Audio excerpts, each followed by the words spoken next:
Hi, y'all.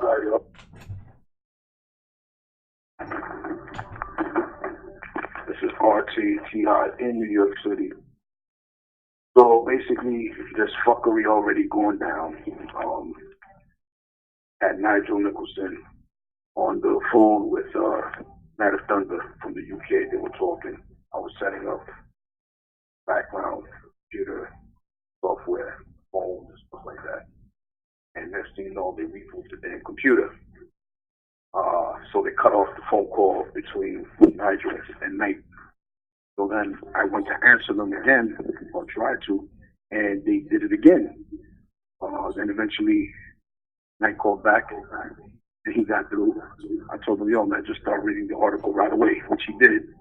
And in the midst of him reading it, they rebooted the shit again. So here we are on the second attempt, second to third, and hoping that this time around it doesn't happen again.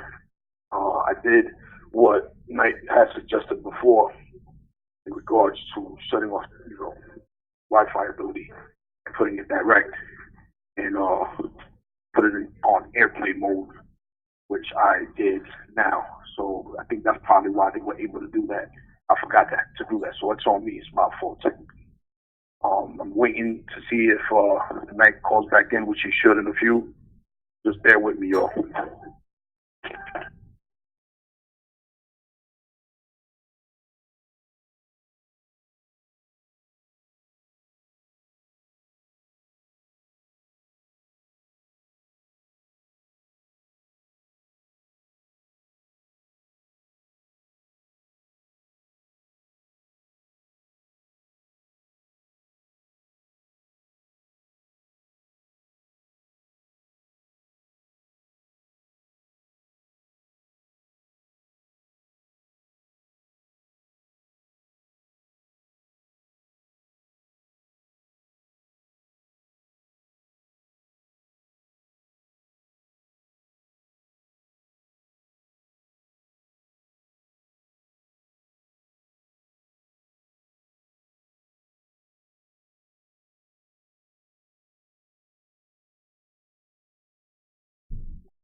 By someone called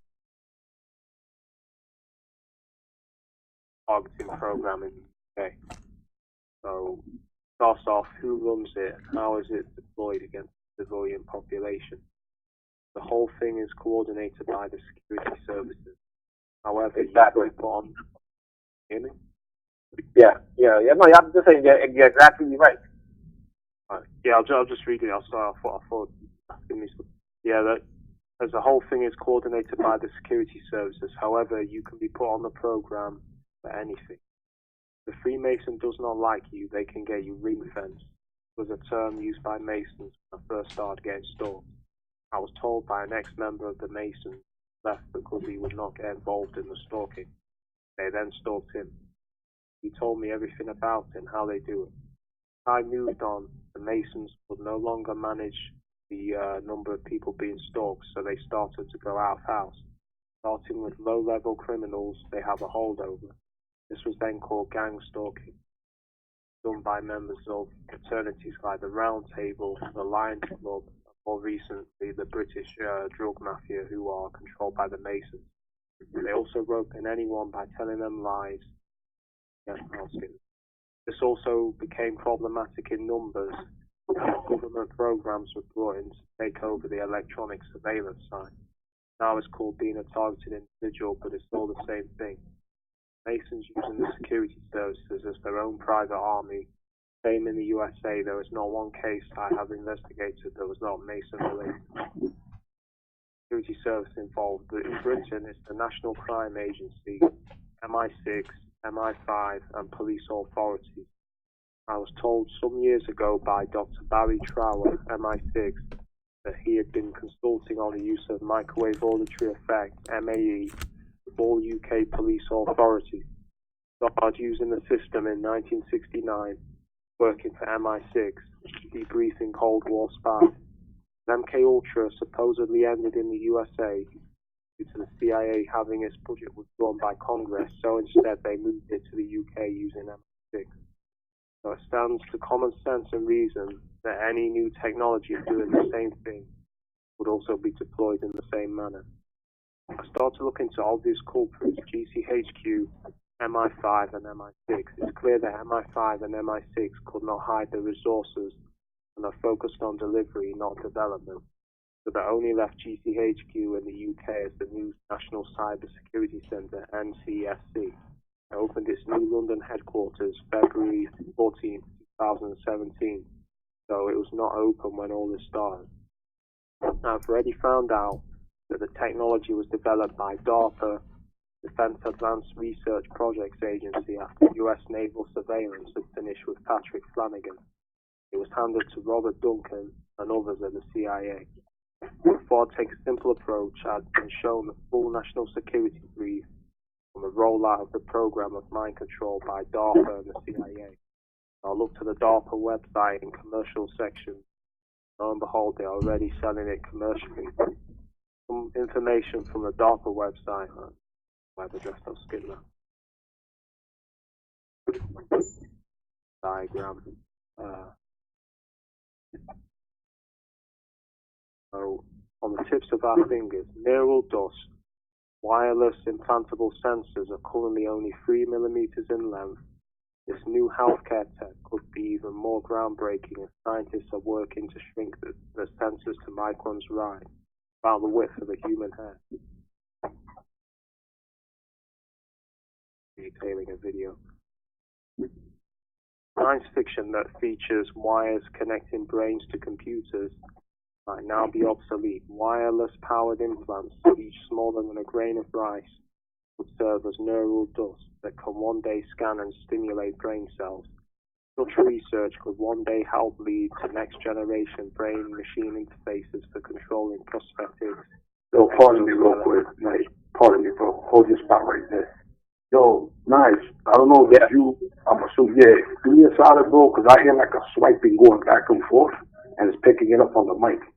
Do me a solid, bro. I'm mute. Thanks, bro. Go ahead, Nigel.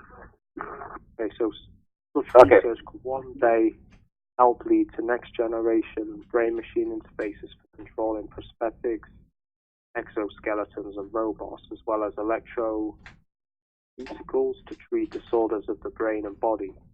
The new prototypes made by scientists at the University of California, Berkeley, are each roughly 3 millimeters long, 1 millimeter high, and 4/5 of a millimeter thick. Each neural dust mote possesses a piezoelectric crystal that can convert mechanical power from ultrasonic pulses broadcast from outside the body into electrical power. The energy from these 60 ultrasonic pulses broadcast each second drive sensors and other electronics on the motes. These electric crystals reflect some of the incoming ultrasonic pulses. Electronics in the neural dust motes can alter the pulses and get scattered outwards, so can wirelessly transmit data they gathered. Experiments with rats, the researchers found that neural dust motes implanted in nerve and muscle fibers in the leg would record and transmit electrical data. I was really skeptical of this concept at first, since it was so out of the box, says Doug Weber, bioengineer and neuroscientist at DARPA who helped fund the neural dust research. But it's a really elegant approach and it works pretty well. Researchers wanted to create wireless implants to avoid irritating the body.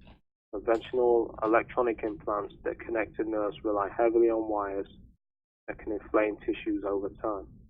The approach they're taking is ingenious, says neuroengineer Jacob Robinson of Rice University, who did not take part in the research. They've addressed one of the most important challenges out there when it comes to neural interfaces. Within the body, these sensors can currently be placed within the peripheral nervous system, the nerves that work throughout our arms and legs. One day, scientists hope to use sensors in the central nervous system, including the brain. Well, they're already trying now, already, but The scientists had previously explored using radio waves to power and communicate with neural dust motes. However, radio waves are not good at reaching deep within the body. While decades of ultrasonic imaging revealed that ultrasonic pulses are very good at penetrating soft tissues, says researcher Michael Mahabitz, an electrical engineer at the University of California at Berkeley. This is a breakthrough technology that really changes what's possible in terms of sensing and stimulating nerve activity, especially nerves deep inside the body, Weber said. Ultimately, the researchers want to shrink neural dust motes down to just 50 microns wide, or roughly half the average width of a human hair.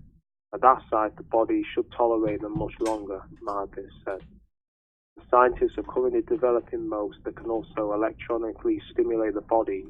If they are successful, this means that neural motes can not only monitor health, but actively serve as electroceutical, I think it's pronounced that way, therapies to treat brain disorders such as epilepsy.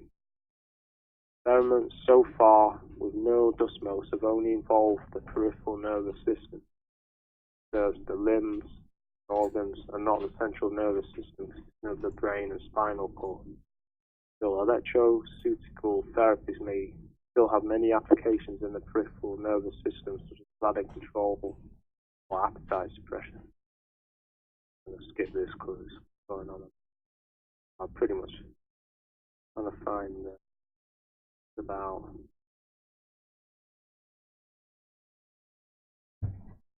It was clear that DARPA were already using this technology for mind control. All the projects they were funding all related to the neural control of animals. Now, I would like each of you to bring considerable expertise to bear on these two images, showing pictures of it. I'll have to copy the link at some point. I'll skip that though. Since this information is released, I've looked into the scaling down of this commercial device to dust-sized particles, and it just shows another link. So it's being used by the security services, and there are many ways they can get it into you.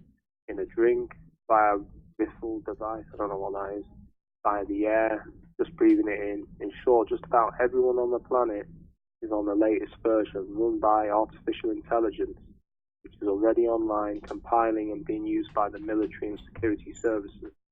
This is what all the chemtrail people are talking about, although they don't know it. Also, the Russian government gave an official warning to the US government, spreading it over Russia. They are, of course, doing the same to entire countries, follow on from the woodpecker program. It starts to look a lot harder for proof that GCHQ are involved in this type of research, and they are up to their necks in it.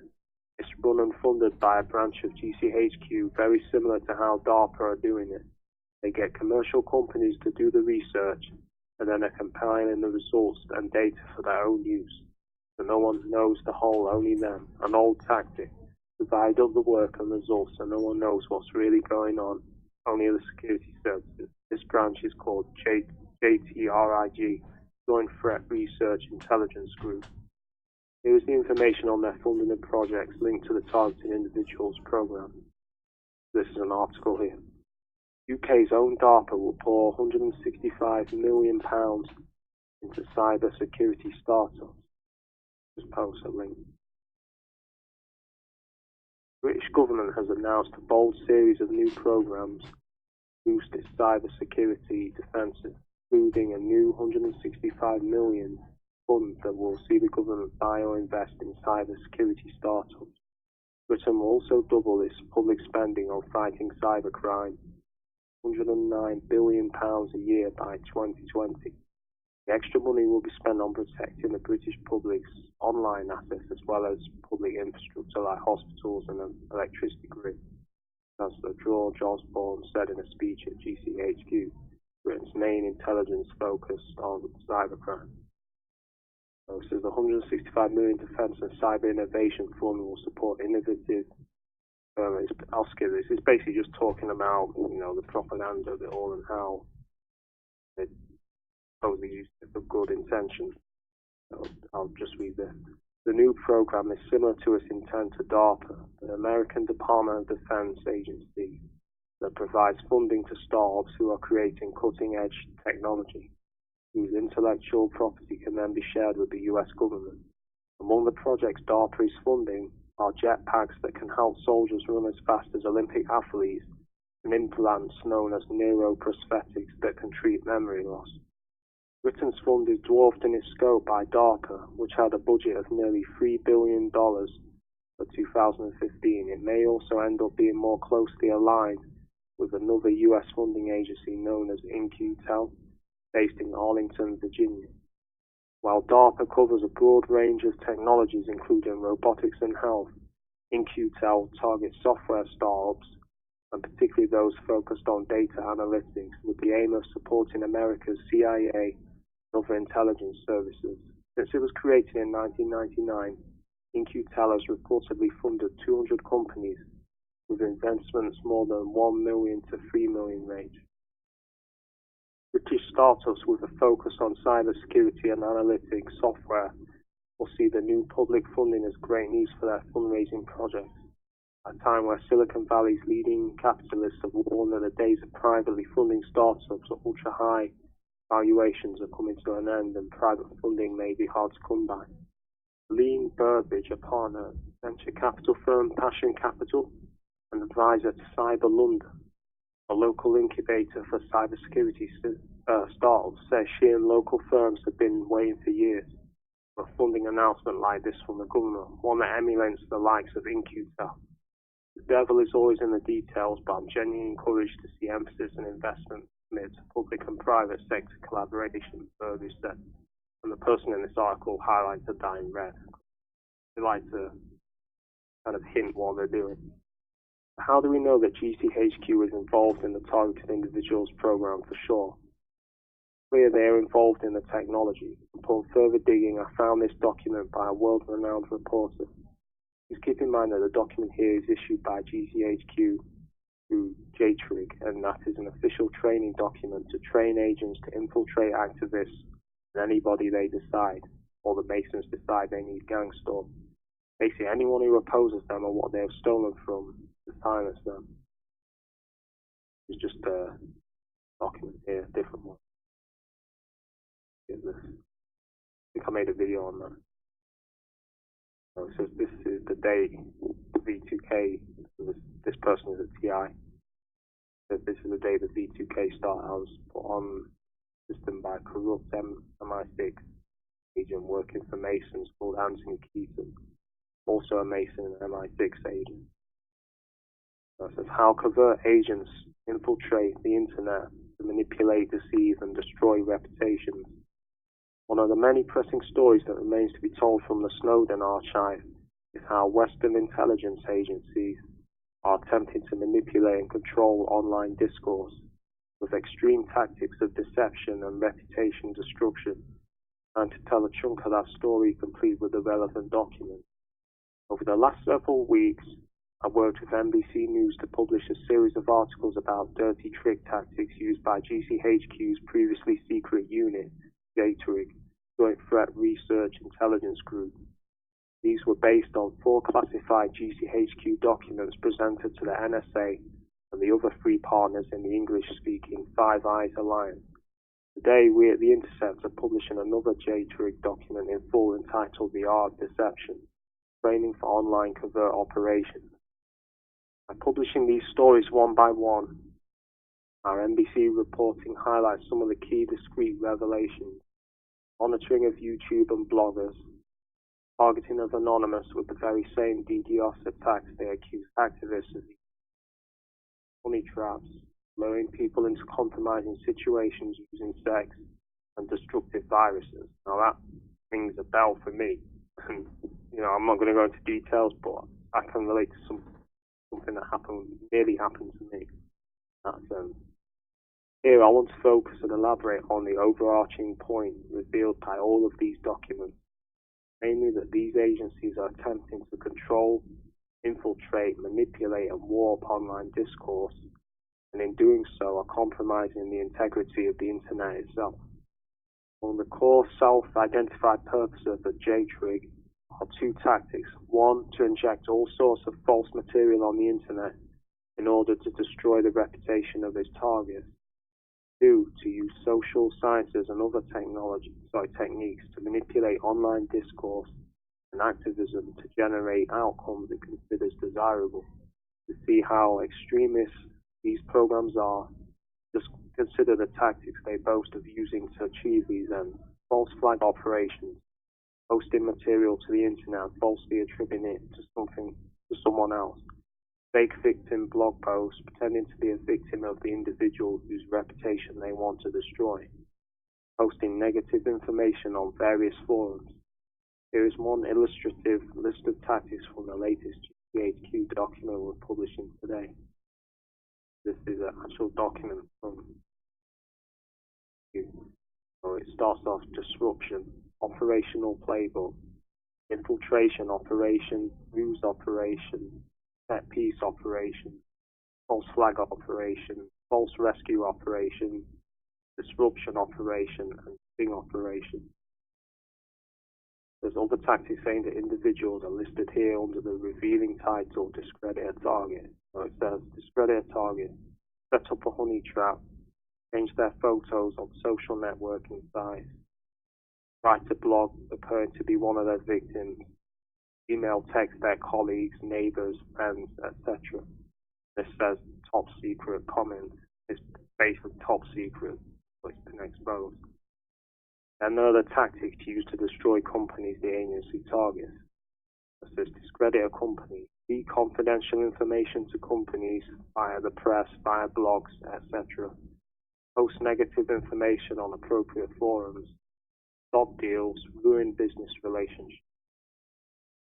GHQ describes the purpose of data-rig in starkly clear terms, using online techniques to make something happen in the real or cyber world, including information ops, influence or disruption. Another one, it says in effects definition. In online techniques to make something happen in the real or cyber world. Two broad categories, information ops, influence or disruption, technical disruption. Known in GCHQ as online covert action, the 4 Ds, deny, disrupt, degrade, deceive. As critically, the targets for this deceive, reputation destruction extend far beyond the customary roster of normal spycraft. Hostile nations and their leaders, military agencies, and intelligence services. In fact, the discussion of many of these techniques occurs in the context of using them in light of traditional law enforcement against people suspected but not charged or convicted of ordinary crimes, or more broadly still, hacktivism, meaning those who use online protest activity for political ends. The title page of one of these documents reflects the agency's own awareness that it is pushing the boundaries of using cyber offensive techniques against people who have nothing to do with terrorism or national security threats, and indeed centrally involves law enforcement agents who investigate ordinary crimes. This document here says, this is another GCHQ document, cyber offensive session, pushing the boundaries and action against hacktivism. Name redacted, serious crime effects GCHQ, name redacted, data-rig GCHQ, so I guess they're the people that are running it. No matter your views on anonymous, activists or garden variety criminals, it's not difficult to see how dangerous it is to have secret government agencies being able to target any individuals they want who have never been charged with, let alone convicted of any crimes. These sorts of online deception-based tactics of reputation destruction and disruption, there is a strong argument, as Jay Lederman demonstrated in The Guardian in the context of the PayPal activist persecution. The denial of service tactics by hacktivists result in at most trivial damage, far less than the cyber warfare tactics favored by the US and the UK, are far more akin to the type of political protest protected by the First Amendment.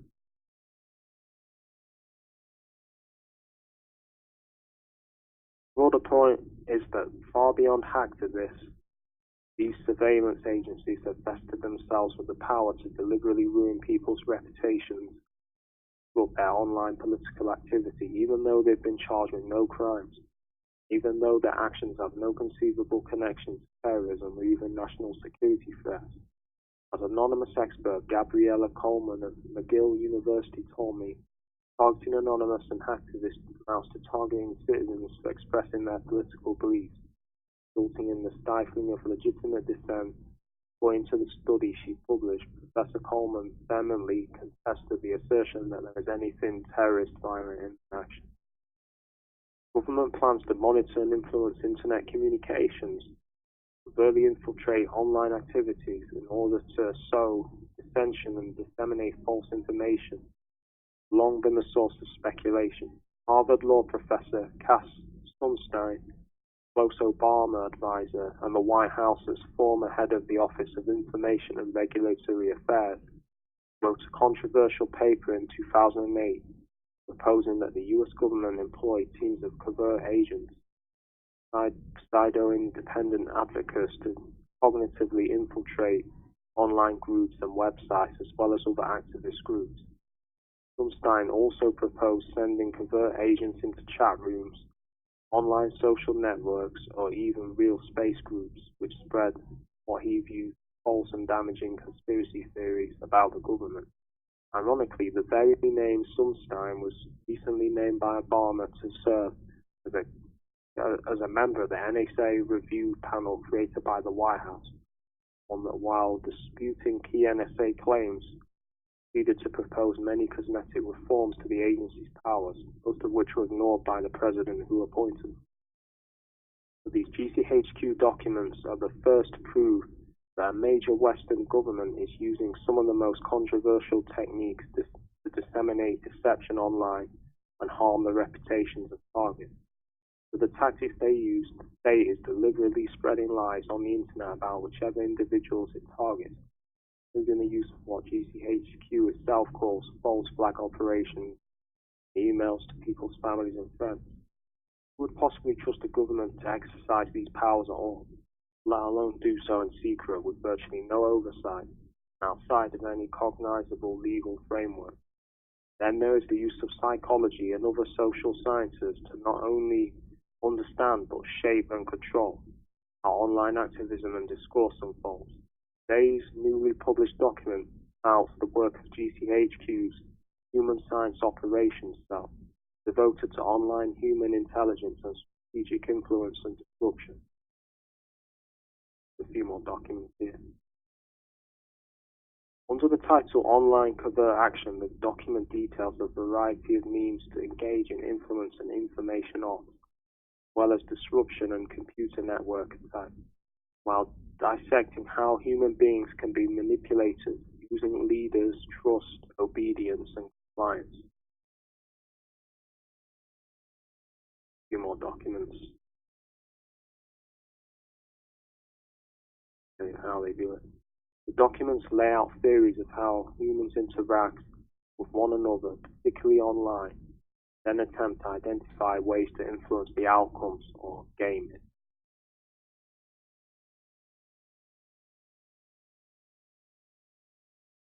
We submitted numerous questions to GCHQ, including 1. Does GCHQ in fact engage in false flag operations, where material is posted to the internet and falsely attributed to someone else? Does GCHQ engage in efforts to influence or manipulate political discourse online? And 3. Does GCHQ's mandate include targeting common criminals such as boiler room operators or only foreign threats? As usual, they ignored these questions and opted instead to send their vague and non-responsive boilerplate.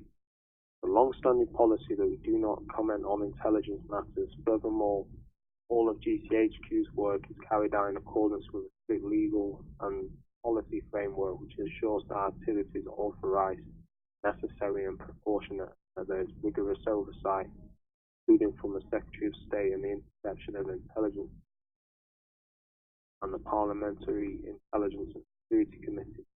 All our operational processes rigorously support this position. These agencies' refusal to comment on intelligence matters, meaning talk all about anything and everything they do, is precisely why whistleblowing is so urgent. The journalism that supports it so clearly in the public interest and the increasingly unhinged attacks by these agencies so easy to understand claims that government agencies are infiltrating online communities and engaging in false flag operations to discredit targets are often dismissed as conspiracy theory. But these documents leave no doubt they are doing precisely that. Whatever else is true, no government should be able to engage in these tactics. What justification is there for having government agencies target people who have been charged with no crime, for reputation destruction, infiltrate online political communities, and develop techniques for manipulating online discourse, but to allow those actions with no public knowledge or accountability, particularly unjustifiable? That's the article right there. That's all of it.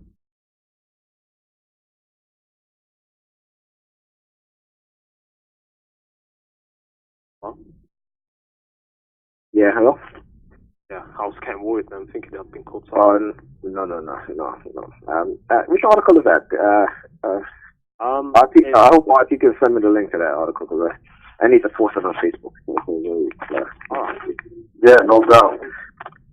This article is on a website called www.targetedindividuals.co.uk. Okay. And Yeah, send me the link to that. I'll read. Yeah, I can't over this phone, but I'll yeah, no. It's www.targetedindividuals, that's targeted_individuals.co.uk/targeted_individuals_program.pdf. Okay. It's by Gary Owens. Yo, man, much appreciated, man, that you did that. I appreciate you reading that. I know that they've been probably trying to fucking derail the school because of it. You know what I'm saying? Trying to sabotage and reboot the phones and the computer and all that. But we got it out. It's being recorded. You know what I'm saying? Remember what we planned in regards to you sending me that link, because we're going to have to do that shit on some Morse code type old school shit. You know what I mean? They're playing a lot of games. A lot of fuckery going on. But we just got to circumvent, man. You know what I'm saying? But thanks again for reading that. I'm sure, you know, the listeners are going to tune into that. You're going to find the description, you know, what I can get as far as the link from you, how we're going to go about it. But we're going to get it out there. All right? Yeah, it's a long article, but don't worry about it, man. It's good. It's awesome. It's full of information, man. Genuine information. That's what counts. You know what I mean? Yeah, I found the website. I mean, it said that the first time an agency like this has been caught with documents, actually detailing these tactics. These are actual documents. It says secret on the document. It details all the tactics. Well, not all of them, but a lot of the tactics we go through, such as the mimicking, the way that it causes stress, even NLP, but they word it different. Yeah, that's a different article. I made a video about it, but the way they tried to hide it was, instead of calling it anchors and triggers, they called the triggers cues. Called them cues on the article instead of triggers. They're being pretty smart in that sense, trying to distance it from mind control and coercive persuasion. But if you've done your research on it, if you change cues to triggers, then it makes a lot more sense. You know what I mean? If the article. Right. No doubt. I get you. They just using a different terminology for it, I guess. Yeah. Yep. Yeah, like but the way to hide it. Yeah. Yo, Nigel, man, whenever you're ready, if you got those links to those articles, man, just go on whichever one you want to start off with, man. I know they're not that long, that's what I'm saying, so whenever you're ready. Okay. All right, let me get the article. Just have the article up here. So the first article is on the Eric Garner's mother urges repeal of New York police secrecy law.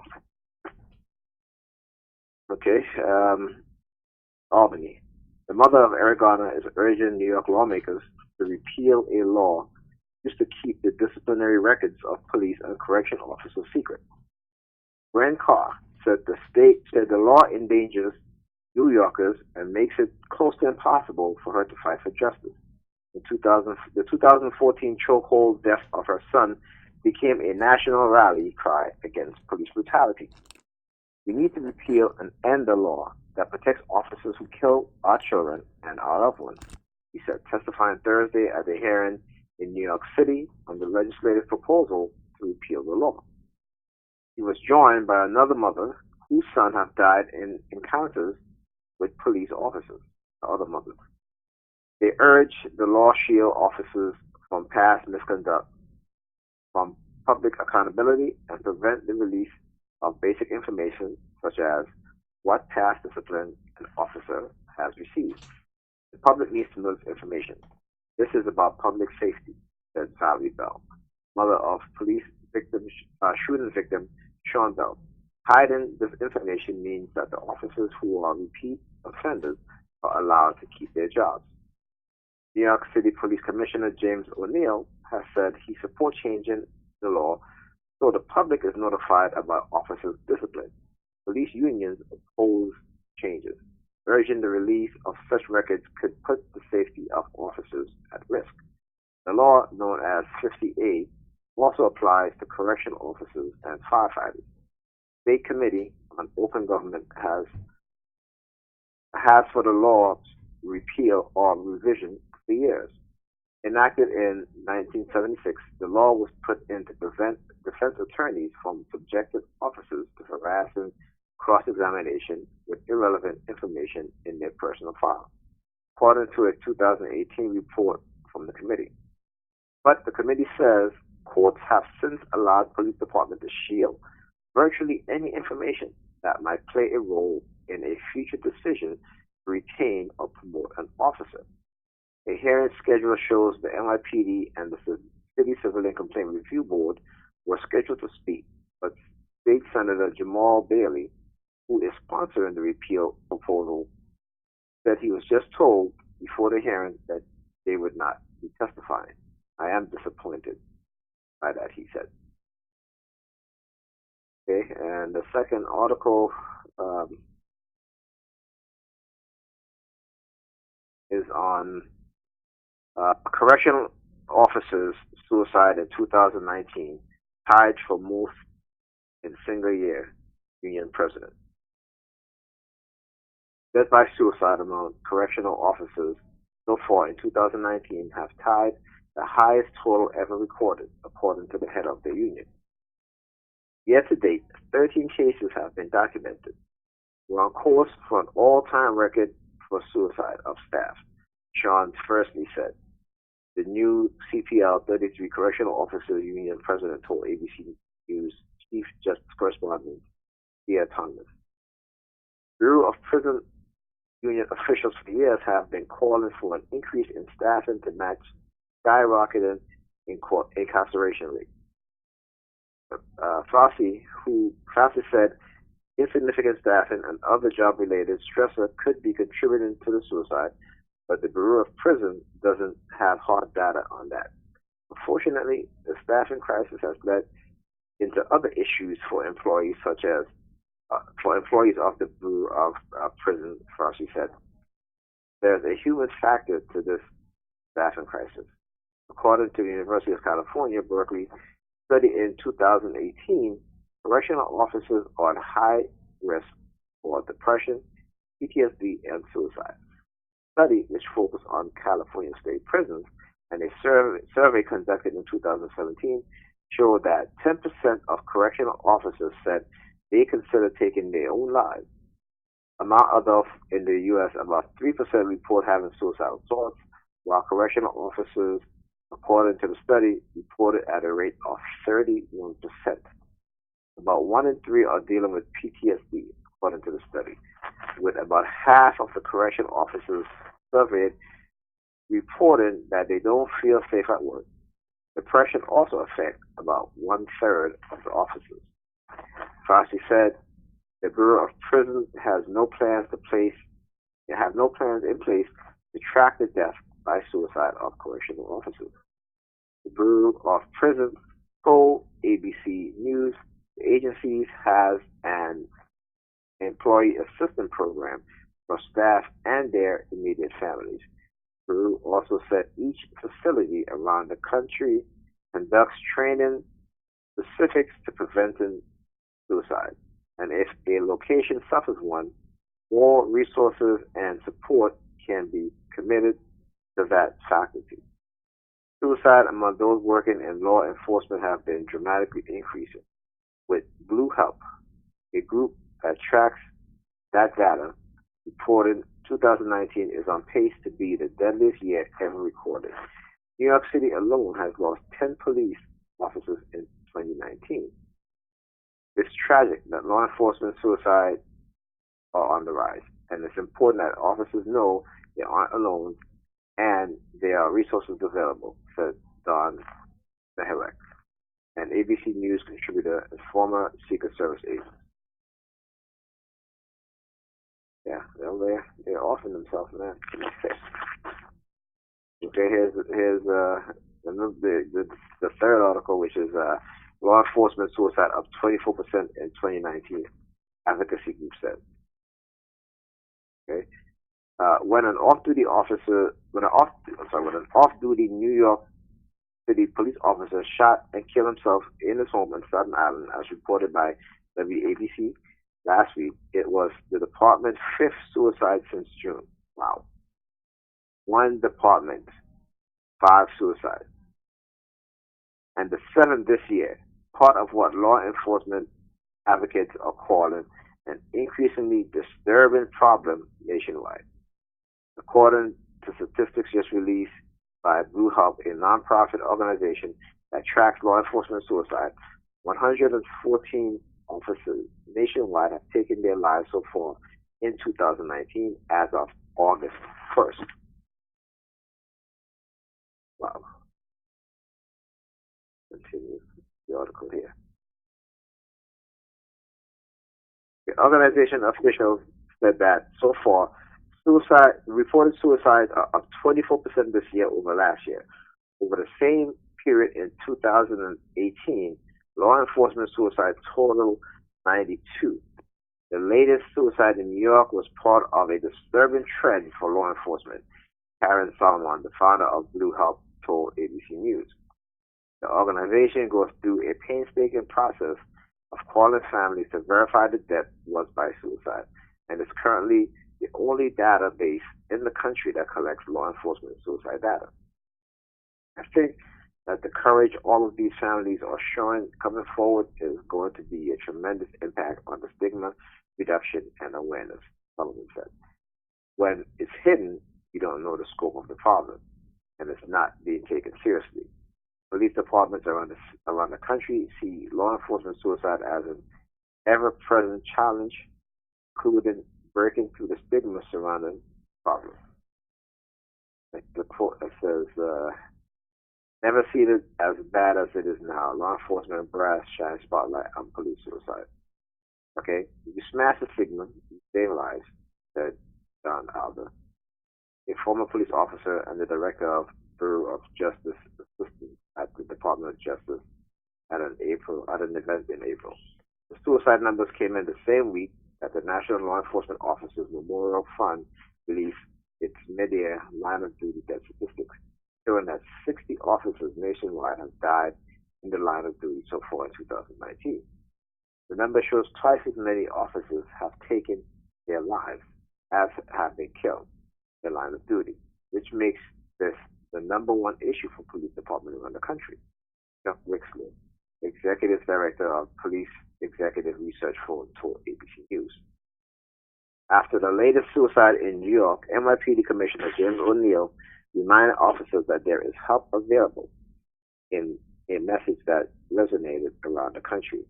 To every member of the NYPD, please know this. It is okay to feel vulnerable. It is okay if you are facing struggles, O'Neill said, and it's okay to seek help from others. You may not know this, and it may be hard to imagine, but you are not out there all by yourself. More people than you know who wear the same uniform as you share the same doubts and fear and struggle as you do. Seeking help is strength, he added. Talking about your problem is strength. Acknowledging your need, you need a place to turn to is strength. There is no shame here, only a promise to provide you with the help and the support you need and deserve. Okay? So that was the article, and I have my 2 cents in terms of what's going on, particularly here in New York with these police officers' suicide. And to be honest, I think a lot of this shit that they're doing, particularly when it comes to participating and engaging in this illegal program, I think it's gotten to a lot of them. To be honest, but not just my opinion. I could be wrong, but I think from what I see, the vast majority of these suicides taking place, it's something that, um, it's something that I think it's as a TI, knowing that, the fact that I've been harassed on a daily basis by police officers, do I feel any remorse? And the fact is I don't. And I'm sorry to say that, and it's sad that I say that, and I recognize that. But the fact is that because of my targeting, it has desensitized me to feeling any sort of remorse when a police officer gets killed or a police officer takes their own life. And it's something that I shouldn't uh, be this way, right? You should feel, remorse for anybody taking their own life, for anybody getting killed. But I don't, and I'm being totally honest, because every single day I get harassed by police officers. Okay, and that's every single day. This is how, a lot of these police officers is racist as shit. I don't give a damn if I get killed or not. So I've kind of developed their mentality in terms of, not feeling any sort of remorse at all. I don't feel joy. You know what I'm saying? I don't feel joy, but I don't feel sadness either. I'm just kind of like indifferent. And that's because of my experience with the police, with the harassment by the police.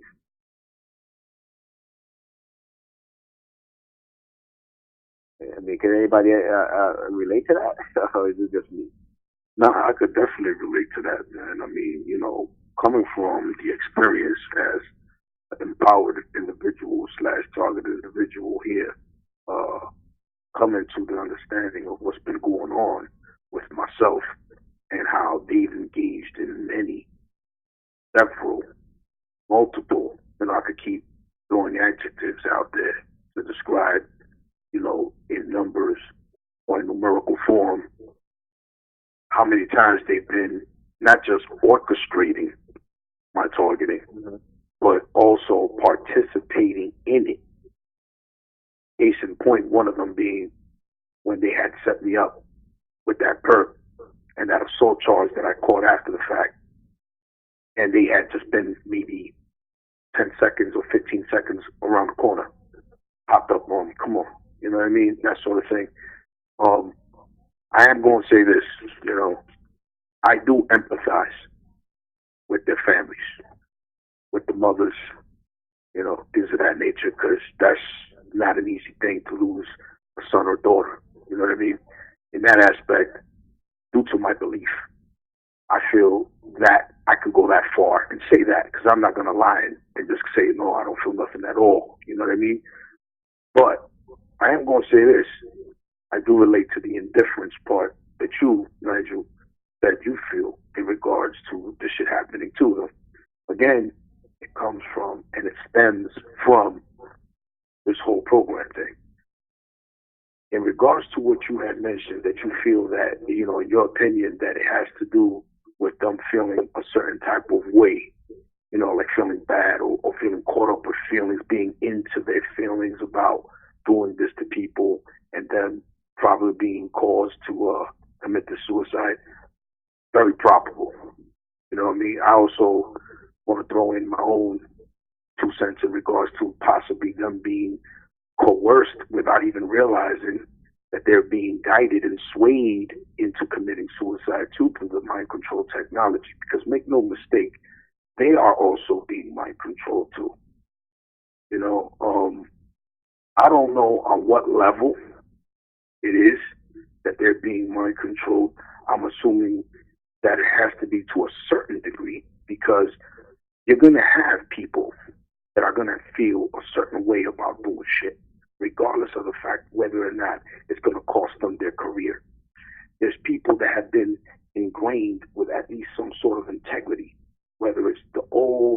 raising of that particular individual. And that could start, creating a certain type of feeling of shame within that person because their father or their father's father or their mother's mother taught them better. And that's where I see where you're coming from, that it could be something in relation to that or why they're committing suicide, depending on whether they had any sort of moral values or ethics within them.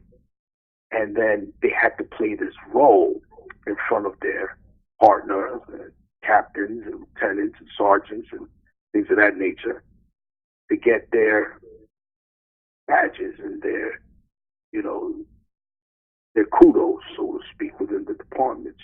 You know what I mean? And after reflecting, they probably realized, man, that's fucked up. That I gotta be like this. I don't want to be like this, but I gotta be like this in order. You know what I'm saying? You're gonna have people that are gonna have that type of mentality and struggle, inner struggle.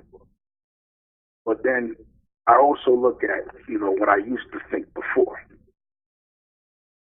And that is that I felt not all police are bad.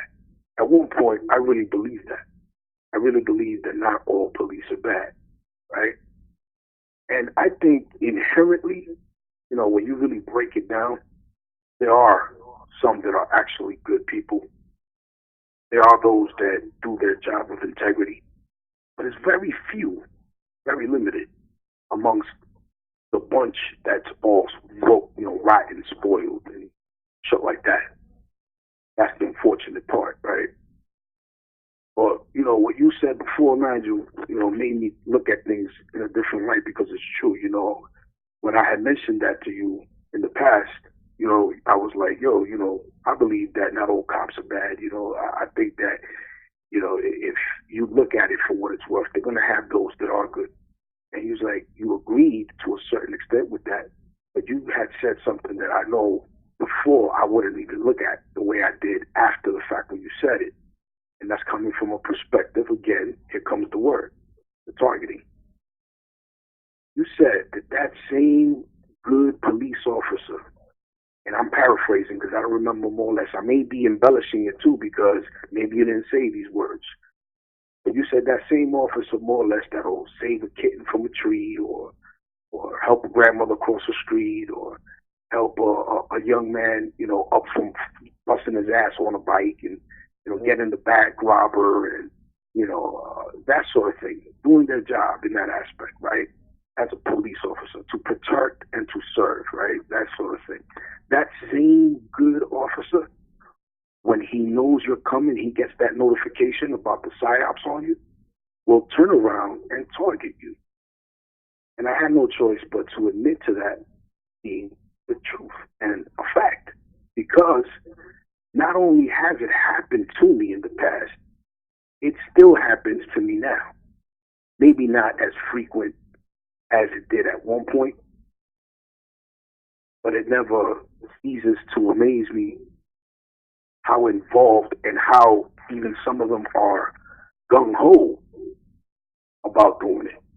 In other words, they enjoy engaging in that sort of activity, making someone feel uncomfortable, making someone feel stressed out, making someone, setting someone up to do something so that way they can get their, badges, so to speak. You know what I mean? I'm missing the word, but y'all know what I'm saying. And that's fucked up. Again, I go back and I say I do empathize with the families. I empathize with the mothers, fathers, and the sons, and daughters, and things of that nature because no one should lose a loved one behind a tragedy or something like this. That it's a really fucked up situation, and that's like, for lack of a better adjective to throw in there, it's a lot worse than just a fucked up situation. But that's pretty much how I feel on that, man. I don't blame people for feeling the way they do, that are TIs, and feel the way they do towards cops, because at one point I hated cops, and I mean I hated cops so much so that I got into it with a few of them. I got into tussles with them. And when I got into it with them, it wasn't just like arguing, cussing at them. I punched them in the face. I'm lucky to be alive, to be honest, because that's one of the things they told me at the precinct. They said, man, you lucky to be alive, boy. Somebody's praying for you. This is what they said to me. But they were right, though, when you really look at it, because at the end of the day, they have the license to kill, right? So all they had to do and say was, he went for my gun. And then who was going to believe me over a police officer? So I look at that through those eyes. I also look at it from an empathetic point of view because I guess it's my belief system, my faith, my upbringing. Will I help a cop if I see him in trouble, or I see him hurt? Yeah, I would. It's fucked up that people would probably say, well, you shouldn't. You know. Pardon me, I had to cough, so I muted it. I think they're hitting me with something. But, yeah, I would help them. You know what I mean? Because that's just my nature. I can't see people going through a struggle, and I'm right there, and I'm able to help them. If I see a fireman in trouble, I'll help that person too. You know what I mean? That's my nature, though. That's my upbringing. That's what I've been instilled with. Now, I look at these things, man, and it's a sad thing. I feel like, you know what, man? These are things that need to be brought into the light in regards to how many of these correction officers and police, or law enforcement, period. Let's just say law enforcement, because that encapsulates the whole thing. These people are offering themselves at an extremely high rate, it seems, especially this year. From what I understand, the stats on that, Nigel, was up 24%. Yeah. From what? From last year? Yep. 200 in a year. Say that again, Mike. I mean, was it 200 suicides at least in a year? What was it, Nigel? In the article, was it 200 officers a year in New York were killing themselves? No, it was 100. Yeah, almost I think 196%, something like that. Let me tell you the article. Just for one city. That's ridiculous. No, that's nationwide. Oh, all right. I thought you meant they were just in New York. Yeah, in New York is still a lot, though. Yeah. And that's just police officers. Now, we're not even talking about correction officers. Correction officers. Okay, so it says here, it says 20. Okay, it's 114 officers nationwide have taken their lives, right, since August 1st. That's 114. And in New York City, okay, let's see here, I think, let me see if they give you the number. New York City. They don't give you the number. But that's 114 police officers from nationwide this year, and then they said in Staten Island, 5 officers from one precinct take their own life. So you got to look at that precinct, like what the hell are they doing in that precinct? What kind of corrupt shit that they're into in that precinct, right? So that's a lot of police officers in 1 year from one precinct that's taking their own lives. Okay. I mean, on the police, it's like human beings, but I understand what it's hard to emphasize with them. You see them as pretty much bad guys. Yeah, exactly. Program. It's like see them as like the enemy. No, they are the enemy. They are the bad guys. That's what it is. So it's like, you feel sad that they're the enemy and they're human beings against you, but at the same time, it's like bad things happen to them. You almost feel like, oh, it's karma. Please trust me. Listen. If I call them, they'll take forever to come. Okay, because they know, they know. They really don't want to help, but the reason that I call them and every time you call 911, your call is recorded, so that will be derelict of their duty, but they take their time. I mean, it's not just the police, like the medical community, Medical, the fire service, never look at them the same way either. Yeah. Because the amount of people that harass me in the ambulance drivers and paramedics is unbelievable. Please, listen. I have not even went back to the hospital. I was supposed to go back to get a second, thing done. Yep, I never went back. I don't trust them. I think they'd off me in the hospital if I was put. Yep. I wouldn't feel safe. That's messed up, but that's how it make you feel when medical services turn against you. Service they're supposed to, be there for you if you get hurt or and basically save lives. It's been weaponized against you. Then how are you meant to trust that? Don't trust that. Yeah. They inject me with kill me or I'm under the knife. Operation. Don't.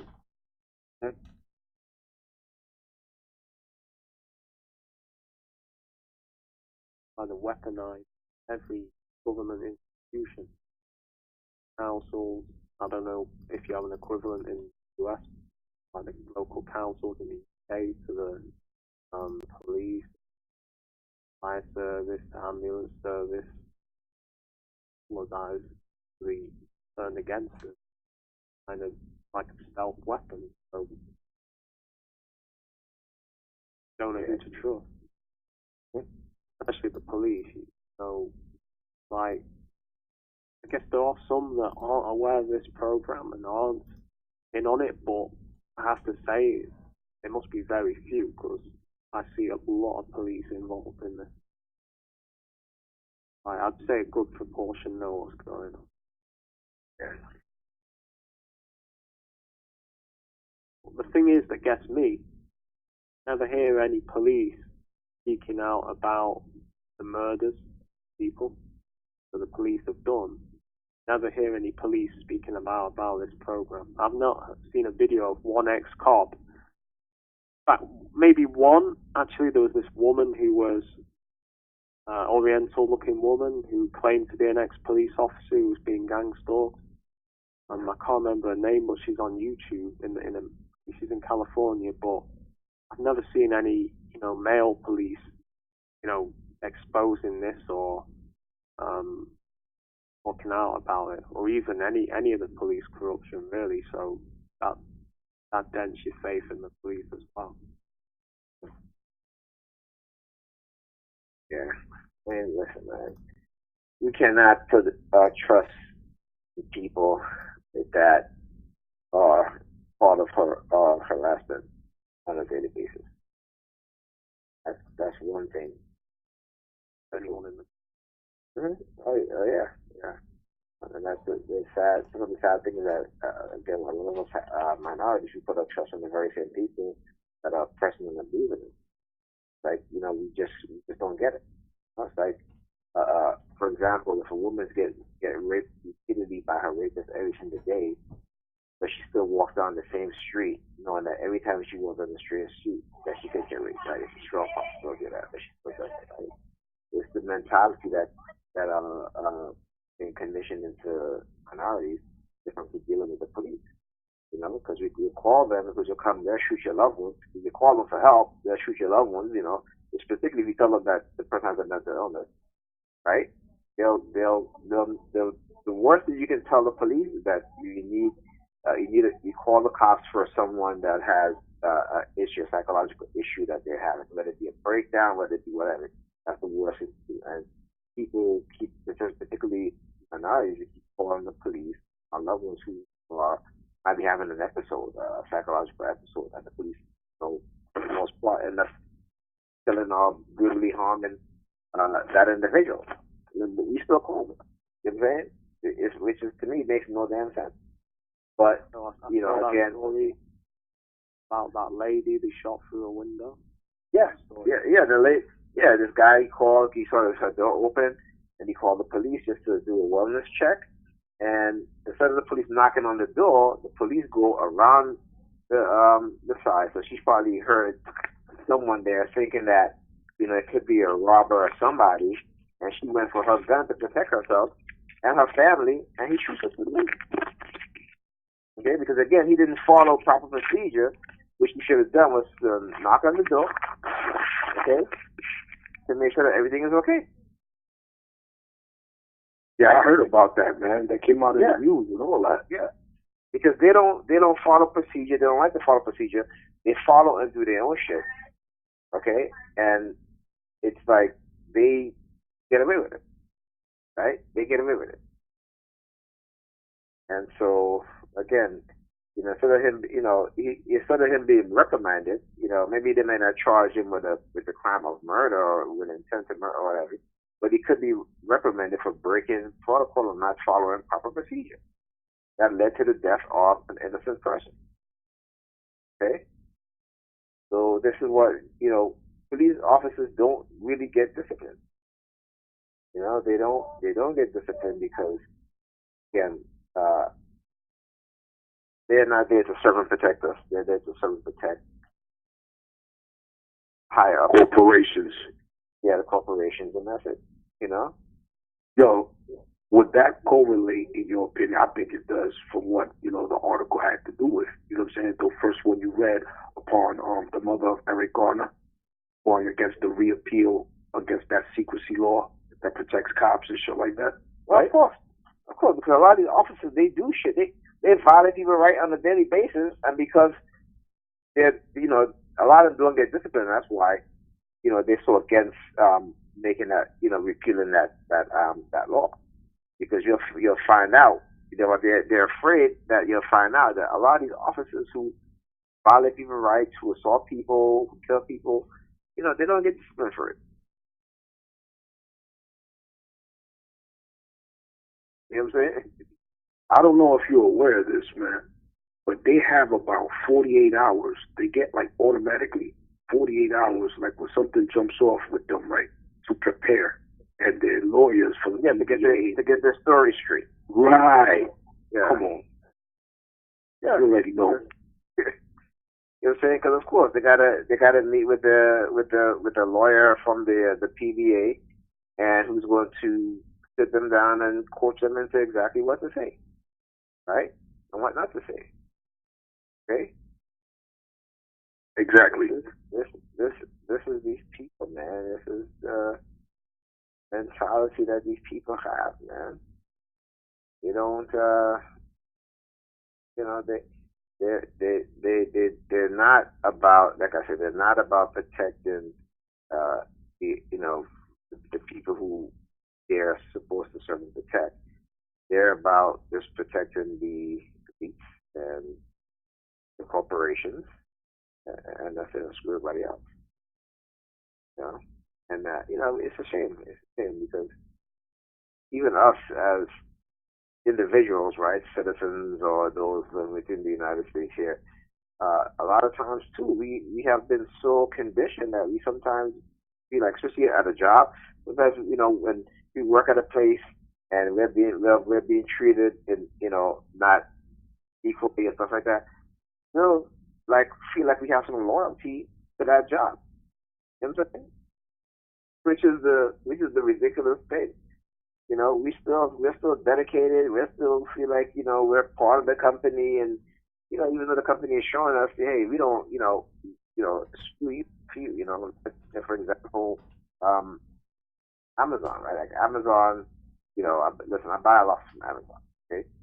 And the reason I still buy from Amazon because there's an outlet that I can buy from also. I mean, Walmart is not as big as Amazon, doesn't have stuff. Have their own issue, right? So it seems like the how these people treat their employees, is really, really bad. Right? Taking away their employees' health, get benefits.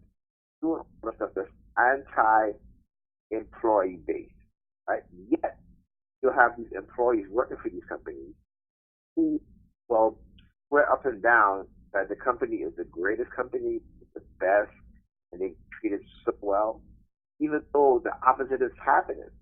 So there's this disconnect reality and the fact that, they don't want to lose their job. But I'm like, they don't pay you enough anyway. So you can, listen, in New York, right, you can work for, they have a Walmart here, Walmart, and they also have Amazon here. Another state has Amazon, right? You can see Amazon that's highly stressful, making work tons of hours. You can freaking work for McDonald's, Wendy's, Burger King, okay? Because the minimum wage here now is $15 an hour, right? And that job is less stressful than going to work for Amazon. On top of that, at least you get a better benefit. Okay, benefit too, even though it's not great, but at least they're not trying to take away and Amazon do, trying to do. So we're loyal to people and entities and corporations who want us, right? So when you look at, like, for example, the financial companies like Chase, JP Morgan, Chase, who would rather fire 4,000 people, right, as opposed to not giving their CEO a $22 bonus or however amount, or $50 million bonus, right? They would rather fire 40,000 employees, right, than giving their CEO a $50 million bonus, their assistant or whatever underneath the CEO a $20 million bonus, and all these high executive managers, $10 a piece bonus a year. That's what they would rather do, right? So why are you, you people breaking in there, acting like if, being loyal to a company who is loyal to you? Do you understand the mentality? Is that they have created an acceptance of victimization, right? Whether it be psychological, physical, whether it be financial abuse has taken place, and the victims, they feel thankful. They feel, it's like, you work for a company and the company is stealing money from you, and you, this is the best company I ever worked for. It's the greatest company ever, right? Yet they're stealing money from you. So what you have to look at, why is there a disconnect? Why is there a disconnect? What is preventing people from seeing the truth, from seeing the reality, right? As opposed to getting stuck into their own bubble and their little, happy, joy, which I just want to feel happy all the time. I don't care what's going on. I just want to be happy and feel happy. No one feels happy every single day. That's why we have a range of emotions. Okay? So there are times we get to feel angry. There are times we get to feel sad. There are times we get to feel disappointed. No one gets to feel happy every single day. Which people want to be. They don't feel happy every single day. Okay? But they have these, these mind control slaves, right? Trying to feel happy every single day. Don't want to accept and deal with the reality of the situation. Because they've been conditioned that way. Form of conditioning. Most philosophy, everyone's almost expected to be happy. If you're not happy, then you kind of look at your life as like when they're labeling all normal emotions as mental illnesses. Yeah, exactly, and that's what they're doing. Because now, if a loved one dies or somebody dies that's close to you, and you've grieved for more than a month, that's now considered a mental illness. So they try to tell you how long you should grieve, right? It should be a month, and that's it. And you know why? Because this is for people who are working. So when someone dies, these people don't get to take off, a month from work or 2 months from work to deal with their internal grief and internal, hurt that they feel, that they want it to be at work right away, right after, right? So because it will affect the company's bottom line, right? And so this is all about money. When you see stuff like that happening, it's all about money, man. It's all about money and trying to keep people to work, regardless of what's happening in their lives. Regardless of, if a son dies, if a daughter dies, if a husband dies, if a wife dies, you know what I'm saying? If a family member dies, it doesn't matter, for these people. They want you to agree for about 2 weeks, and that's it. So they're trying to tell you how you should grieve, how you should think, how you should be happy, right? How much happiness you should have, or what have you. It's about control. Controlling people, way of life, their emotions, their everything.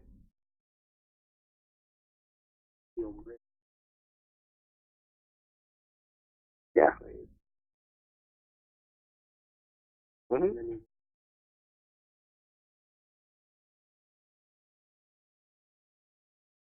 Exactly. For decades. Exactly. There's no set time. Jay, speak up a bit, bro. I said there's no set time for any period. Very. Mm-hmm. No doubt. That reminds me of a movie. I'm not sure if y'all would know about this movie. Maybe Nigel, if he probably thinks back a little, because it's one of those old school movies. Robert Duvall was the lead actor in it, and it took place in a futuristic setting, some sort of like New World Order-ish type of dystopic, futuristic society. And what you just described towards the end, Nigel, where they try to tell you how long you should grieve for. If you grieve longer than a month, and sort of mental illness, things of that nature. In this movie, they depicted what was like these officers that had like, I don't know if you remember the Cobra Commander from G.I. Joe, the bad guy. He had like that shield face, that mask that was like a silver, nickel-plated, mirrored. Yeah. Well, this is how all these officers looked, more or less. They didn't have a face. It was just something like Cobra Commander. And when these police would come in, it was to take you in because you weren't, following protocol, following the society's rules, right? And everyone had to shave their head bald, skin bald, not with no fuzz or anything, skin bald, even the women. And if I recall correctly, the name of the movie is like a sequence of letters and numbers, THK something, something, something. Robert Duvall is the lead actor. I know that for a fact.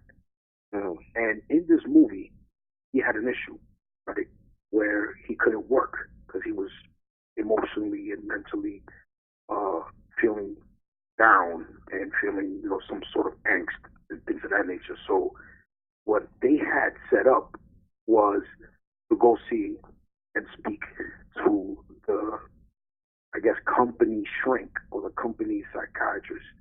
When he went inside the office, he entered this small little room. And in this room, he would kind of talk to this person that was behind the thing, kind of like a confessional, the way that Catholics do in the church, where they have a partition and then you're on the other end and then that sort of thing. Well, what ended up being the case for him was he was asking for guidance in what he should do. And when he noticed that it was just pretty much one-liners that were being said back to him, almost in a robotic type of way, come to realize when he took the veil off and he looked behind the door, he peeked in to see what it was. It was a fucking machine. It was a loop, played audio cassette type of thing that was being used as a way to have them vent. And there's really no one there, though. It's just a freaking recording. And I'm like, right now, it just took me back to that type of setting and mentality that these people would like to, I wouldn't doubt, like to establish here on some level. You know what I mean? Oh, yeah. Have people go back to work right away. Who does that? Come on. Having a diagnosed trying to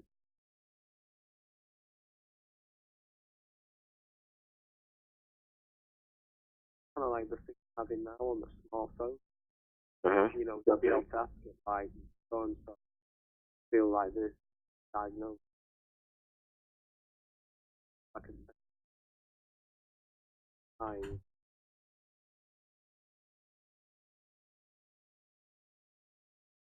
like that. You got Jay. Yeah, I've seen a lot of articles where saying stuff like, "Would AI diagnose that?" Trying to make it more disconnected, make it more machine-like, push to make everything more machine-like.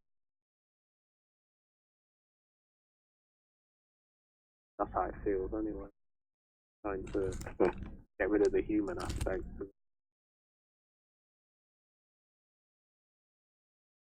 Yeah.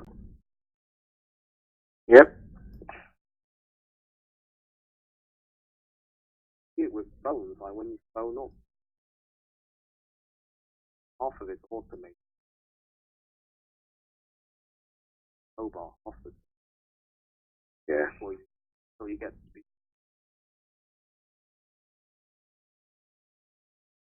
And then by the time you get, I don't know.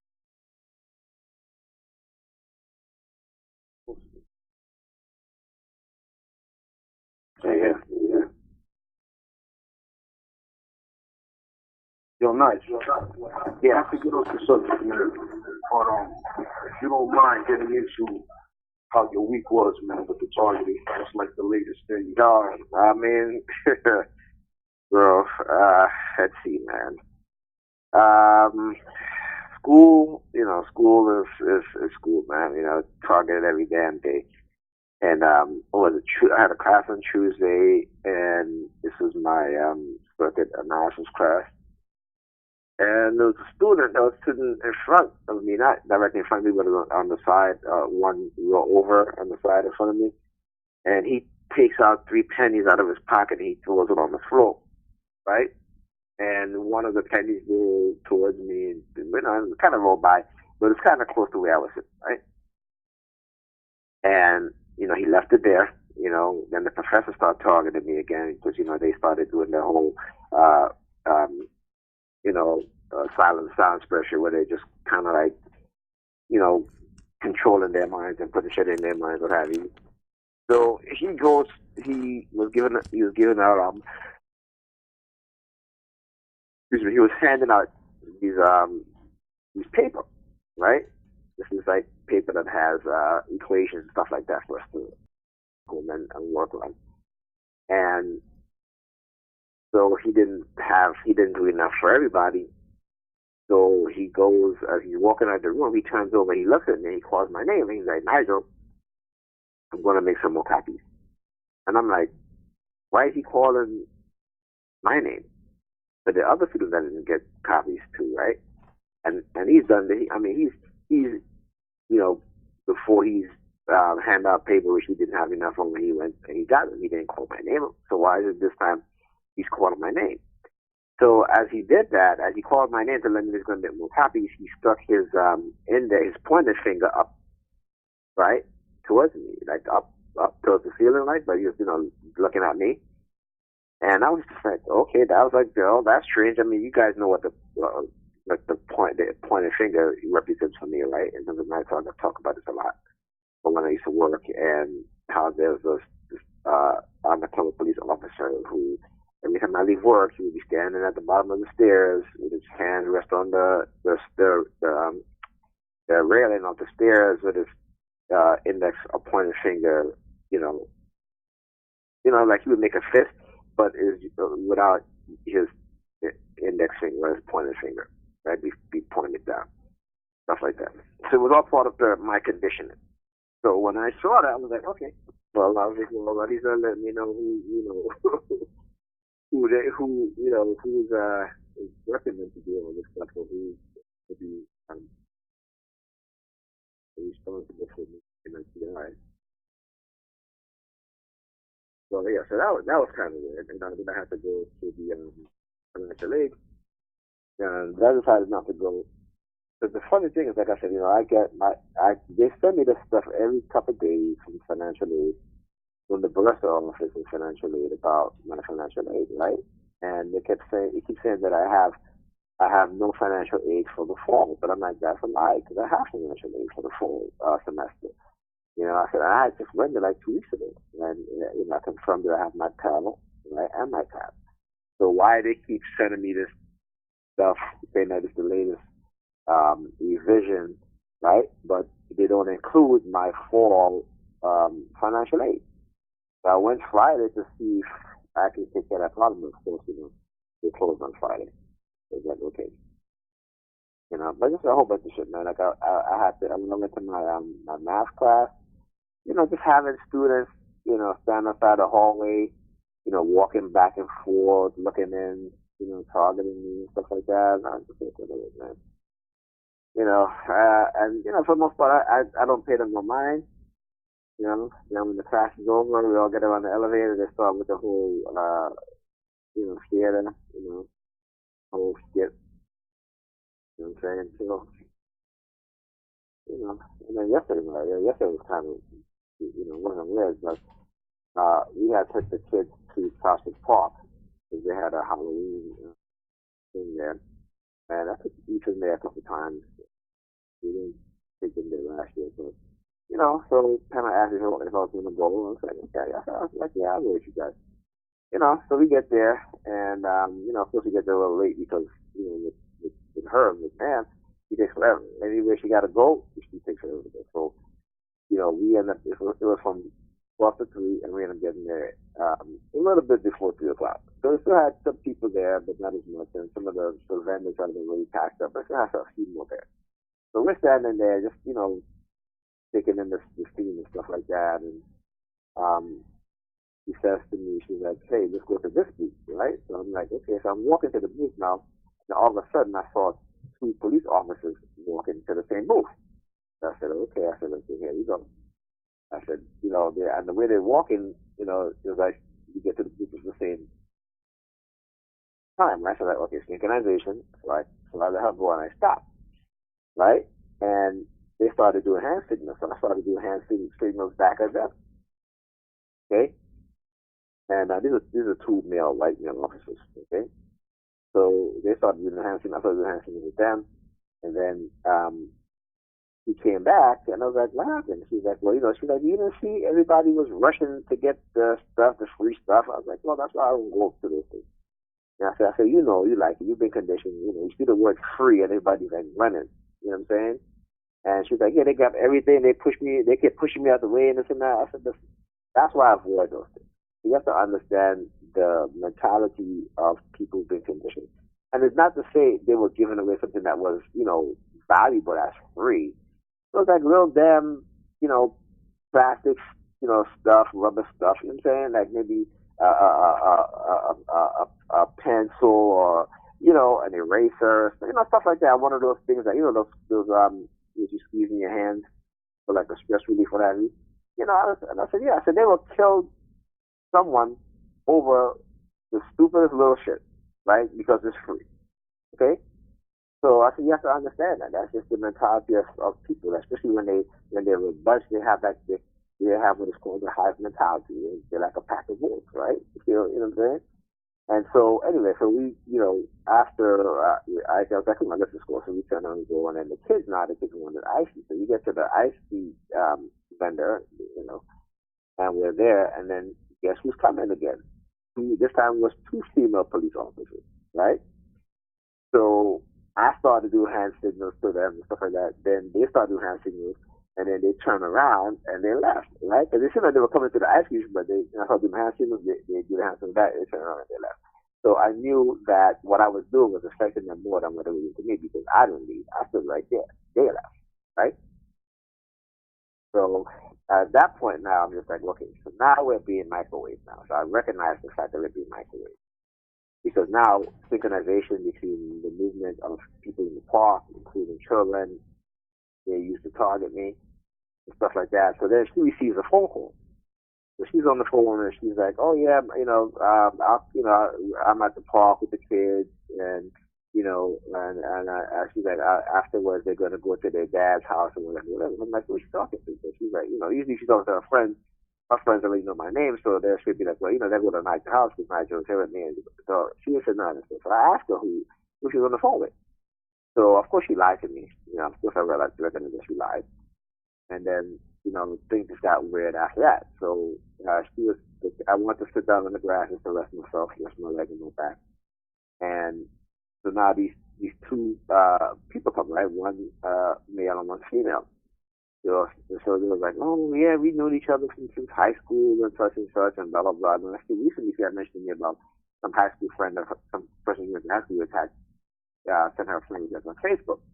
So again, but I know the game that they play. They monitor her activity, online activity, and what and then they try to bring up this type of thing where you could go and be done. Like, I was like, I don't care, So when they realized that it wasn't working, or what have you, then they kind of like, they all got like look on their face that we want disappointment or work, you didn't scream, you didn't this and that. I'm like, what am I screaming for? What am I going to make a big deal for? It's no big deal, right? It doesn't matter to me. Right? So then we leave the park now. We go, the kids want to McDonald's. So we get ready to cross the street to go to McDonald's, and guess what happens? Two police officers, two white military officers come in, walking into McDonald's at the same time they're walking. So at this point, I'm like, okay. So I pick up my phone and start recording. So they went to this older man that was sitting there eating, eating his lunch, or his late lunch, what have you. And you could tell that the older man, he had a cane, right? So then there was also the security guard at the McDonald's, right? Black guy with dress, what have you, and I'm like, so they feel like, oh, so you have to leave, and blah, blah. He's like, what did I do? I didn't do anything. I'm just sitting here. He's like, well, you gotta leave because the people, don't want you to eat it. So I'm like, look at this bullshit. They called the cops on this elderly man who clearly has mobility issues. I mean, honestly, to me, I look at it and I'm like, okay, so what he was eating, he was eating is basically, I guess, something that he might have gotten from the Senior Citizen Center that he may have gone to in the hospital, have you? And they're like, he's like, I'm not doing that. I said, hey, no, there were other people in the McDonald's who were just sitting there not buying nothing, right? No one asked them to leave. Okay? So Pancake said, you want anything? I said, no, I don't want anything from this McDonald's at all. So I was like, I said, you guys should not even should no longer give this establishment your money. Because this is how they treat the elderly. There's no compassion. Okay? And this is what they do. Call the cops and elderly. So these two elderly was like, oh, you don't know what this and that. I said, listen. I said, I was like, what, let me just shut up. I was about to get them. I said, yeah, let me see you go to an establishment somewhere else where it's predominantly one group of people, like a Jewish community. You sit down there, you do the same thing. I think they will call the cops in your ass, right? And see how you would feel, right? But again, it's that we've become so indifferent to other people being treated, wrongly, okay, that we tend to kind of brush it off as this is nothing, right? What I did, I look at it like, hey, that could have been my father or your father or somebody else's father, you know what I'm saying? Who, may just be walking there older, they're the kid. They may be tired, it's like, hey, before I was going to eat this when I get home, but I'm so tired now, so hungry from when I was walking, let me just sit in it. And before you could have done that, people, before you could have done that, I'm going to call the cops. Now these people are calling cops as elderly people with mobility issues. And that's to show you the state in which the society is in. Okay? And then for this security guard now, I was going to give him a piece of my mind. I was like, I was going to call him, some of the worst words. So Pamela, she came back, she was like, let's not make us think, let's just go, what have you. And I was like, listen, this same security guard with the dreads and everything like that, black guy, okay? His shift is over at McDonald's, he's walking on the street, those same two cops he called will stop his ass, one of his ID, search him because they think he has a gun and a drug, because he fits the description of what they think a black person with a gun and sell drugs look like. Okay? You know what I'm saying? It's like a lot of us don't put ourselves don't think outside the box in that situation. Okay? Every time I have an encounter with a police officer, whether black or white, right? The back of my mind is always like, okay, which one of these motherfuckers is going to pop off and start some shit? Right? You know what I'm saying? Because that's their mentality. But these people have been trained to feel like they're superior over you because they have a gun and a badge and they can take your life. Right? That's their mentality that they develop, and that's the mentality that they have. So before even asking or assessing the situation, instead of saying to the security guard, say, hey, it's an elderly man. Let him finish eating and just say, listen, sir, finish eating. Okay, don't take too long, and then leave. Right? Could have done that. But to embarrass a man like that, I was just like, man, that's messed up. But that's the way society is conditioned. We are indifferent to our own suffering and to other people's suffering. We are non-compassionate to others. You cannot empathize with others. We have no empathy for others. No? And everybody just going along like it's okay. Right? Nice. Yeah. I meant to ask you, man, do you think it's possible that being that you were there, they knew that you were sitting right there watching and observing everything, hearing it and all that? I recorded this shit. Oh, good. Yeah, I recorded because I knew the only reason why, because they called us, because put it like this, right there. If it wasn't that man, it would have been somebody else. It's their way of masking targeting. Okay? Right. My thing was, I wanted to ask you, do you think that was a staged event? Yes, I was going to say. Now, the elderly man may not have been involved with it, but the cops and the security guards certainly was. And I'm sure if it wasn't for the elderly man, they would have found somebody that they would have called the police on. It happened.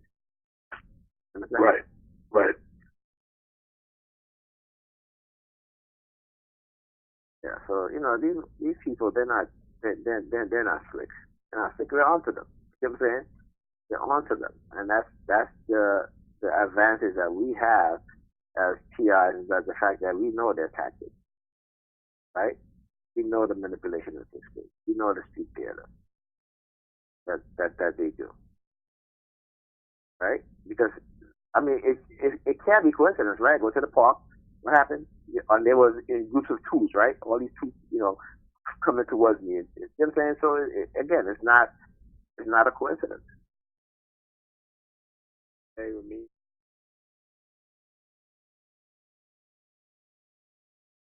I would have around all the paramedics, people. No one was speaking to each other or even looking at them. There was this guy that just kind of looked at me and like he grinned. You know what I mean? I could tell it was a fake event. Like he found it funny, you know what I mean? Mm-hmm. I mean, it is funny, the fact that they do something so ridiculous just to target me. And a subliminal message, they're going to injure me. So, yep. So that's listen, that's the mentality. Like I said, they have conditioned people to, basically treating that it's okay to do this stuff.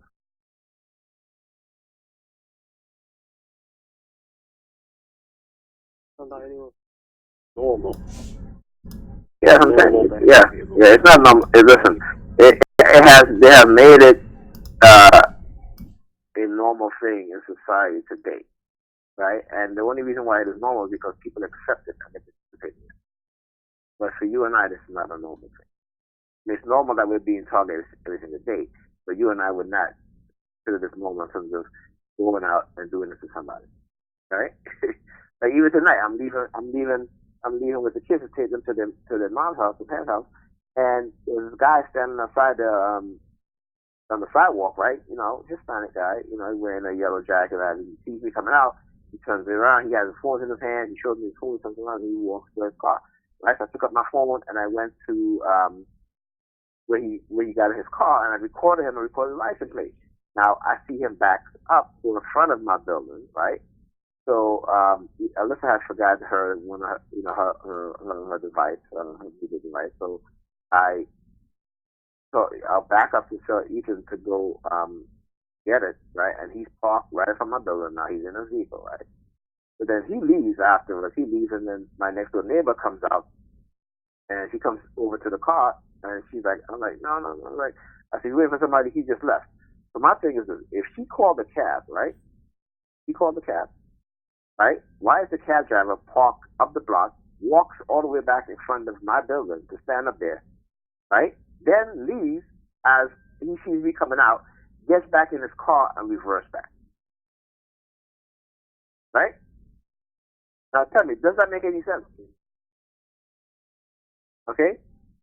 So when I thought he was when I explain stuff like that, people got to say, yeah, well, yeah, that don't make sense. Which cab driver you know is going to come out their car, stand outside waiting for somebody to come out, and matter of fact, the person he was waiting for didn't even come out until like 10 minutes later. Okay? But yet he's out of his vehicle. His vehicle is parked up the block, right? Okay? So I was like, yeah, okay. I was like, these must play their slick, but they're not. They're not. I'm hip to the game. Again, they will use anybody in any situation to try to target you. Because again, there was no reason for him to get out of his car. Yeah, I mean, if he could have called, he has her phone number because she obviously she called for the cab. Or he could have the cab company call her and say, hey, the cab is outside. He's done that to me plenty of times where that the cab was waiting outside and I'm taking too long. They'll call him back. It's like, hey, your cab is outside, and I'm like, okay, I'm coming. You know what I'm saying? Or the cab driver will call me himself.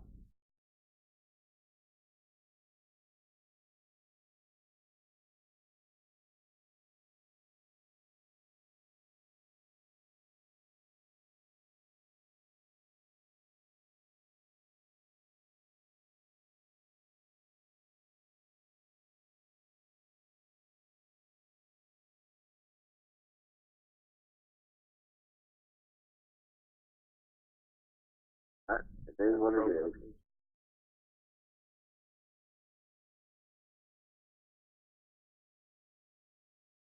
Hello.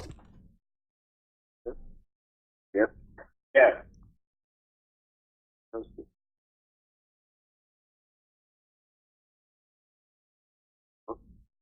Yeah. So that's me, right? Right. Yeah. Neil up in the building. The phone keeps chipping in and out, man. Yeah, that's what they do. Yeah. That's with the folks who. Right. Hey, last week when we're talking about when RC had asked me to give some examples about the physical trauma that I experienced as a kid at the hands of these people, I neglected to mention the fact that also when Nigel was talking about how he met a homeboy on the block, and there was nobody on the block, right? Nobody except him and this guy, and the guy opened the trunk of his car and showed him a brand new 9mm. I have I usually write these scripts as stories, and in one of these, and one of my, I haven't published this one yet, but it's called Disappearing Acts, right? So it's usually when something traumatic happens to a person, there's usually no one around. It could be in a park, or it could be in a building. It could be on your block. It could be in anywhere that is normally populated, right? But all of a sudden, at this one particular time or incident, there's never anyone around, right? And so I'm gonna tell you guys the story about the time when I got bit by a dog.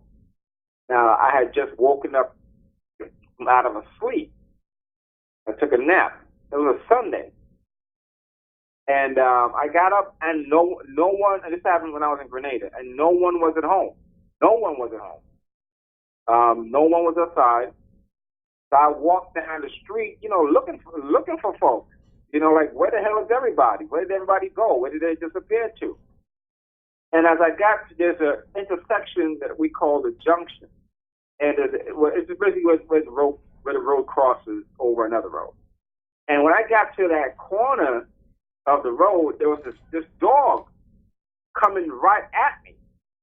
Right? It was a mangy dog. It looked like it probably had rabies or something like that. But anyway, it set its eyes on me. And, I saw he was growling and, and I got frightened. I got scared. So I ran into the only place I knew, which was, actually I ran down the street and I saw there's a shop, like a corner store. And I ran into the corner store because, the shop was open, but the person who ran the shop wasn't downstairs, right? Wasn't, at the front. And I was screaming, for whoever's in the shop to help me. And so I'm like back into a corner, with this dog just growling, barking at me, violently, loudly. And it just kept inching closer. I was little back then, so I was trying to reach the counter to climb up, and I couldn't reach the counter, right? I was jumping to reach the counter, and I couldn't jump up to reach the counter. And I'm screaming out of my lungs, out of the top of my voice, for help. And finally, the dog just lunged at me and bit me on my shin. And he wouldn't let go. He kept on, wagging his head and, dragging me, side to side. And finally, I remember, like a couple of weeks ago, a couple of weeks before that, I was watching an episode of Lassie. And in the episode of Lassie, was it Shane? I think it was Lassie or Shane, one of those movies. But anyway, they had a dog, and the dog was barking at this kid. And the man walked up and he said, if a dog attacks you, just punch him hard, hit him hard, right on the tip of his nose. So I remember that. So I punched the dog repeatedly at the tip of his nose, and then finally, the dog let go of my leg. So anyway, I limped home. Now, when I got home, everyone was there again, right? Which is crazy, right? I limped home crying, blood, streaming down my leg. And when I got home, everyone was home, and I'm wondering, how the hell? I woke up out of a nap. Everybody was not there. I got bit by this dog some minutes later. I came back to the house, and everyone is there all of a sudden, right? So that's probably the first time I had experienced the disappearing acts, right? The second time I experienced the disappearing act was when I was walking from high school, and I got to an intersection of Empire Boulevard and Kingston Avenue, right? All the kids had, I guess, basically sped off in a hurry. And I remember I was just walking by myself. I had my headphones on.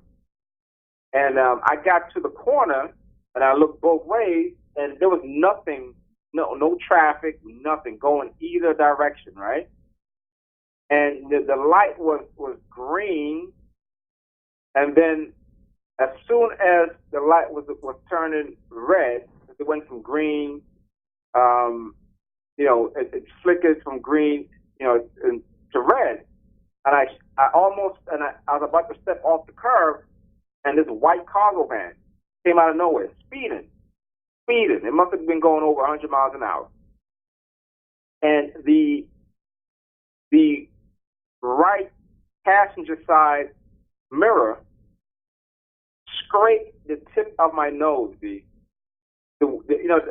wind of the motion of the van, right, blew me back, right? I mean, I would have been plastered all over that pavement because the guy, he ran the red light. And that was the second time I experienced a disappearing act.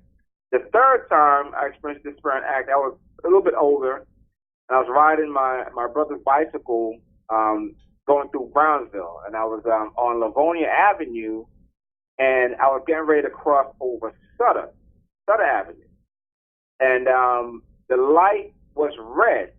So I'm crossing, and then out the corner of my right eye, I just saw this car speeding towards me, right? I hadn't got to like the middle of the street, and I'm like, I'm not gonna make it, right? For the life of me, I didn't even know how I had the presence of mind to realize that if I had continued forward, that would have been it. I would have been dead for sure, because that car was speeding. I mean, very, very fast. And once again, there was no one outside, right? This is at night, like around maybe 8 or 9 o'clock. So it wasn't even dark, right? And this was like during, like the fall, like around this time where it starts to get dark early, or maybe it was coming close, the ending of summer. But anyway, it had just gotten dark. Anyway, I turned the bike around, and as soon as I turned the bike around and I took one pedal forward, the car hit the back wheel of the bicycle. It threw me up in the air. I mean, literally. I mean, you see like those Matrix movies, where they jump up in the air and they almost like freeze in midair. That's what it felt like. I mean, threw me up into the air, and I just remember how to tumble. So I put my hands forward, and I rolled over my right shoulder, and I tumbled. Right? Otherwise, I would have smashed my head against the concrete. So that was the second time. The third time that I experienced the disappearing act. Now, the final time, I think, well, actually, not the final time, but before the final time was when my ex-girlfriend had came from Hawaii to stay with me for a little bit. I don't even know why I even invited her, first of all. I stayed at my mom's crib. But anyway, the entire time she was there, which was like some few months, my mom disappeared from the crib, right? My mom totally disappeared from the crib. And I'm wondering, where the hell is she? Why she just totally disappeared from the crib, like seriously. And then when my ex-girlfriend left to go back, then my mom reappeared again. And then the other time with the disappearing act, like I explained last week, was when I hurt my back in the gym. Now, when I got to the gym, everyone was there. The gym floor was crowded, and it was like I said, like around that time of the night. And this was like in the fall, winter time. The gym is packed, and it was packed when I got there. And then about an hour, 45 minutes later, after warming up to the gym, everyone was gone. There was no one in the gym, right? The gym was totally empty. And like I said, the guy who signed me in, he wasn't even there. He had disappeared from his desk. So I call these events disappearing acts because I feel in a way that these acts are part of the mind control, part of the inception, right? Along with with other events that they plan around you. But I was just wondering if besides Nigel having that experience with with the dude with the car and the gun, has anybody else have ever experienced anything physically traumatic where they went for help? And oh wait, I missed one. When I was 16 years old, my nephews came to spend the summer, and we're at a park, and one of my older nephew was being bullied by a group of older guys. They were like late teens, into their 20s, like 4 or 5 guys. I was there with my homeboy. We were playing basketball. My nephews were in the playground, on the swings and stuff like that. My 2 little nephews, they were about maybe, I guess, like 6 and 7 years old at the time. So the older nephew came to me and he was like, yo, Neil, these guys are, kind of, threatened me and jacked me up and all this kind of stuff. I went over there and I confronted the guy, right? And they looked like they wanted to do something. So I told my homeboy, I said, yo, take my nephews home, make sure they get home safe, and all that kind of stuff. So I was basically there, surrounded by like 4 or 5 guys, and one of the dudes walked up to me and his hands clenching a fist, and then I saw him like kind of like pull his hand back, and I just started wailing on him, right? And I was catching him, and then one of the other dudes came and grabbed me from the back, and I kind of flipped him off, and there was like I noticed a 2x4 that was like on the ground, right next to the playground swing. So I grabbed that and I started wilding. I cracked a few of them, over the head with it, right? Thinking, okay, well, just going to deter them. And the dude grabbed me again. Now, I couldn't swing the 2x4, but I was holding on to it. And I noticed, while I was trying to wiggle out of his grasp, I noticed like the shiny object coming towards me. So I ducked. The dude had a 4-finger ring on and cut me above my eye. This was like this was like 3 o'clock, right? Hot summer day. And when they saw, it's the thing that kills me. You got all these people around, and they're watching these grown ass people, jump little old me. Anyway, when they saw the blood, they started running, right? Because I was bleeding profusely. I was playing basketball, so my body was hot and all this kind of stuff. And so anyway, I walked home, and I buzzed my apartment door, and nobody was home. I went upstairs, nobody was home. I went down the block to my sister to see if my niece and her friends were there. No one was there, right? And I went upstairs to my neighbor, and my neighbor was there. She called the ambulance, and they took me to Kings County Hospital. So these are the disappearing acts, and this is how they make you feel like, especially when they get you to the point where they start revealing the shit to you, that they're gonna put your life in danger, or they're gonna put you in a situation where you're in a corner, right? And I realized that when I was working at the place where I was telling you guys that I felt like they were placing me on the mind control and raping me, right? They had put my desk, in a corner, right? In a small area, but in the corner, right? Not like in the center, or, they put my desk in a corner, right? And, so now, they keep sending me some messages that, of course, they're trying to take my life and all this kind of stuff. And that they have to get to the coroner to steal my body and whatever. They trying to play like that whole, organ stealing kind of shit, right? But this is basically a religious ritual, right? This is a ritual that they, that they're engaging, right? And like I said, everything they do is premeditated.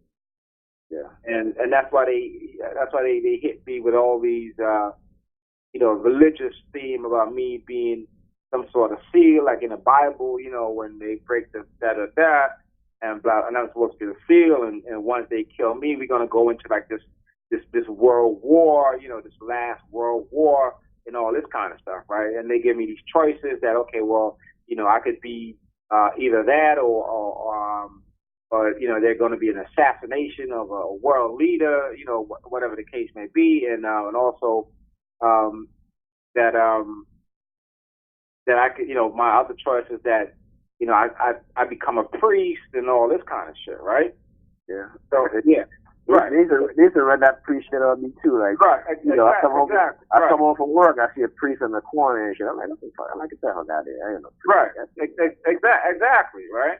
And so that's the sick, the sick shit that, along with, of course, mind control technology and all this kind of stuff is a lot of these things are religious, right? And it's how they get people to go along with, basically, murdering people in a sense, right? And so, I like I said, the script is called Disappearing Acts, and for TIs out there, just try to imagine a time that when you were physically in danger or physically traumatized, right? And when you went to look for help, either your surroundings, there was nobody there to help, during an altercation, there's basically no one around, or an event, no one around, to help you in a sense. And because it's how they make you feel like, helpless. And that's why, I had written a story about my friend, the same guy who showed the 9mm. And this is also disappearing, and that's one that includes that. One day I remember I was coming home from school, and there was nobody on the block, and I walked down the block. I just said, let me walk down the block, right? But I know it's them that put that idea in my head, because I just came from school, and usually I go upstairs first, put my book down, my book bag down, all that kind of stuff. But something just said to me, just walk down the block. So I walked down the block. And it's the same guy, we're teenagers, and he's standing in front of this building. He was crying, right? I mean, he looked scared, shaking. So I approached him, and I said, yo, what's up, man? What's going on? And he couldn't even talk, without crying. Eyes started to swell up. And tears just flowing down the side of his face. He was telling me about this guy and his friends that that they had grabbed him off the street and backed him into this alleyway, and they pulled this gun on him. They pulled a bunch of guns on him, and they threatened to kill him. And they put the gun barrel in his mouth, and they started slapping him on his face, and threatening to kill him and all this kind of stuff. And so I was like, yo, did you do anything like that? And he was like, no. I've never done anything, to these guys, but I recognize one of them, and blah blah blah, whatever. But I think it was because why they did that to him was because I found this out years later. But I used to date this girl in high school, and she told me about this boyfriend that she had, who would cheat on her, you know what I'm saying? He gave her chlamydia and some other STD, and he would disrespect her, bring girls around her, and she couldn't say anything, would threaten her to beat her up and all that kind of stuff, right? So she and I just, we started dating. I was like, yo, when you feel comfortable, just tell the dude, do with him and whatnot. Anyway, Gary sometimes used to, I didn't want to say his name, but anyway, the dude used to walk her to on the block sometimes, when school was over, because sometimes I had a class, I didn't have a 8-period class. I would leave. I would leave early, and sometimes he would walk her to up the block, and she was coming to see me.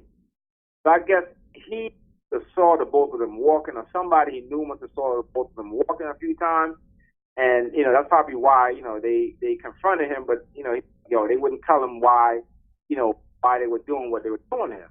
And anyway, I told him straight up. I said, yo, get your shit. I went down the block. I got my shit, and I was like, go see this dude. Straight up. Let's go see this nigga. Fuck that.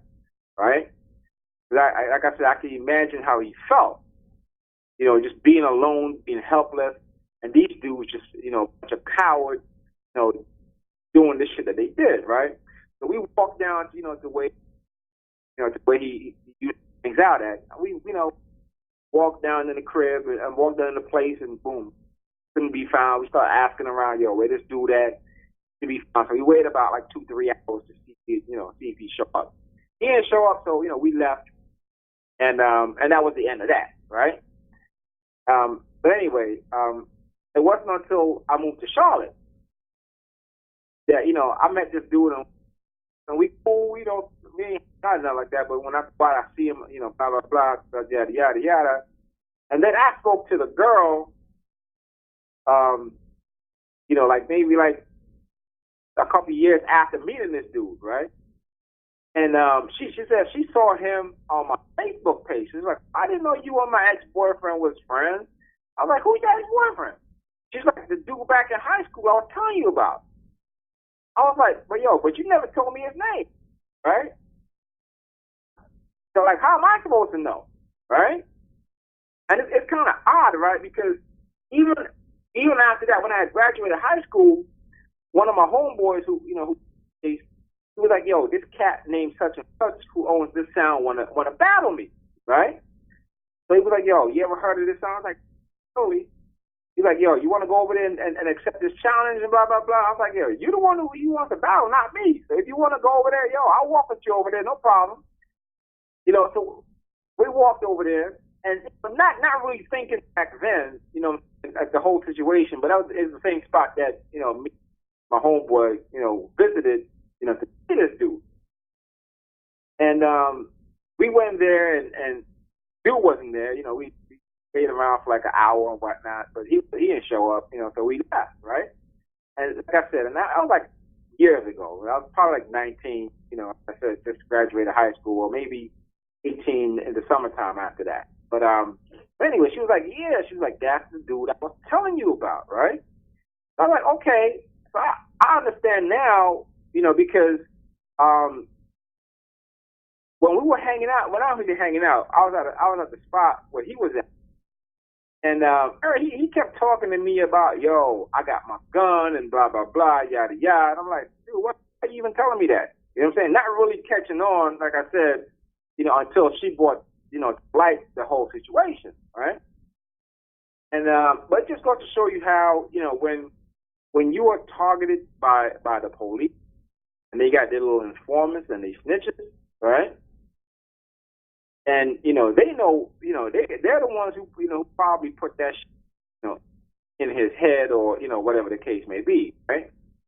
Because I can't understand for the life of me why whenever I go over there, I can't see the nigga. You know what I'm saying? He's just never around, right? And, yeah.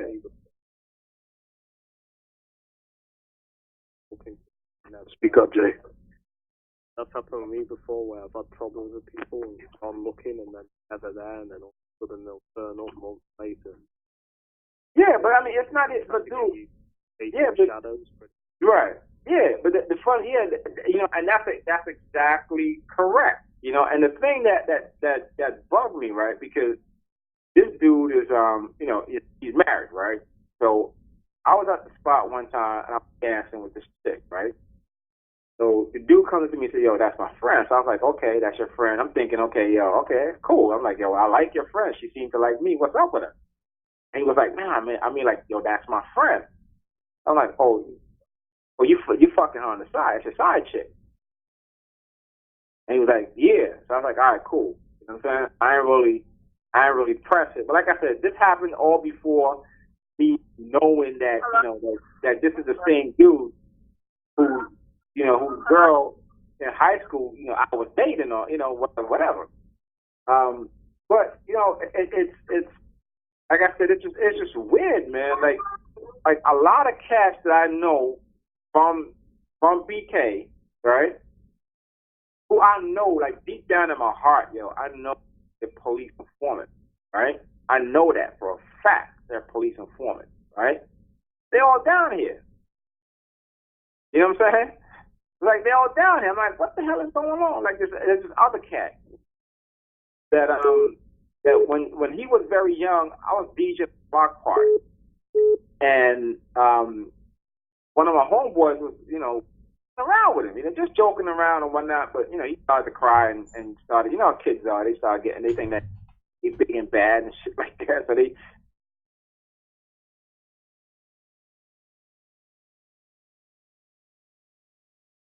like chucked him off a few times and whatnot, right? And he started crying. I mean, snot out his nose, blah blah blah, yada yada. So I was like, yo, come here. So I pulled him to the side. I was like, yo, man, don't worry about it. Because I took up for him. You know, I went and I acted like I was beating up my homeboy, you know, boy and whatnot, right? I put him on a crate. I was like, yeah, let me teach you how to DJ. I'll teach you. And, you know, to stop him from crying and, you know, to feel good, you know what I'm saying? But I hate seeing, you know, grown people bullying kids. I mean, you know, my friend was just joking around, but, you know, Shorty was getting serious. He really wanted to fight. But anyway, this cat, there was a sound in Brooklyn that the guys had asked me that they wanted to sell their equipment. And they was asking me how much I think that they would, you know. I was like, yo, don't sell your equipment. I was like, you know, I unfortunately, and then they asked me if I wanted to DJ on for them. I was like, I can't. I got my own sound system. I mean, it'd be like a conflict, you know what I'm saying? But I'll find somebody in my high school You know what I'm saying? And I'll teach them how to DJ, and then, somebody who hung around us, my crew, and I'll teach them how to teach. So anyway, that happened. I taught, a guy, how to DJ, stuff like that. And he ended up, they started, because they used to be like a big sound back in like the 70s and early 80s, and then they retired. So instead of like selling the equipment, I was like, nah. So I found a DJ. I trained a guy as a DJ, taught him how to DJ. He started selecting the sounds, and that sound became one of the biggest sounds in Brooklyn, right? Not just Brooklyn, but, worldwide, reggae dancehall sounds, right? So when I got to Charlotte, this cat was down here. He don't remember me. Maybe he does. He just didn't say. But I knew who he was because his face is still the same, right? And Nigel told me that the guy my friend who was just bullying him. Not really bullying, but just kind of playing around hard with him. You know what I'm saying? Playing tough with him. And he was basically, he was blind, right? And so that kind of made me wonder, because like I said, around when Nigel was telling me that stuff, and I started losing my eyesight. You know what I'm saying? Like my eyesight went from being 20/20, to I can't reach reading glasses. You know, so I can still see stuff, right? But I can't read anything, from that's close up, right? And so it just the whole timing of everything just kind of seemed good, right? And like I said, there are a lot of cats out there who are, and I know I've met a lot of informants here in Charlotte, both men and women, right? And I wrote a script about that, right? Called The Informant, right? Basically, how is it that people, like, you ever know a particular person who always gets pulled over, right? Always has, incriminating evidence on them, right? Stuff to land them in jail, but they never get any jail time, right? Never see any jail time. Like, how is that possible? You know how quick they are to lock niggas up, right? You know how quick the cops are to lock black people up. And these cats, they never go to jail. They get arrested for drunk driving, for weed, for whatever, right? They never go to jail. You already know what time it is with that. Exactly. You know what I'm saying? Exactly. How is it that, a group of cats get busted together, but this one particular person is just out like that? You know what I'm saying? Like how is that possible? You know what I'm saying? So, like I said, I've met and like I said, I know it's because there were, and a lot of females, like, who were informants, they were trying to get me to be in relationships with them, right? And I'm like, I started peeping this shit. I'm like, what the? Because like I said, they were isolating me, and it was basically entrapment, right? And they were basically bringing people for me to date, in a sense, right? They're female informants, and they started calling me. They were probably trying to seduce you into that world, right? Because chicks be asking me weird questions, like, what's your deep, darkest secret? You know what I'm saying? Oh, you can trust me. What's your deep, darkest secret? I learned a long time ago. Wow. When people start asking you shit like that, especially being a TI and all this kind of stuff, I'm like, nah, that's too weird. You know what I'm saying? So I would lie about some shit just to see how they would react, right? Smart move. Right, exactly. Because, like I said, it's just crazy. But, like I said, back to the not going off subject, but back to the disappearance act. You have to pay close attention to this stuff, right? Because it's a part of the mind control and of the targeting technique, right? And it's a way of letting you know that when they really want to do some shit, you know what I'm saying, that ain't nobody gonna be around to help, in a sense. That's how I feel like. I live alone, right? And then, having congestive heart failure, they constantly,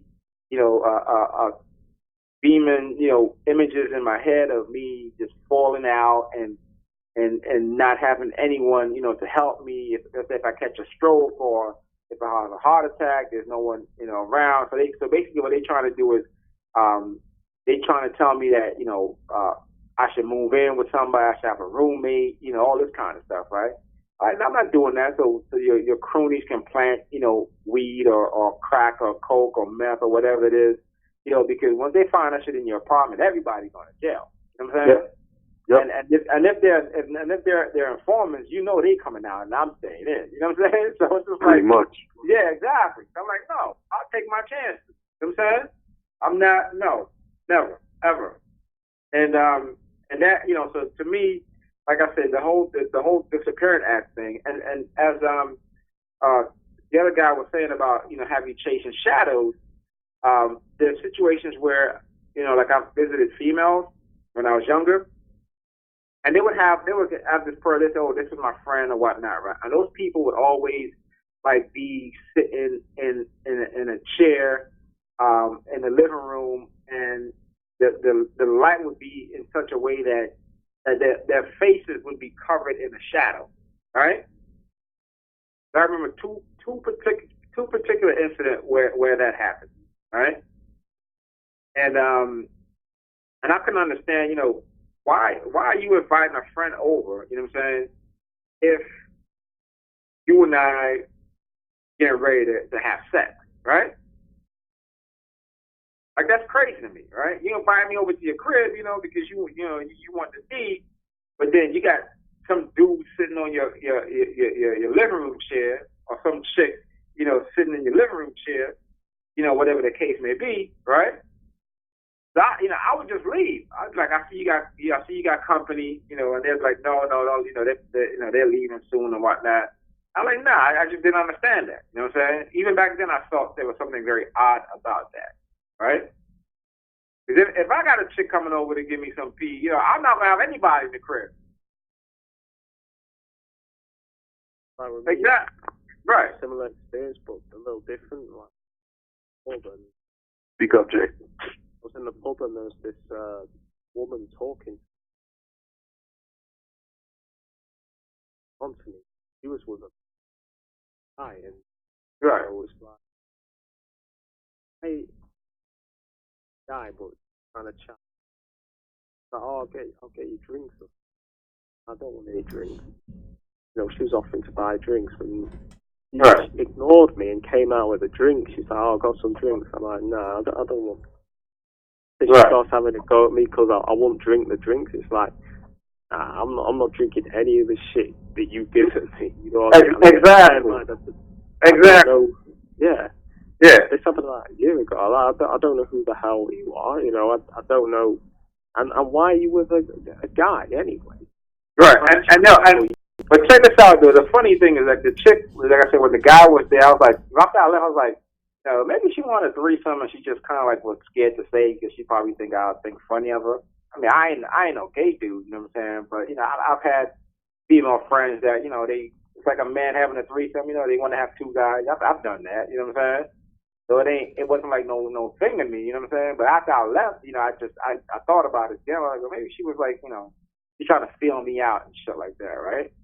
And same, with women, I've had, threesomes with, with two women and all that. Ain't no thing to me, you know what I'm saying? So it's like, for me, it's like, I don't put labels on people. If a guy can have a threesome, a girl can have a threesome too, you know what I'm saying? Fuck it. If she, long as the dude know, that ain't, I'm not gay, you know what I'm saying? But, like I said, but it's just weird, you know what I'm saying? And, to me, like I said, it just kind of raised a red flag, to me, after that. And, but these are things that, that we don't really pay attention to, right? But, right. What you do when you're doing that. Right, exactly. So, they know.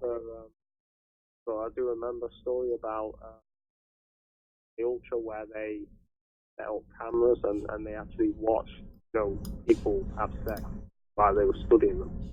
Yeah, and I felt that because I had a situation here where this chick I've known for years, and she and I have always liked each other. But I've never really pushed up on her because she gave me the impression that she likes females more than guys. But then she had got married for at one point to this guy, but then they got divorced shortly after, right? So she came to the crib on her birthday, to she wanted me to do a photo shoot for her, and she got to the crib and her friend was doing her makeup, and they were asking for drinks and all that kind of stuff, and she was giving me little looks like like she wanted to smash and whatnot, right? I mean, I know she's bisexual, but she's beautiful, man, absolutely gorgeous, hands down, man, one of the most beautiful women I've ever met in Charlotte. And I remember, like we were getting close to each other, and I was about to kiss her, and then I turned to my right, and her friend was right there staring at us, right? I didn't even hear her like leave the bathroom and whatnot, But anyway, I remember watching the movie She Hate Me, right? Where they had where the guy, he was impregnating all these lesbians for like 10 grand a pop, right? And they had sent an undercover cop, and while he was having sex with one of the broads, the undercover cop crept into the room and standing at the doorway, and she was taking photos of them having sex, right? And so that shit popped into my head, and I ain't fuck with it. I was like, nah, I'm not. I know she probably kind of felt weird, but after that, like a couple of weeks later, I took her out for her. The following week, I took her out for her birthday. I took her to dinner, and I took her to a play, right? At the Blumenthal. I took her to see a stage play, and I mean, like she was really feeling me, and but once again, these people, they just made the night weird after that, right? Because she wanted to come back to the crib, but then my car wouldn't start. I'm wondering why the hell my car is not started. It started fine, when we left. All of a sudden, and then when it finally did start, I drove about like a couple of miles, then it shut off again. So every couple of miles, the car was shut off, and it just fucked up the mood, right? So I was driving her home because, like I said, the mood was all fucked up. I didn't even want to be bothered. I was so ticked off, and we got to this closest gas station, and I got out the car to put gas in the car, and I got to start the car up again, and it wouldn't start. So she called her homegirl to come get her, whatever. But it's like, they really know how to mess with you when things are going good with somebody that you really like and they really like you. They find ways, to kind of F up the mood, right? Because of course they want you to be with who they want you to be with, or to be in a situation where you will be compromised, right? In a sense. So it's just one of those things that that we never really kicked it like that after, and but that's just how they operate, man. They're so cunning with mind control, and they've been sending, like I said, the artificial telepathy, the silent sound, for the longest, right? It's not until you know exactly what it is and how exactly it works that you're able to differentiate and remember, right, certain events in your lifetime that seem so out of place, so strange, right, so absolutely oddball, that you come to realize that these people were actually manipulating the situations even way back then.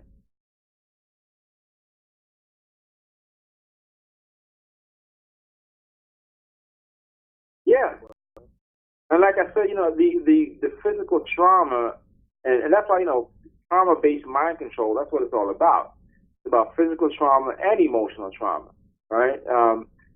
Going to the emotional aspect, the emotional trauma aspect of it is, the example I was talking about where the first girl I had sex with, and a family member being, physically abused by, her boyfriends, and then later, her husband. And then the chick, like I said, I first had sex with, ran to the crib and hid in the same closet like this family member. Whenever, dude to put her hands on her, she would run and hide in that same closet. I don't understand what it was about this closet, right? And it wasn't until later that I understand, because my brother's name, right, is the same name as the pre-press manager of the place where I felt like I was being mind controlled and being raped. So that manager, right, of that department that I worked in, his name was the same name as my brother. Or it's the same name as my brother.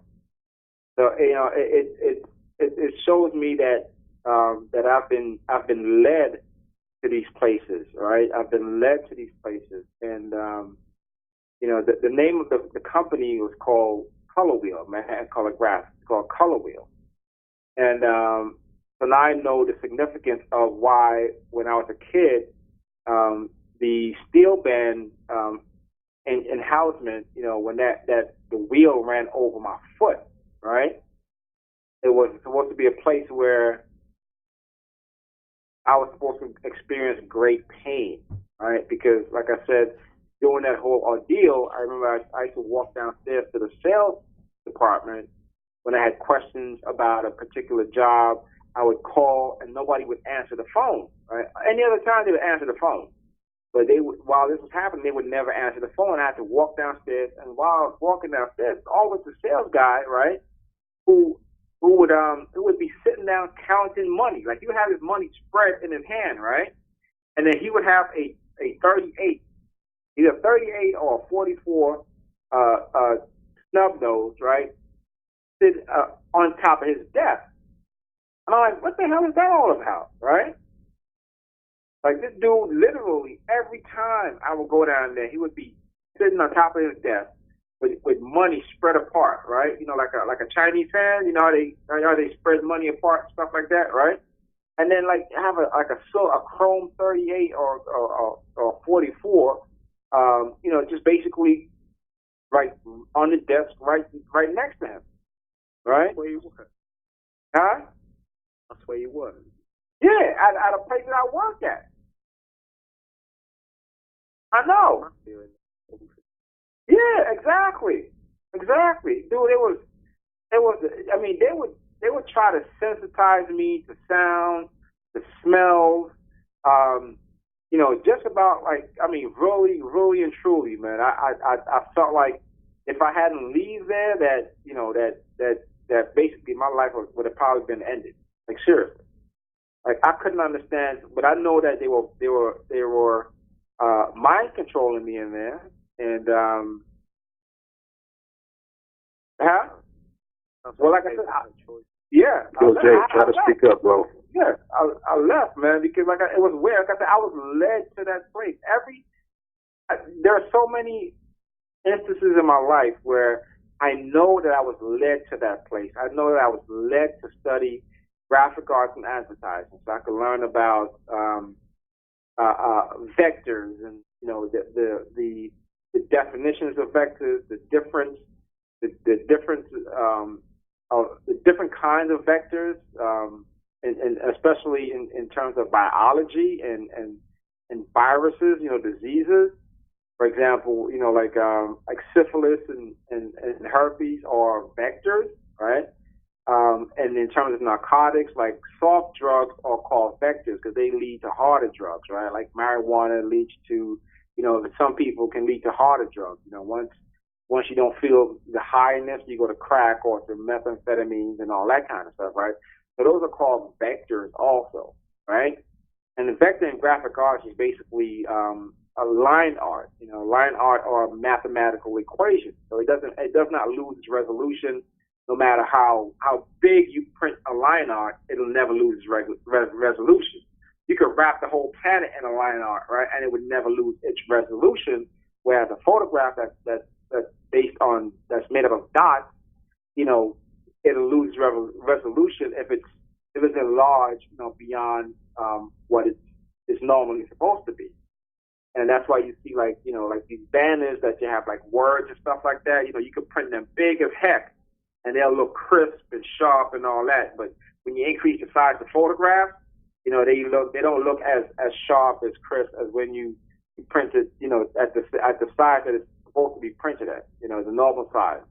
So I've learned about, these vectors, and somebody planted me, right? And I know that. And, I don't know, they keep on sending me these subliminals about the guy who lived upstairs before these folks, that he is one of the key players, or if not the major key player in them, with me, with this mind control experiment.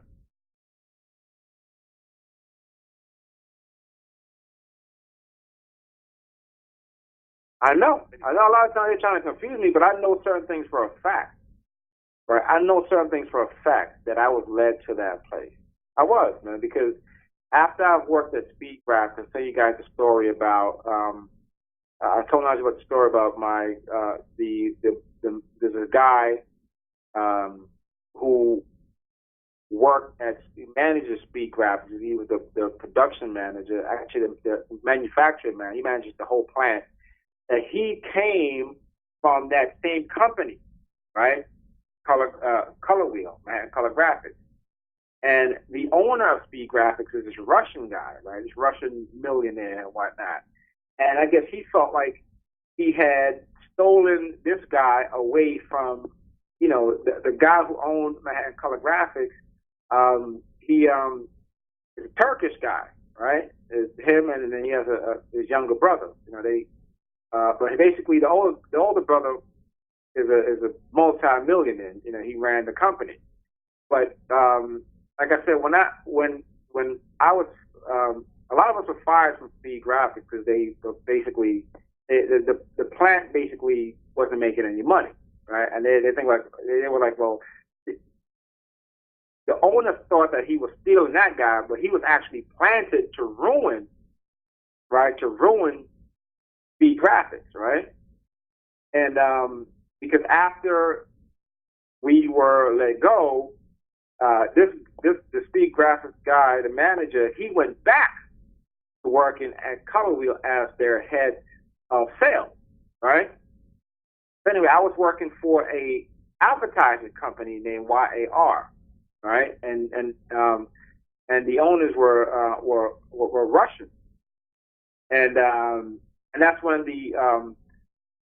that's when for me it really started. The whole what we know as targeting, because I remember days where this guy came into our department, telling me, well, somebody had broke into the owner's office and stole a laptop with all of their client accounts and all that, right? But I'm like, that's bullshit. I mean, who's going to keep all their client accounts on one specific laptop? You telling me that that's the only laptop with all their their proposals and all their client accounts? That's crazy to me. I'm like, nah, that don't fly. You know what I'm saying? So this black guy named Dwayne would walk into, and I would be there like, by myself, and he would stand behind me. He would say, Neil did it, right? Just like that. So I'm like, bro, what are you talking about? And he played off like he was just joking, right? And then there's this German guy who worked there. They had switched my hours from 4 to 12, and because, like I said, me and the guy named Dwayne had a conflict. Because I'm like, yo, dude, I don't know what you're talking about. Don't say shit like that. You know what I'm saying? Because that's not cool, right? And I used to work a lot of overtime, and the guys wouldn't authorize me to get a car home. And it was like, if you work over 2 hours, they're supposed to give you a car home. And he would never want to give me one of the vouchers to get a car home. Right? So a lot of times I had to take the train home, right? Late as friggin' night, 3, 4 o'clock in the morning, right? And so I got mad. I went to my boss and I told him, I said, look, man, I'm working all these late hours and this guy acting like, this car service fee is coming out of his pocket. What is the problem with him? Right? But he was such a he's German. He was a condescending prick, right? wanted to feel like, like he was all, first of all, he looked like Freddy, right? His face is all, I guess he was like in a fire or some shit like that, or maybe he was born with his face disfigured, but he felt like, he must have had like an ego problem and shit like that. So he felt like the only way, to make him seem like he's somebody is to give the black guy a hard time, to make him feel like he's better than the black guy. Face ugly as shit, but I'm still better than you because you're black, right? It's like them poor white folks, yeah, I'm poor as you, but my skin is white, right? So I'm still better than you, right? And so anyway, there's this guy who they had hired named Morris, and Morris always talk about, he used to work at this place called Color Wheel, and he just ended up there. And while they were giving me a hard time and really increasing the targeting, Morris would talk about the guy who used to manage Speed Graphics, who is now over at the Color Wheel. And he's like, yeah, he's there. You should give him a call, man. I think they're looking for people over there, right? And me and this guy's always been cool. When I got hired, he was like, oh, yo, you the exact guy I'm looking for, blah, blah, blah. And he was like, yo, just call me Pops and whatnot. That's my nickname. You can call me Pops. You ain't got to call me by my last name. Just call me Pops and blah, blah, blah. So we had a good relationship. At least that's what I thought. Anyway, so while they were giving me the hard time, Morris was constantly in my ear, yo, you should call up, blah, blah, blah, I mean, they're looking for people, and I'm sure he's going to hire you, and blah, blah, blah. So anyway, I got to the point where I got fed, because one time, I literally worked like 5 hours overtime, and it was like friggin' morning, see? And this dude I was tired as crap, and he would not give me a voucher for a car service. I started screaming at him. Right? And then my boss called me into the office, he was like, yo, well, we can't have this, da, da, da. I was like, I said, I explained to you before what's happened, right? And apparently you didn't do it. You didn't talk to him because he's still with us. I said, I was tired this morning. I worked 5 hours overtime trying to get stuff done, right? I could have left, right? I could have left, but I'm a responsible person, right? And I'm trying to do the best that I can, and I'm tired, and this dude would not give me a car service. Right? He's like, oh, I'll talk to him, blah, blah, blah. But anyway, man, I called up, I called up the guy, and I was like, yo, this is what's happening here. And, I'm just looking to be someplace different. So he's like, okay, cool, man, come in for an interview, and, we'll hire you. So I went in for the interview, and they hired me after. So anyway, that's how they maneuver, right? That's how because I was looking for other jobs, other places, right? And I wouldn't get no response from nobody. All right? I was looking for at least 2 or 3 weeks. I would get no response from nobody. Nobody at all. That's how they steer your career to put you where they want to put you at, so that they can do whatever they want to do. Yeah, but I never understood, but I know it's them, because even after that, they kept on. Years later, and this is like in the late, probably like 2008, 2009. I just got curious and I started researching, because there's this movie called Lucky Number 11, right? And you guys should watch this movie.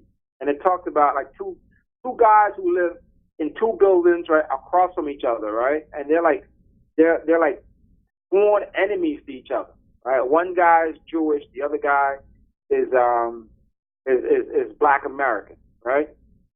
And they have like this.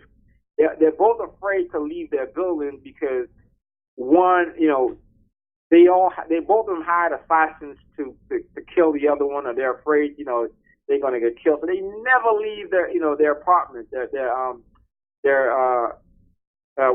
penthouses, right? They never leave their penthouses, all right? And they was kind of referencing those two to the owner of Speed Graphics and the owner of Color Wheel.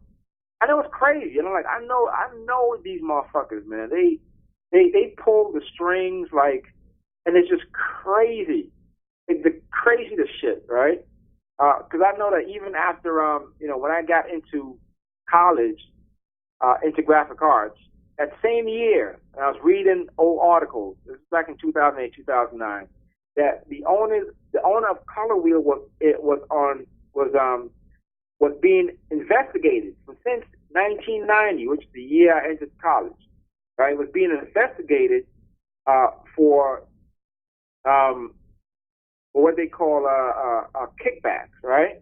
Which is like, they overcharge customers, and then for what the price. Let's say a job is like, let's say $1.5 million. They'll charge the customers like $2 million, and they would pocket $500,000, right? That's called a kickback. So they were being investigated since 1990, right?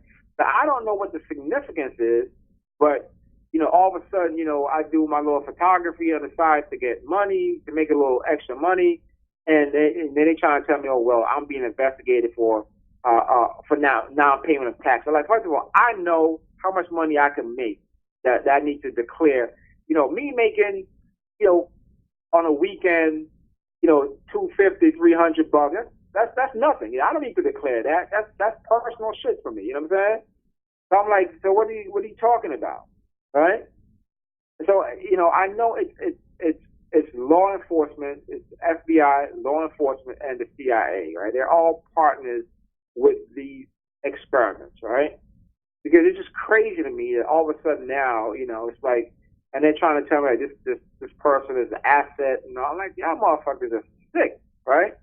They're sick, but I can't ignore certain things that is being transmitted to me, that has happened to me, right? I can't ignore these things because I know that these are part of the mind control experiment, and this is a way for me to try to explain to other people what has happened, what's been happening, what is happening, and what probably is most likely to happen, right? And so I just want people to be aware and just really understand when you go through something, you know what I'm saying? It's like, even though they may try to confuse you, and even though they may try to put a lot of things, that probably doesn't make sense, a lot of things do make sense. You have to learn how to sift through the rubble, right? And pull out the stuff that makes sense, right? And, but the bottom line is that, this is mind control, this is behavioral modification, this is everything that you read about, right? With MK Ultra, with Project Bluebird and Monarch and Artichoke, these are they mix and match aspects of each project, right? And to these experiments. So folks got to be aware and not to discount anything, right? But always remember that you need to try to be able to understand and also verbalize, right, what's been happening to you. Because a lot of these things are not coincidence. These things are planned, right? These things are planned, and that's what makes these things premeditated. It's not like, they come to this and say, oh, whatever happens, happens. No. They have several outcomes for you, right? And if they can't get the outcome that is part of a certain script, right? Then they will make another outcome on the fly. Whether they have to control you and another person or a group of people, right, to get the desired outcome, they'll do it, right? And you will have no idea that this is what's happening.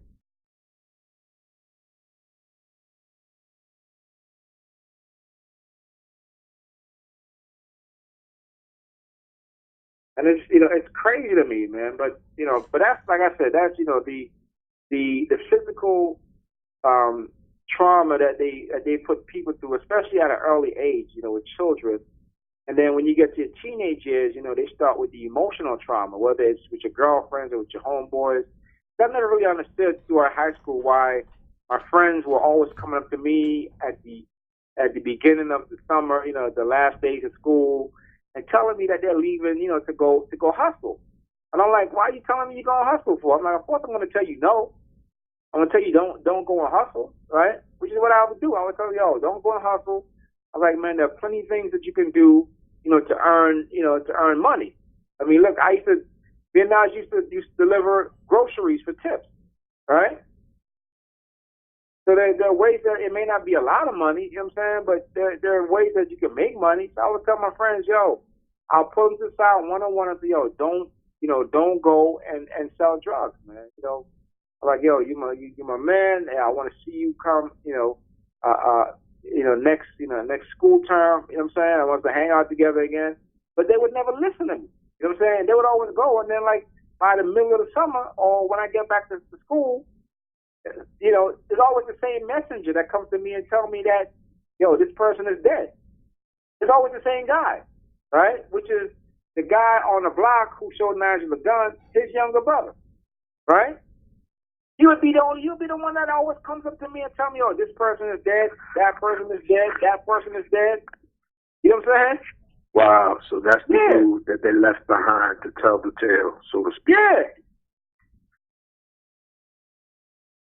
You're not, Neil. It was crazy. I meant to ask you, yeah, no doubt, man. I meant to ask you, now's a good time to bring that back up, man.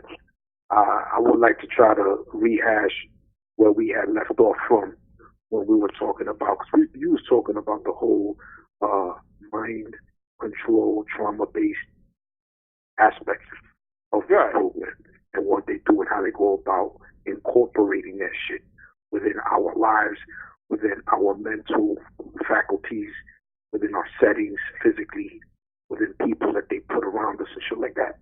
So I like to go back, and try to see if we can recapture, which I know we're not going to be able to duplicate, but I would try to recapture more or less the essence of what we were having, those psychological breakthroughs amongst yourself, me, and Raw True 7, who's not here right now. But I'd like to try to go back in time a little bit and go back to that question that he asked you in regards to what do you feel in Grenada with the whole thing with the Prime Minister speaking to you and telling you specifically that he's going to keep his eye on you. Right. Where do you think that started as far as like where you can think back from, as far as your mind, where you can recollect? What do you think that you started realizing, yo, man, my life is, this shit is crazy, like a scripted type of, saying, because from what you were saying tonight, you were saying how certain things were set up. You know for a fact that you were set to go to that particular school and study graphic arts, and that was kind of like tailor-made for you. So my question is in regards to going back in time to that particular memory where you were there with the Prime Minister of Grenada at the time, and he told you these words. After that happened, what was it that you were feeling besides shock and awe, and who knows what else? Well, as a kid, nothing really. I was like, okay, he said he's gonna keep an eye on me, watch my progress. I'm like, I'm a kid. You know what I'm saying? It was, for me, it was a big thing because it's like the lead of the country. You know what I'm saying? I mean, I couldn't remember. I was too young to remember. The guy who overthrew, right? Gary, whose daughter, is Nigel and I godmother. You know what I'm saying? So I was too young to remember, and then they left the country, so I was too young to remember him. I remember my godmother, right? I remember certain events like, they used to have Christmas parties, and she would come and get us, and we would spend the night before the Christmas party, and she would like let us open up our gifts early and all that kind of stuff, right? But after that happened, when I met him, it was like, yo, my mom. I was more like looking at my mom. My mom, she looked very proud and and very excited. She seemed very happy and proud and excited. To bring us, to meet him, and. So as a kid, I was just okay. I was like, okay, I didn't really think nothing of it, But I mean, I've known, since I was a child that something was wrong. You know what I'm saying? Like, how is it that I was always getting sick? Going to the hospital, having these surgeries, and nobody else in my family, had experienced that, right? Not my twin, not my nephews who were a few years younger than me. None of them experienced that. So why was it me who was always being sick and catching a hernia and having my tonsils removed and all that kind of stuff and catching the mumps, measles, pink eye, What else? The heavy Pneumonia. truck that with the tire that rolled over your foot. Huh? Yeah, exactly. Yeah.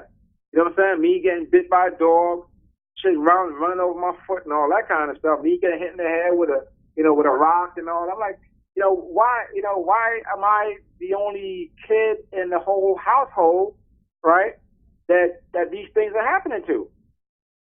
That old man that you said that I think they threw his legs off and you slept through it out there in Jamaica? Yeah. I slept through that whole ordeal.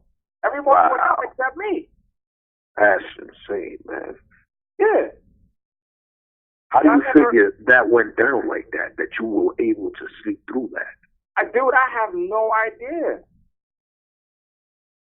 First of all, I know when I'm being put to sleep, right? Because I just start to feel like I'll feel normal, and then like my eyes, I just start to feel sleepy like that, right? So whatever signal they sent to my brain, boom, I'm like, it's like a few seconds. If I even lay my head down, I'm out, right?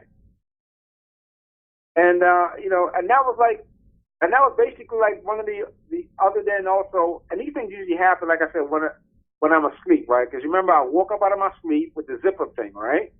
I woke up out of my sleep, and the funny thing is, I woke up out of my sleep with my zipper, and when I zipped up my foreskin, and I went right to my sister, right? It was like she was like there waiting for me to come outside, right? It was crazy, right? And then the same thing with the dog. I woke up out of a nap, no one was there, so I went walking down the street looking for everybody, right? And then with this whole explosion thing, like I said, I woke up, I went outside, and I saw all this black soot, all over the ground. And I'm like, what the hell just happened? And my sister was like, Neil, you slept through the whole thing? And I was like, yeah, what whole thing? And then she was telling me that, the guy, and I remember the guy, next door, he got his legs blown off. One of the big air tanks, exploded and severed his legs in half. Yo, that's buck wild, yo. That is, but like I said, man, it's not until you start to really, somebody brings it to your attention, you start to learn about this stuff, that you realize what's going on. When you start to read and you start to research and you meet other people, who have had similar experiences, and you start to realize that that this is what's been happening to me since I was a child. Right. Yeah, it makes sense because I'm looking at it from a perspective that, we're people who are learning as we go along through this experience. Thankfully, brother's been able to shed light with the psychological operations of this particular program. You've been able to incorporate your own signature way of talking about the psychotronic weapons, because I've seen videos that you have, man, going back some time. Yeah, and you were talking about the psychotronic weapons, you're talking about the directed energy weapons, acoustical weapons, stuff like that. So, we're lucky, we're blessed to have that information from you guys and learn from it early, in a sense, because you guys didn't have no one to give y'all that leeway.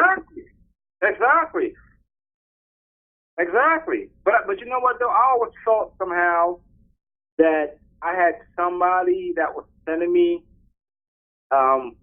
clues to not get involved in certain situations, right? Because I can remember certain situations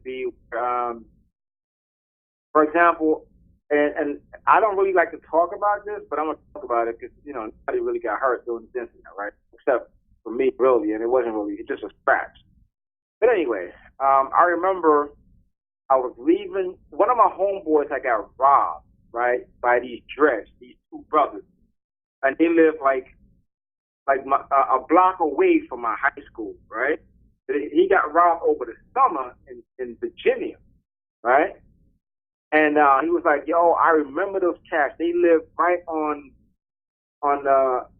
Albany and I think it's like Midwood. Is it Mid? Nigel, remember what's before Rutland Road?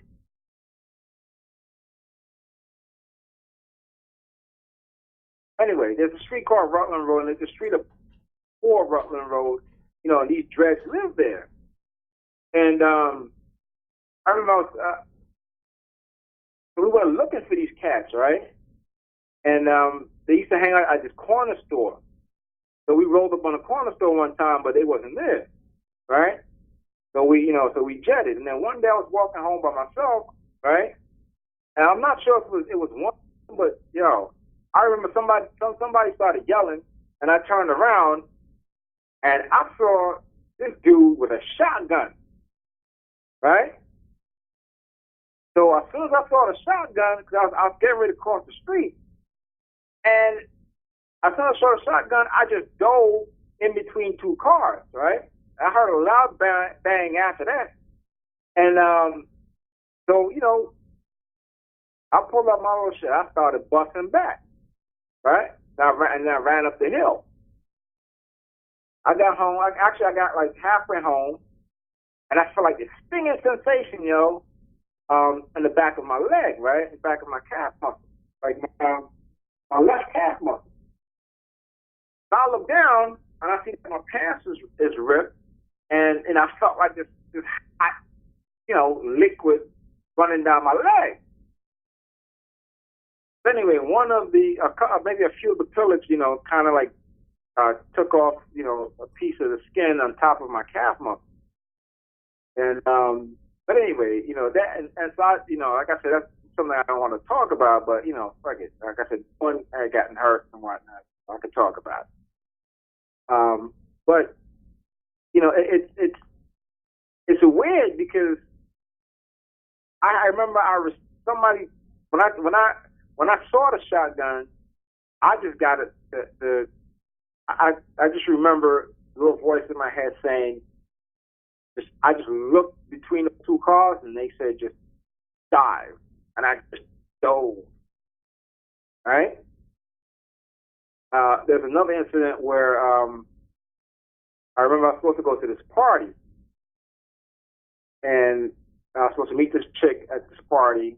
And for some odd reason, I kept on procrastinating. Like something was telling me, don't go. Right?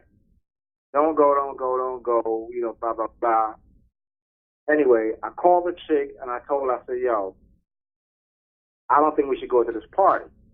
And she told me, well, why? I don't, man. I got this little feeling, this little voice in my head telling me don't go to this party. And so I didn't go to the party. The next day, 2 people ended up getting shot at this party, right? And one of the guys who got shot, I knew, right? Because I told him that I would be, at the party and blah, blah, blah. I don't know if I went, I probably would have been the third person getting shot. And so I didn't go to the party. But then, like I said, there's certain things like I feel like somebody was kind of looking out and, as best as they could without kind of like giving themselves away in a sense. I kind of always felt that. And, my mom always talked about, like, I have this gift to read people and to know stuff. And I had like these crazy dreams, right? And Dad bought this book of dreams, and she would tell me what my dreams meant, right? And then she would like, she would want me to pick out like her lottery numbers and stuff like that. You know how religious people are. Anything that God gave you some kind of gift and you're blessed and blah blah blah. But I'm like, obviously I wasn't blessed enough because I couldn't win a lottery to get out of poverty, to get us out of poverty, right? But I know it was them manipulating her and and people around me at the same time. But like I said, after that I just I was a kid then, so I didn't really pay no attention to what that specifically meant. I didn't think that he would send spies to watch my every move or shit like that. You know what I'm saying? And I never really thought about stuff like that. I wanted to enjoy my my childhood. I like flying kites. I like riding a skateboard. I like raiding the little place to read comic books and all that kind of stuff, right? I like taking long walks to the park to watch soccer, going to, whatever my brothers would take us to their soccer games, whatever we'd go and, hanging out with my friends, rolling tire wheels and all that kind of stuff. So as a kid, I just concentrated on, and on enjoying my childhood. But, like I said, but I know that sometimes innocent people can get caught up in shit that they have no idea is going on, right? And like I said, that example with the Cuban kid, right? Alejandro, I forgot his last name, right? You remember that kid, right? Where his father took him from his mother and took him to Cuba and the big international thing and all that kind of stuff, right? So sometimes, as children, in certain situations, we get caught up in the nonsense of adults, right? And for them, it's all a power play, or whatever. They say, okay, well, Neil is gifted, he has psychic abilities and blah, blah, blah, and, whatever. Like, dude, as a kid, I don't know none of this shit, right? I don't know none. I didn't know, people were experimenting on, sick, so they can get me to a hospital where they can, put me on there and mind control me and do all kinds of shit to me. I don't even know, what's going on, right? As kids, we, sometimes we get caught up. I hate to say, some of us, we fall through the cracks. People, how some adults are. They don't care.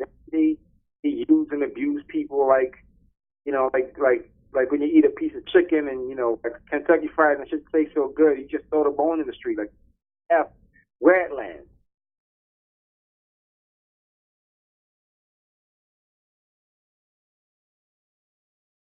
But there's a thing with these experiments, at each particular point where they're so vain and so vile and so cruel that they'll let you know that this is what we've been doing, and we got to a point where where we get away with shit.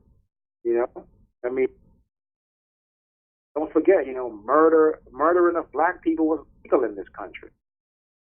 Murdering of Jews was legal in Germany.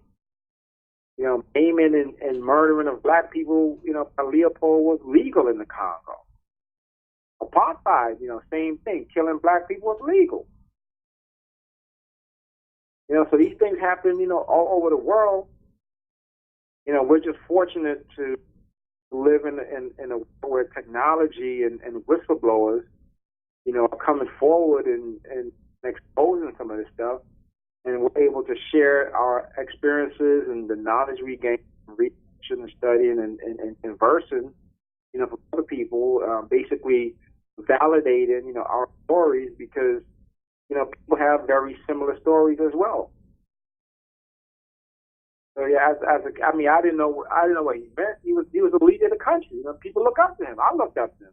It's like meeting the president of the United States, right? Whether it's Obama, Bush, or Trump. At least with Trump, I have the option to say I don't want to meet Trump because I'm an adult. But as a child, you don't have that option. Your parents are taking you to meet people. Exactly, and that's what was the case with you when you was a child. Your mom took you to see the Prime Minister of Grenada, and you had no say. Yeah, just and there along was with what your mother went to do. Yeah, it was there were plenty of other kids there, right? There's plenty of other parents who took their kids to see the Prime Minister. It's not like just my mom taking me and Nigel. It was a line of folks lined up to meet the Prime Minister. Right, I got you. Like going to see Santa Claus and shit in the Christmas time in the wall. Exactly. Yeah. Yeah, exactly. But like I said, there are sick people out there, and this was happening to me before I met him. You know what I'm saying? So this is not just about him, in a sense, right?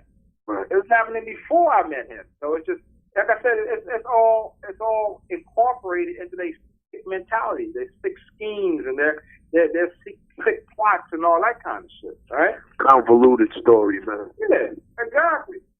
and then sending me subliminal messages about some shit about, okay, well, like I said, being a SEAL and like biblical terms and a presidential assassination and blah blah blah, and trying to use the Grenadian invasion as a backstory for whatever nonsense that they trying to come up with. You know what I'm saying? Like, they trying to pit Russia and Grenada send an assassin to Russia to train to, blah blah blah. And I'm like, these people, they're so fucked up in the head, B. Like, you can't even imagine, right? The shit that they try to put in my head, right? And I'm telling you this shit because I'm not ashamed to share it, because this is what's being done. If you read my story, my script, about the alien shit, right? Like, I used to wake up out of a nap, and I would be directed to go at my computer, and they would send me on YouTube and look at certain videos and shit about the reason how they got the technology, the mind control and telepathy shit is because of aliens, and they dissected aliens, and they don't talk like like we talk. They communicate telepathically and all this kind of shit, right? I mean, they're real sick with this shit, really sick. And I wrote down exactly, and I posted links to specific videos that they were directing me to, right? They showed, like, one video showed like this little object, behind Saturn and whatnot, and it would be pulsating, and they would be like, well, this is a cloak or a place where, like, the space would seem like it's bent, like it's warped around something, right? And they said, well, this is an alien ship using a cloaking device and all this kind of shit. I'm like, if I wasn't up on what's going on, people think I'll run around talking about, like Chicken Little, the sky is falling, aliens are coming, you know what I'm saying? Like, it's crazy. This is how they literally drive people insane. Yep. Yo, not for nothing, Neil. Go a little bit over to the left. I'm moving with this conversation, man. I want to go back to the whole trauma-based mind control and the psychological operations of this program. Not too long ago, within this week, I believe, it wasn't yesterday, it was the day before, I had sent you a link to a video by a hip-hop artist from New York, Joel Ortiz, correct. He came out with a track called Anxiety. And I took it upon myself after watching the video and what he wrote within his description. He was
around this program. But I'm going to say this, man.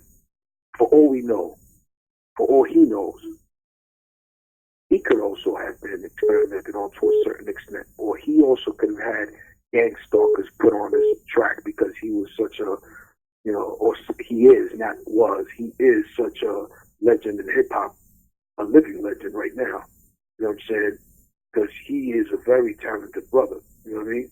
And who's to say that someone could have been jealous of him and put him in this program, or maybe done something to make him feel a certain type of way to take away from his fire. You know what I mean? Jealousy is a motherfucker, man. You know what I mean? I'm not saying that that's the only reason, to say it's possible that it could be involved.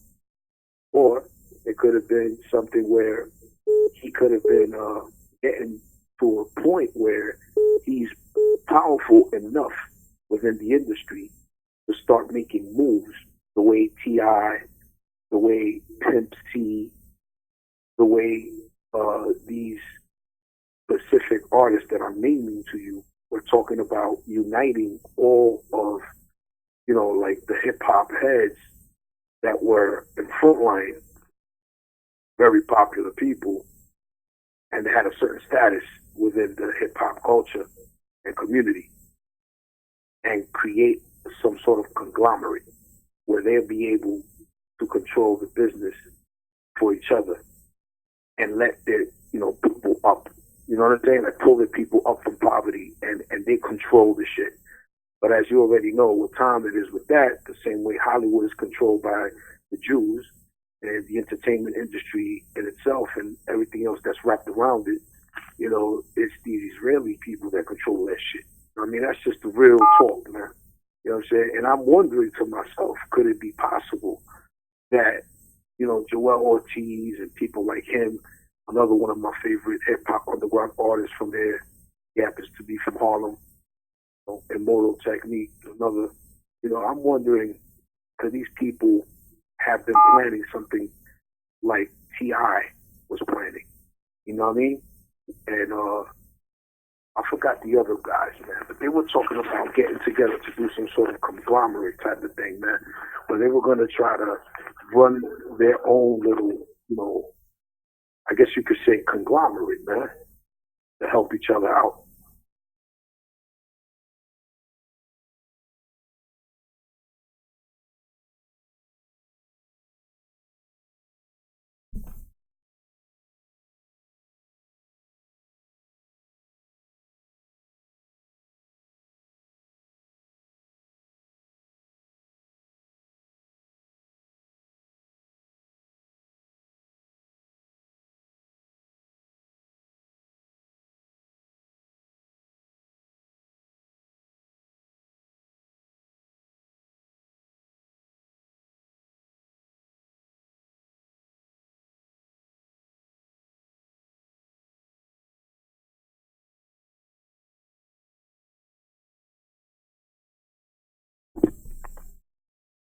Yeah, hello?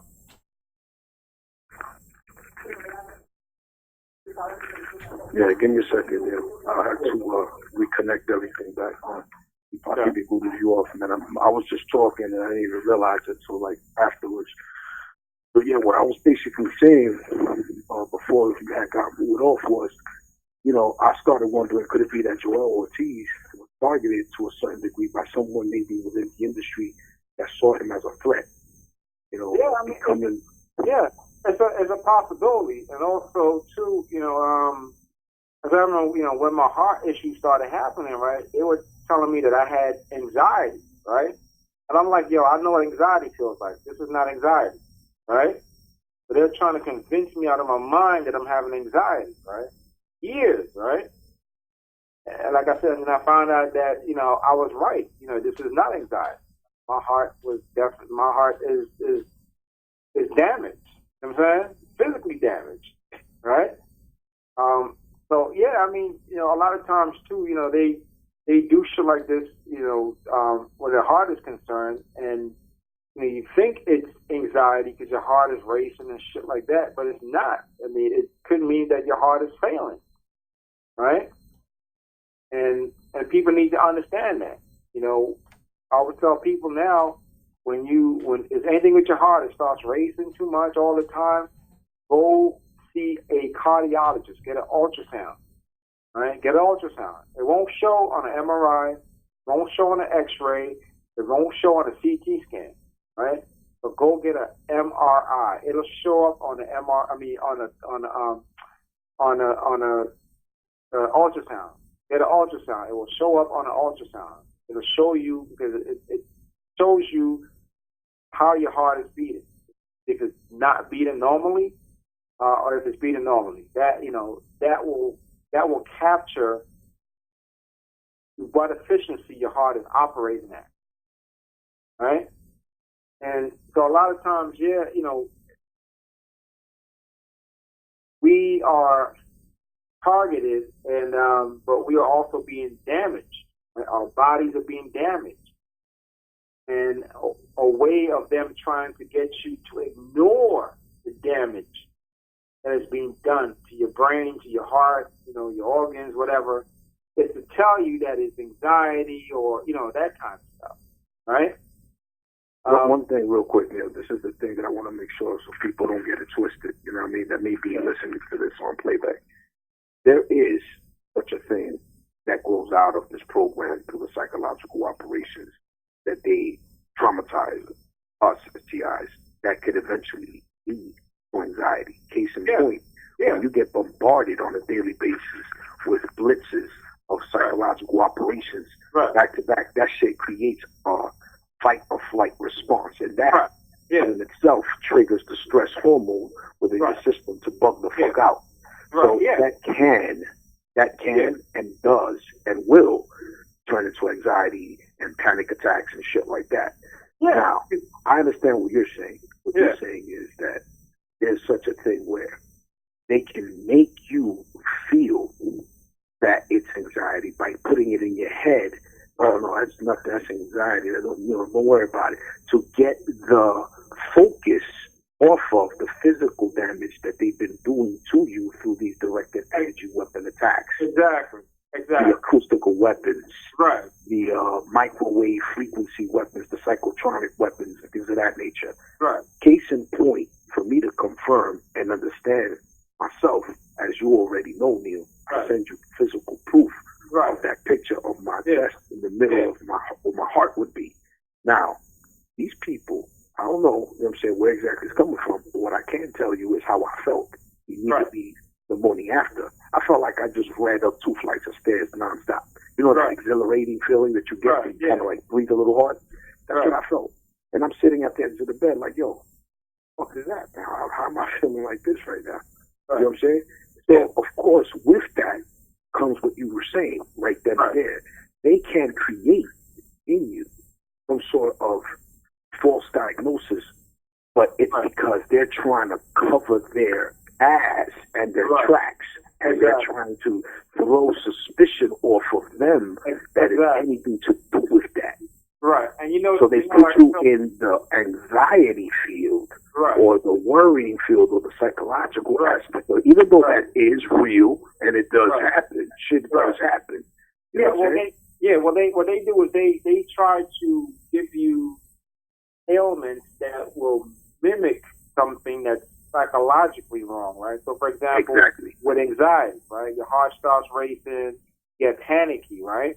But the difference is, when you have heart issues and you have heart failure issues, the difference is if you feel tired a lot, right? If you get headaches a lot, right? If your heart feels stiff, right? If when your heart is racing, right? If you hear it, it's so loud that it shakes your whole body, right? I've had panic attacks, right? And my heart doesn't get to the point where it's beating so hard and fast that it shakes my whole body and I can hear that shit out my ear, right? I remember you telling us a story before one of these calls where you said you heard your heart beating next to your eardrum, bro. Something like that. Like a beating drum, B. Like the shit was like out of my ears, B. And you get headaches because your heart is not pumping enough blood through your brain, so your brain is not getting enough blood and oxygen. So that's you get the headaches. You get very tired, right? Very sleepy, because once again, your heart is working so hard that it's exhausting your whole body, right? And that's what causes the heart to fail. That it gets to the point like any muscle. Like I said, like when I was explaining to you about my legs, how my legs fail, right? And I just couldn't use my legs anymore, and all that weight came crashing down on me, right? That's what happens when your heart fails, right? It becomes overworked, and the heart is a muscle, right? And muscles fail when they become overworked. So when your heart is beating hard and fast like that, it's going to get to a point where it becomes exhausted because the heart has to beat at a steady rhythm, a steady pace, right? And when you when you for example, a marathon runner and a sprint runner, right? So a marathon runner runs at a steady pace, right? But a sprint runner, when it runs very quickly, and then the legs start to get tired, right? After a while, right? I mean, after a short distance. But that's what happens, when the heart fails, is that it gets so exhausted that the muscle just can't pump anymore. Like, you ever do a push-up, man? When you reach the top of that push-up or you reach the bottom, you just can't even get up anymore, right? And your arms are so tired, right? That's exactly what happens to your heart. So things that accompany heart failure is the rapid rate, the palpitations, the headaches, right? Your lungs don't work as normally because your lungs need blood. It needs constant blood flow to work. So a lot of times when people are having these episodes, they find it hard to breathe because the lungs is not getting enough blood, right, to function properly.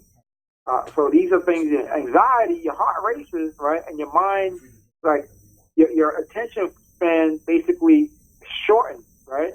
But you don't get very tired. You don't get the headaches. You just get that heart racing. Your attention span is very shortened. Your senses are basically heightened, right? With heart failure, it's not like that. So I knew from then that I've experienced, panic attacks before and anxiety attacks. So I knew that it wasn't that, right? Because my heart felt stiff, and it felt painful. I couldn't lift my left arm up. I couldn't lay on my left side. So so don't, like I tell folks, just how they try to mask their murders, right? They'll tell you, okay, well, he died of a panic attack. Don't nobody die of panic attacks, see? People get panic attacks and they act irrationally, right? And they may run into the street into a moving car, but you don't die because of a panic attack.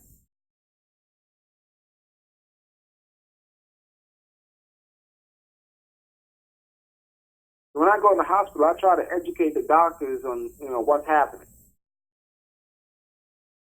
Some of them are in on it, some of them are not. You know what I'm saying? But I just try to tell them exactly how I feel, what's wrong with me, and I give them the diagnosis that I've been given, and whatever I can fill in that's not in the diagnosis, I try to fill in as concise and precise as possible. No doubt. Yo, just wanted to share this real quick, man. Nappy just came in the building. He's with us. What's going on, everybody? What's good, man? All right. Yeah, man, if you don't mind, you'll give in Nappy a quick synopsis, man, of what we'll be talking about so you can get a gist of where everything's going for. Yeah, well, we're basically talking about what I call the disapparent acts. And it's, if you ever remember a situation where you and maybe one other person or you by yourself was in danger or physically harmed, and there was no one around to give you any kind of assistance, or you find yourself in a situation where you're meeting somebody in a normally busy area, and then from that particular moment, there's just nobody around, and you're like wondering, like, where the hell did everybody go, right?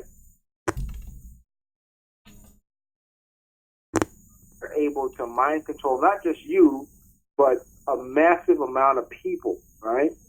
Or influence the behavior of a massive amount of people to not leave their apartments, people will say, oh, well, I just had a feeling, or this little voice in my head say, yo, and it's not intuition. They'll try to tell you it's intuition, but it's not, right?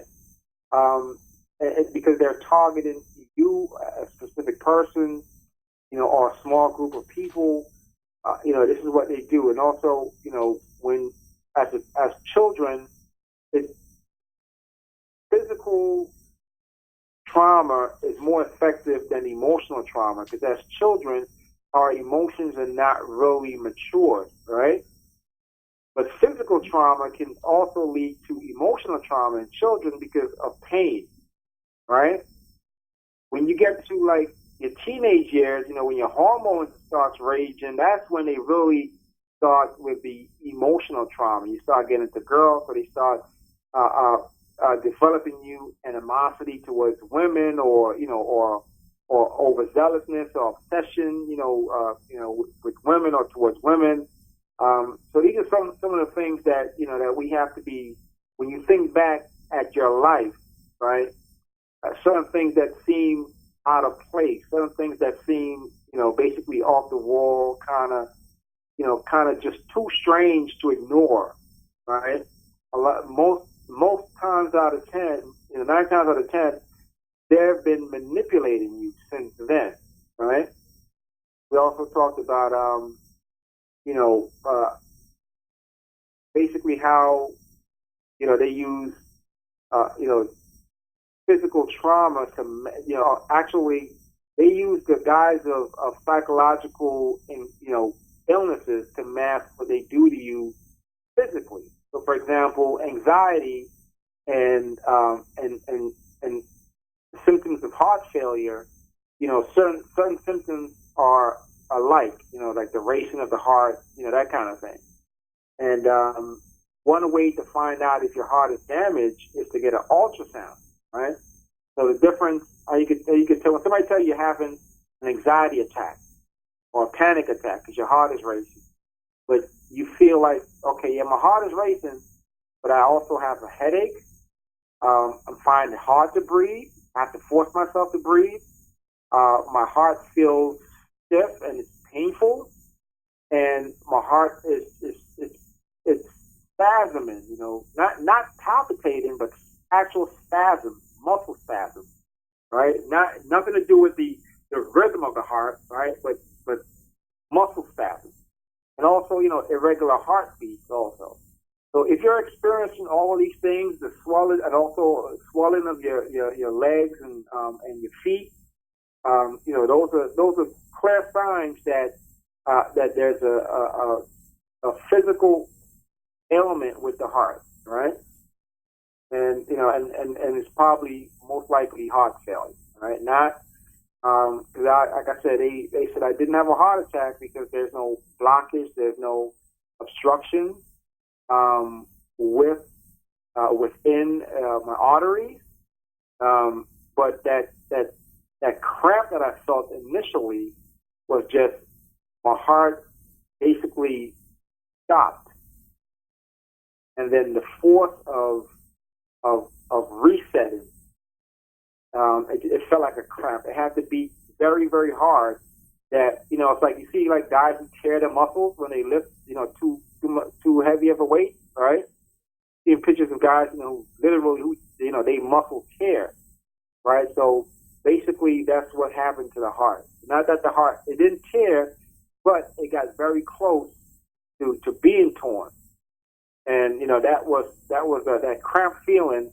That was why I experienced that. And it felt like a heart attack, right? But it was the heart my heart had stopped, and it was resetting itself.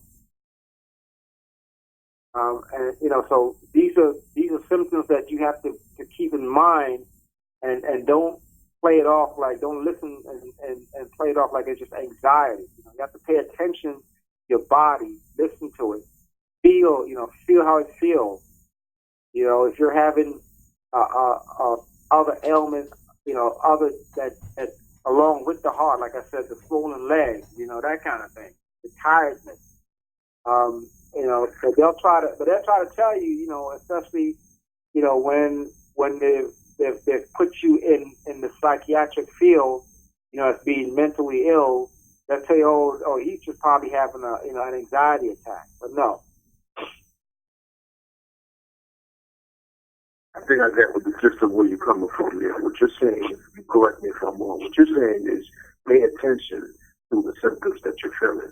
It's not just going to be one-dimensional. It's going to be multi-dimensional. Exactly. If it accompanies alongside you feeling a racing heart rate, you're going to feel a headache at the same time.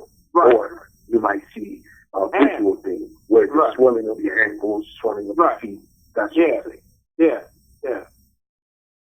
Because like I said, a lot of times they're like, oh, you're probably just because then the doctors couldn't figure out what was wrong with you. And they were thinking, like, okay, well, he's been diagnosed with schizophrenia, so he's probably just having, an anxiety attack or something. And I'm like, no, I'm not having an anxiety attack.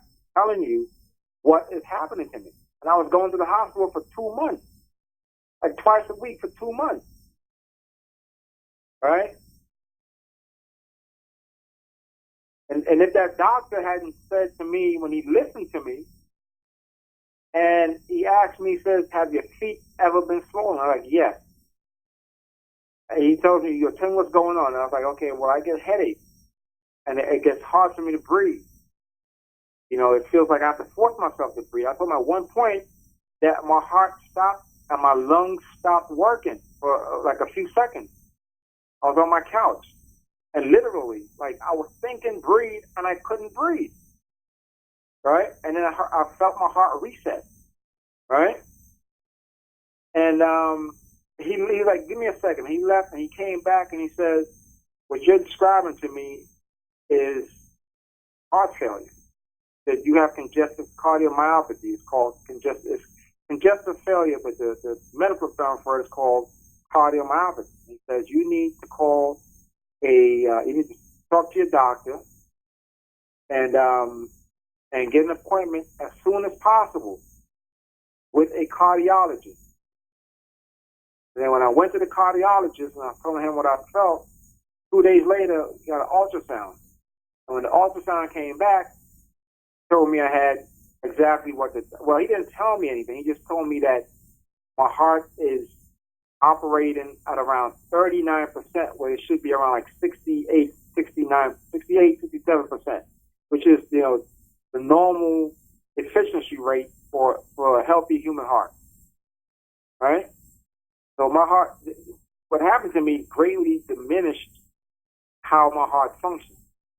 But he didn't give me the term. He didn't say, yeah, you have congestive heart failure. He never said that to me. Right? He just said to me that my heart is not, operating as it should. Right?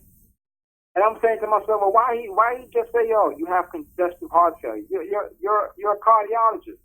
You know that's what it is. Just say that to me. Right? And I'm the one who said, yeah, the doctor said that I have congestive heart failure. Right? So it's like, they do damage to you, but they don't want to acknowledge the damage. They don't want to tell you what the damage is, right? So they try not to say the words, right? Because if I tell you, RT, your heart is not operating like it should, right? You're going to go, okay, but if I give you a specific diagnosis, a name, and say, RT, you have congestive heart failure, which sounds worse? The one that you said last, congestive heart failure. Exactly. Right? Exactly. And they would feel a kind of way, because I'm like, damn, we damaged his heart. He has congestive heart failure.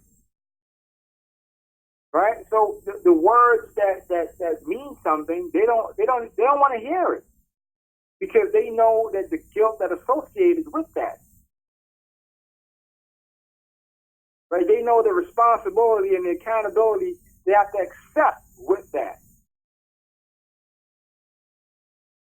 But they won't even tell you. They'll tell you, oh, okay, yeah, something is wrong. Like, for example, if you go to, let's say they give you cancer, you go to the doctor.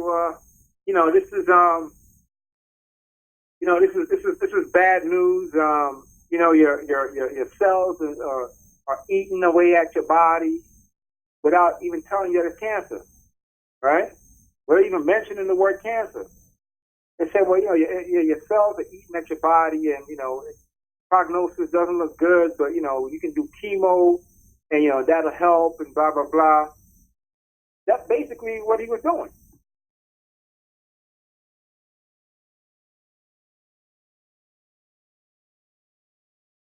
But I knew, I had congestive heart failure because the doctor told me that.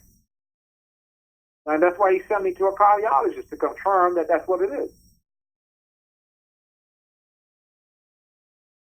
And before all of that, Neil, you were working out like a madman. Yeah, not like a madman, but yeah, I mean, I was working out, and I was in very good health, and I would go get a physical, and my physical would come back great, blood work come back great. I mean, I had no issues in terms of my heart, and like I said, for the life of me, but I understand how it happened. I understand how it happened. They were poisoning. They were poisoning me. Every time I would do laundry, I'd open up a pack of dryer sheets. When I opened up the dryer sheet, whatever was stuck to the dryer sheet just was airborne, and my guess is it was probably arsenic. With arsenic, you can breathe. It can be airborne, or you can in your food, in your water. And also, what causes, carbon monoxide also does that kind of damage to your heart. All right, that can cause, congestive heart failure also. Hold on a second, Neil. Yeah. Carbon monoxide is what causes exhaust, correct? Yeah. So by breathing that in, you could get heart problems too, I didn't know that. Right. Not only cars, but also, if you have a gas line in your apartment, right? Yeah. Yeah, that kind of stuff. I mean, the trees, right? Because we exhale carbon monoxide, right? Yeah, we do. Right. Mm-hmm. It's what trees breathe in, to create oxygen, right? Yeah. So but I know that it was probably arsenic, because like I said, just knowing, what I was experiencing, and the doctor was like, yeah, arsenic, it can be airborne. You can inhale it. So I know that, that this is what they were doing, because I remember they were sending me subliminal messages, when to go to the laundry, that what kind of dryer sheets to purchase, oh, I see what you're saying. Yeah. So they were putting it as such that you would be having to pick what they wanted you to pick, go to the laundromat. Yeah. Right, I got you. Yeah, that's what they were doing. And every time I would open up dry sheets, like I said, my vision would get blurry, my eyesight would get blurry. I would start to feel like pain in my joints, and then I would start to flatulate. I would I would fart a lot, and like my heart would feel stiff, right? My private area would basically feel like it wasn't there, right? Like it would feel like like chemically castrated in a weird kind of way, right? And like I said, man, it was just horrendous, man. But this is this is what these people do. It's how they murder people. It's not now people are up on what they're doing, right? And when you look, I know that if I listen to them all the time, that I would probably be dead. Like seriously. When I realized what was really happening to me, I stopped listening to them, right? I stopped buying the dryer sheets, and I would get like the liquid, the liquid fabric softener. But then after a while, you're like, okay, well, maybe they stop, but really and truly, like I said, then they start with the inception, right? They plant these thoughts in your head without you even knowing, and you're thinking, okay, well, let me see if they stop doing what they were doing, so you pick up a pack of dryer sheets, and then the same shit happens. And you're like, fuck, man. Like, damn, I can't catch a break, right? Neil, Yeah. Pardon me. How do you think they go about planting those thoughts in your head? Because I would like for you to give more of a breakdown of an illustration visually to someone who's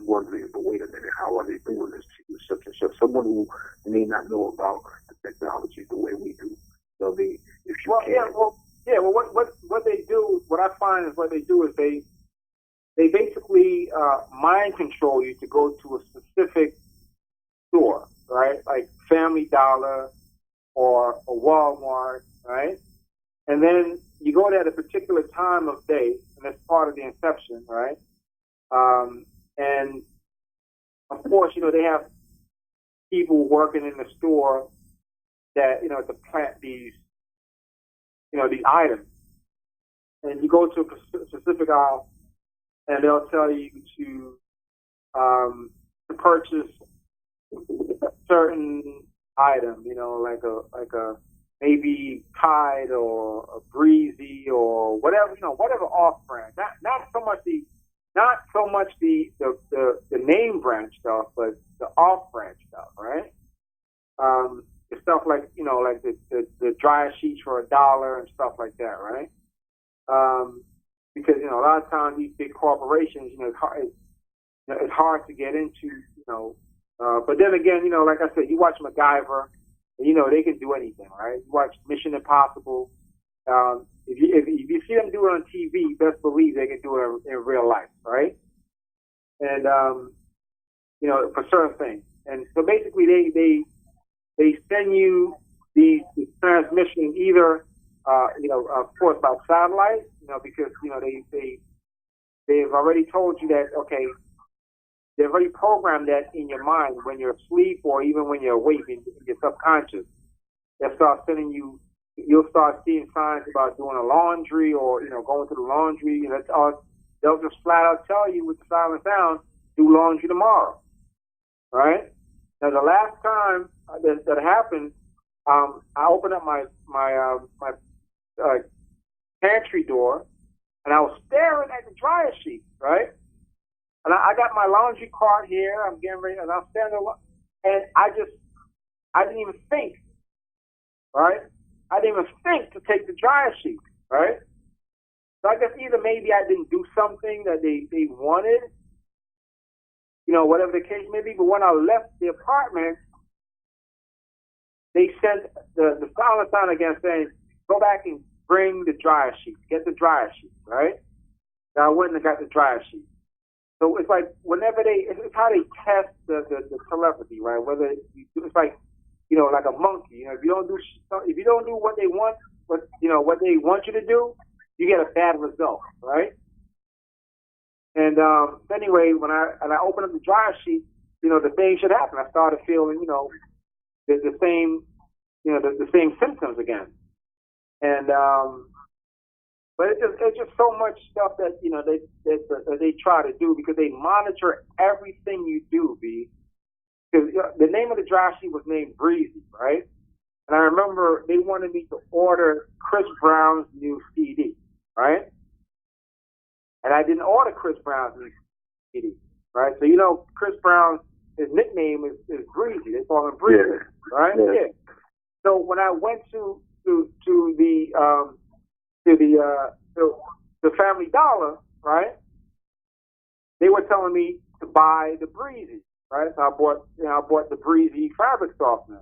And then when I got home, they were still trying to tell me to order the Chris Brown CD, right? But I didn't order it, right? And like I said, it's how they, how they use trauma, right, to basically, with the experiment. If I had ordered the Chris Brown CD, they probably would have switched out, that dryer sheet for another one that didn't have, the arsenic in it. But I did, because I'm like, look, you're not going to micromanage everything that I do. I do not consent to being experimented on, right? I don't want you to set in these types of shit in my head, like seriously, right? I was just talking to myself, having this conversation, right? And but it just goes to show how sick these people are, man. They're so maniacal.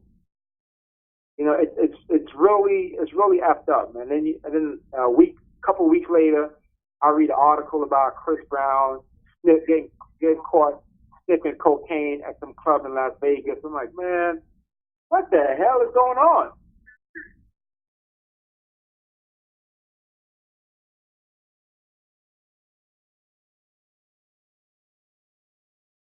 So what you're saying in a sense, Neil, is that whatever it is that's being played in front of you for you to do something, the transmissions that you're getting, at the same time, pretty much, in the background, you got people like Breezy, that'll do shit too, that they're probably being influenced by the technology at the same time, but they have no idea of it, and then that's how it manifests itself through those Right, because they're telling me that, okay, if you don't do what we say, yeah, we doing this shit to Chris Brown. You know, we're going to make sure that all your leaders, all your top entertainers, you know, we're going to use the technology to ruin their lives.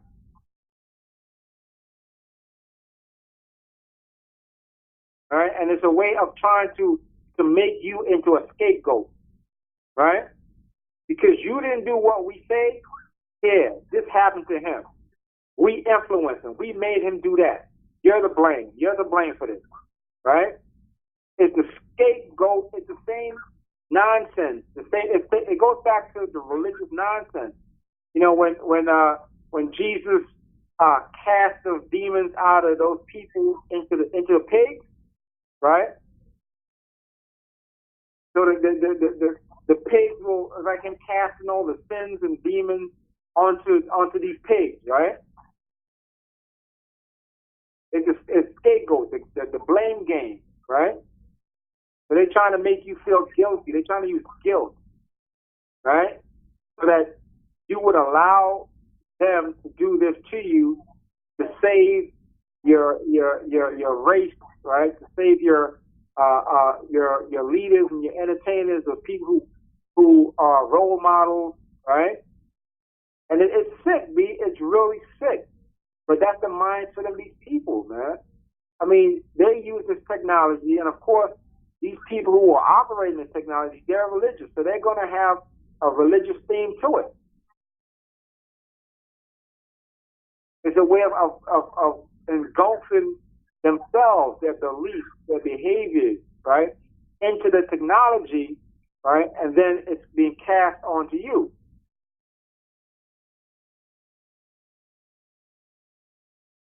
Man. It's some sick shit, B. I'm telling you. Because I remember when I read that about Chris Brown, I was like, and then they were like, see, if you had done what we said, this wouldn't have happened.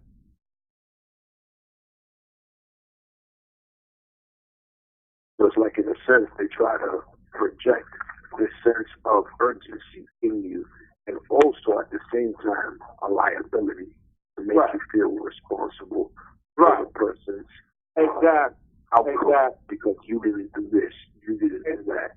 Exactly. That's crazy, though. It is. Wow. It is. I believe you, though. Yeah. I believe you.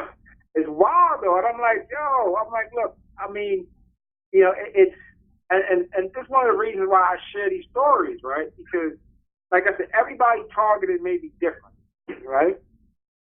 Everybody's targeted may be different, but in some aspects, our targeted are the same. Right? We just are experiencing it in different ways, right? But the gist of it is the same. You know, guilt, right? Number one, guilt. Number two, service, right? They, you know, at one point, you know, I mean, they always do. You know, now it's like they start dumping trash in the back of the building, right? And they started with the service script now. You know, well, don't complain to the office that they're dumping trash back there. Just pick it up. Be of service. Just pick it up, and don't say anything. Right? It's like, you know, what you do a good deed. You know, you don't got to tell nobody you do a good deed. Just do it, right? But I'm like, doing a good deed is something different. You know what I'm saying? You helping somebody is something different. Here you got grown-ass people dumping trash in the back of a building. I'm not going to pick that shit up. It's the same thing when they used to have their dogs. Like, there's no one in my building who own a dog, right? But they used to be. But now, you know, before them, you know, before those people, they moved out, right? Because every time I go back leave my apartment, there's dog poop right in front of my damn door. I don't want a dog, right? There's dog poop all over the back of the yard. I'm like, I don't want a dog. I'd videotape it and take pictures. I'd take it to the office, right? And all they would do is just put up signs in people's doorways. Please do not let your, and there's a damn doggy thing with a bunch of bags, right? To pick up your dog crap, but yet, and you go stand next to it, and there's dog crap right on the ground. And then plenty of times, I gotta pick that shit up because it starts to smell, right? But I shouldn't have to do that. I'm not a dog owner. Why are they bringing their dog from their building, right, over to my building? Like, that's odd. If you know about how that, I assume you do, Neil. I mean, you're a veteran. Come on. I mean, they're going to use people that have dogs as an excuse to walk by you so they look less conspicuous. You know what I mean? The dog walkers are part of the neighborhood watch, part of the whole, keeping an eye on the neighborhood. But you know what it is they use them, and they use that, in particular, the dog walking thing, as a disguise type of situation where they can blend in with the background. And if anything were to happen, where there'll be questions, like if you be like, yo, why every time I see you at the same time, all the time, you're always coming out when I come out, they'll have what's called, as you already know, the term plausible deniability. They can be like, well, I'm walking my dog. Now, obviously, that's what they're doing. That's what it looks like. That's what they're doing, right?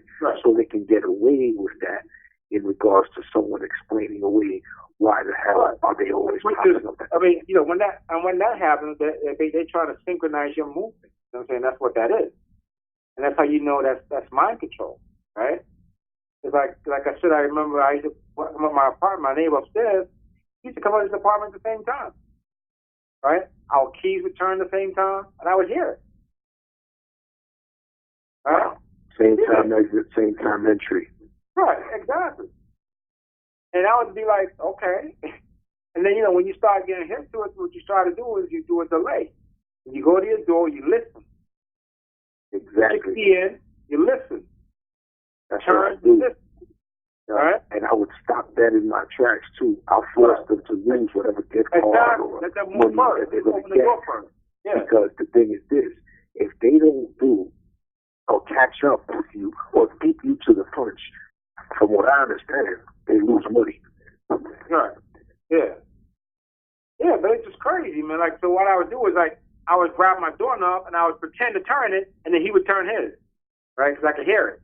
He would open up his door. And what I do is I open my door and I slam it shut, right? And I wait for him to walk down the stairs. Then I open up my door. Then as soon as I open up my door, he'll run back up the stairs, right? And then I would leave. I close my door and lock it, and I would leave. I mean, I know that that he was targeting me, because there are times when I would sit at the bus stop. There's like a trash can with a cover, right? And he would be leaving at the same time, like, or when he tried to exit out that exit, and he would see me sitting at the bus stop, which is across the street. He would reverse his car and go the other way.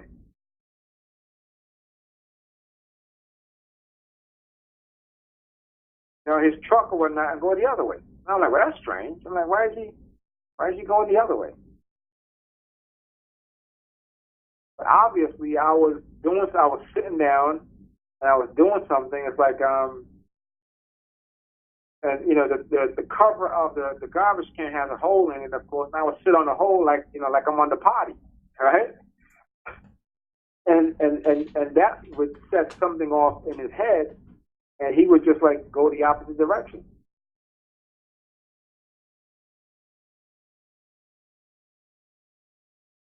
It was the weirdest thing, man. But like I said, man, it's just these people, they for the few of us that are really embedded deep in this experiment, like yourself, RT, like myself, my brother, and other people on the call, embedded as far as like we've been in this experiment since we were children, certain aspects of our targeting other people don't get.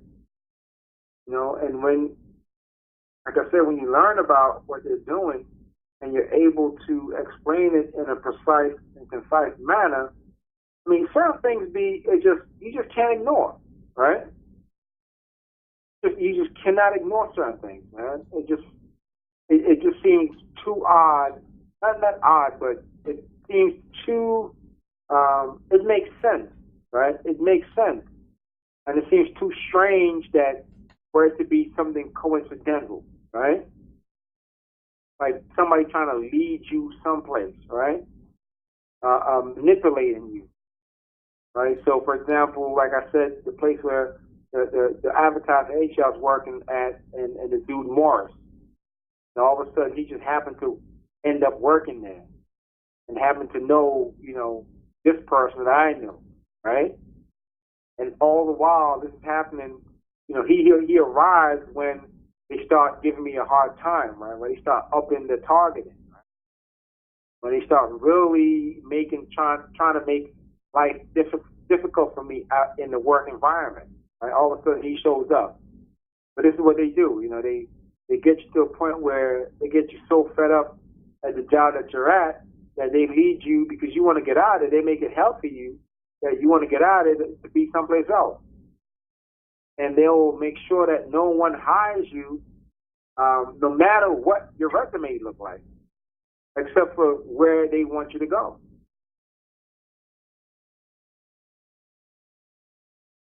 In legal terms, that's entrapment. That's leading the witness. That's manipulation beyond belief.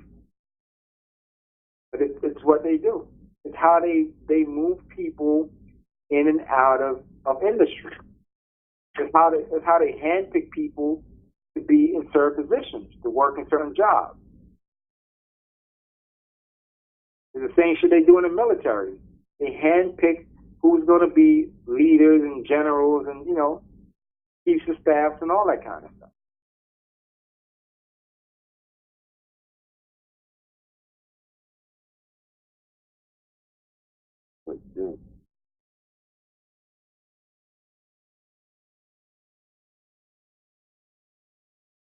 Yeah.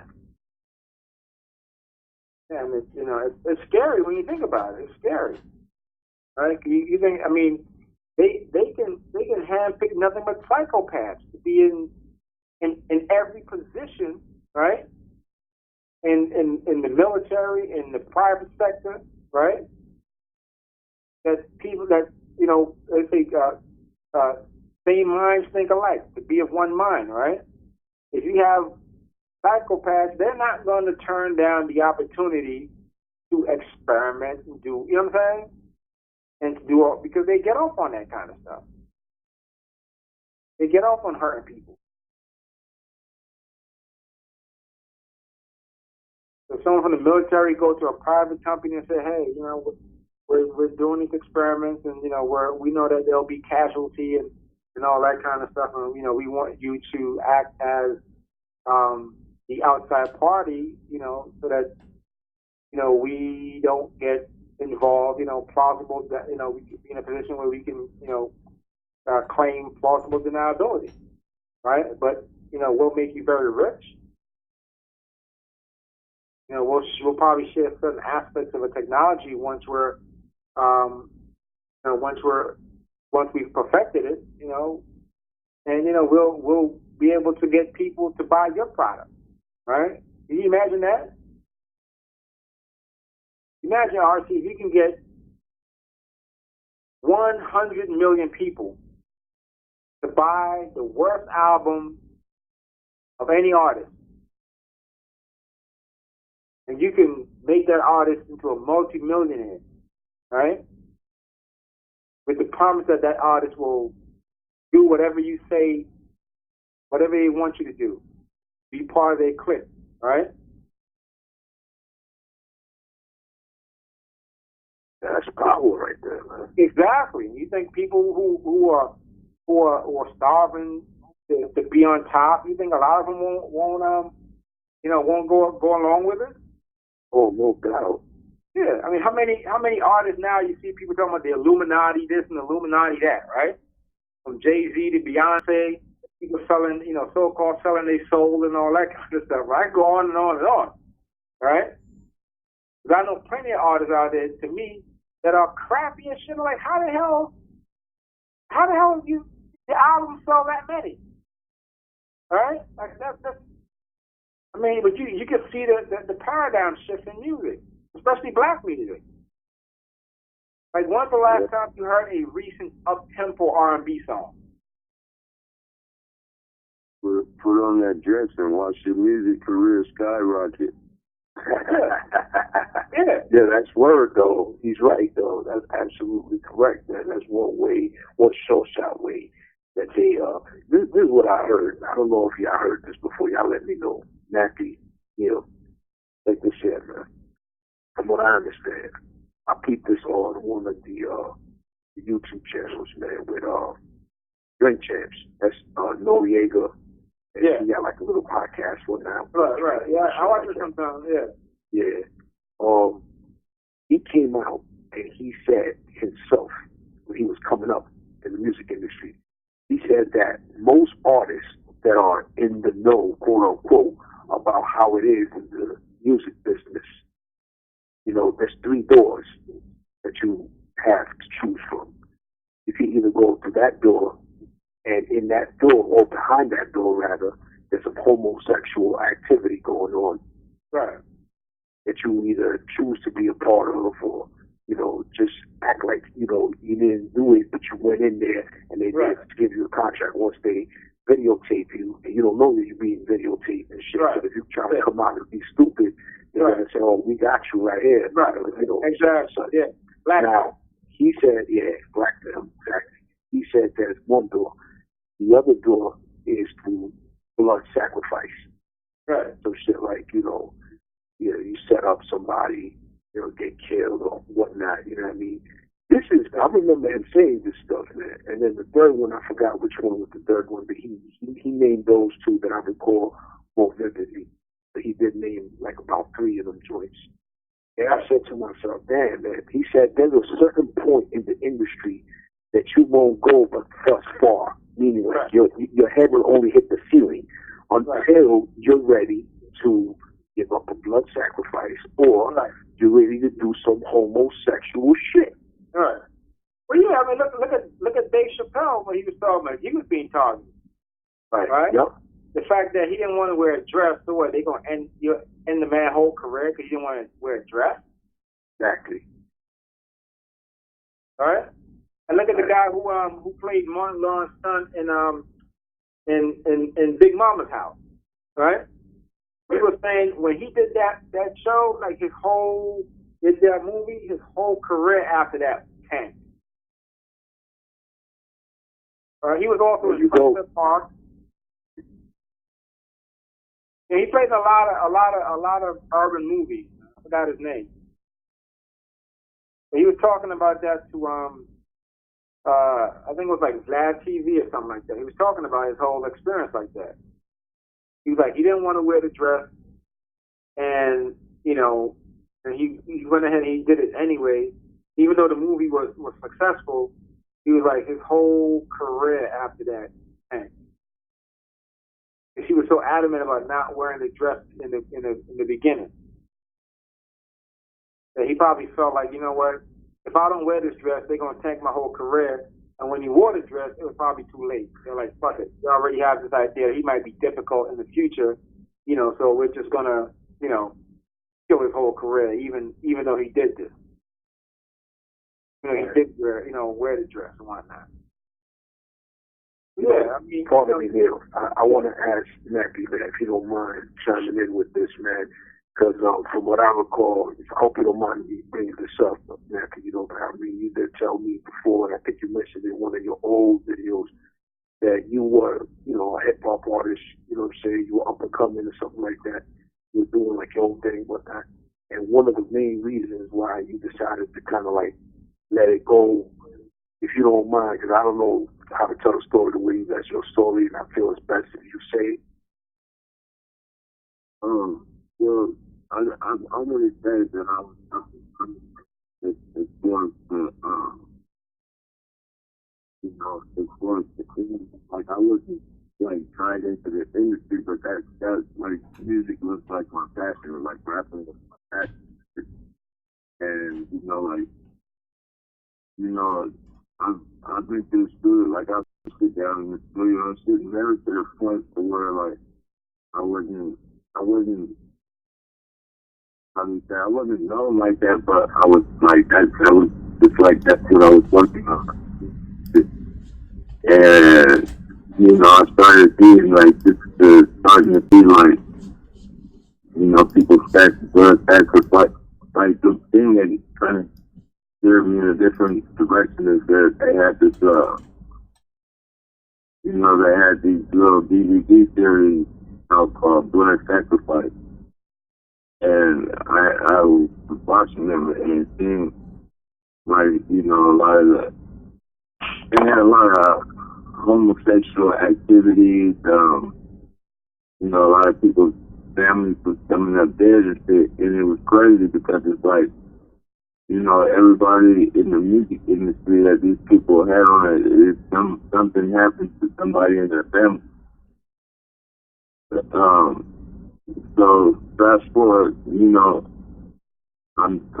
this is that's the movies, the Blood Sacrifice DVDs. That only planted the seed. Like I was kind of like, maybe that shit might be bullshit. You feel me?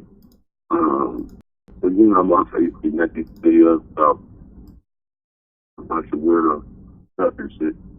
But then, I started noticing shit like off the videos, like it'd be a news break, and such and such is the family member got their door kicked in, and the family got killed. One instance, juvenile, like his whole family, like a lot of people in his family got killed. R&B singers and people in their family getting killed. Then I'm seeing shit like,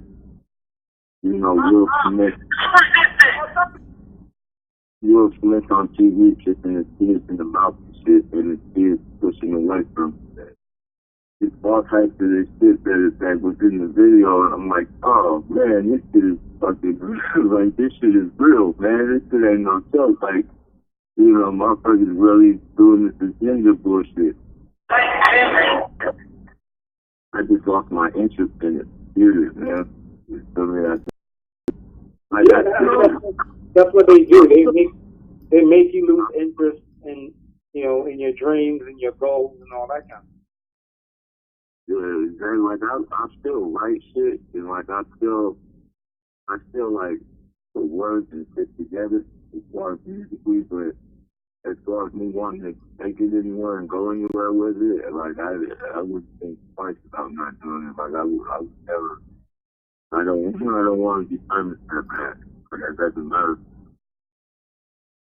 Yeah, but don't let that stop you, man. I mean, they do the same thing to me too. They trying to get me to not lose interest in photography. They always tell me, do something else. They'll try to get me to order a piece of equipment, and I'm like, I'm on disability. I don't have the money to order that.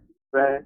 I order, I save up a little, and I order what I can afford. If there's a piece of equipment that I can get on a payment plan, then that's what I do. But I'm not going to be spending money like I have it and I don't. You know what I'm saying? I got to survive.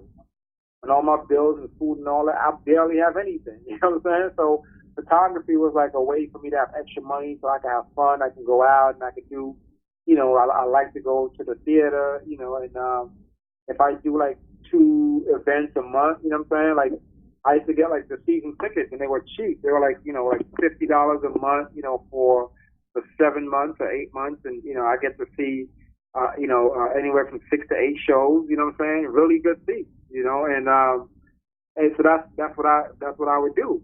But now I don't have that extra income coming in, so I can't do that anymore. So I try to. I love photography, and I know that every once in a while they'll send somebody my way to to get me to shoot something, and I'll shoot it because honestly, because I need the money, but they're gonna act like they doing me a favor. You know what I'm saying? I'm like, you're not doing me a favor. You know what I'm saying? This is just part of who you are. Part of the manipulation of you trying to say, look what we've done. And okay, we'll throw you a bone, show you who's in control, right? The same thing with women. Like they'll send a chick my way, like the last chick, and then they'll try to manipulate me after that, but they know that shit don't work. You know what I'm saying? So it's like for them, they'll never leave you alone. It's just something that they're obsessed. You know what I'm saying? They're obsessed, so they'll never leave you alone. They have to attack every aspect of your life to let you know that we control every aspect of your life, or we control the things that you want to do, the outcome of the things that you want to do. All of a sudden they like go, well, don't shoot any models, shoot landscapes and shoot animals and birds. I'm like, I'll shoot whatever the hell I want to shoot. You can't tell me. I'm not gonna let you dictate to me what I can and can't photograph. You know what I'm saying? It's my right it's my right to photograph whatever I want to photograph. You know what I'm saying? I'm not breaking any laws. You know what I'm saying? But I'm not gonna have you, control every, micromanage every act. Nah. And that's what they want. When people start to micromanaging what you do, right? It's like the final step into them controlling who you are as a person totally, right? Dominating who you are as a person totally. You can't let that happen, right? And that's why I'll never stop, photographing. You know what I'm saying? Doing photography. I shot a model the other day. She needed a favor done, so I did her a favor. They were telling me, don't take any other equipment, just take your camera. I said, no, I bought some lights. Right? I bought a speed light and a light stand and a modifier. It was light, it was portable, and and the photos came out great.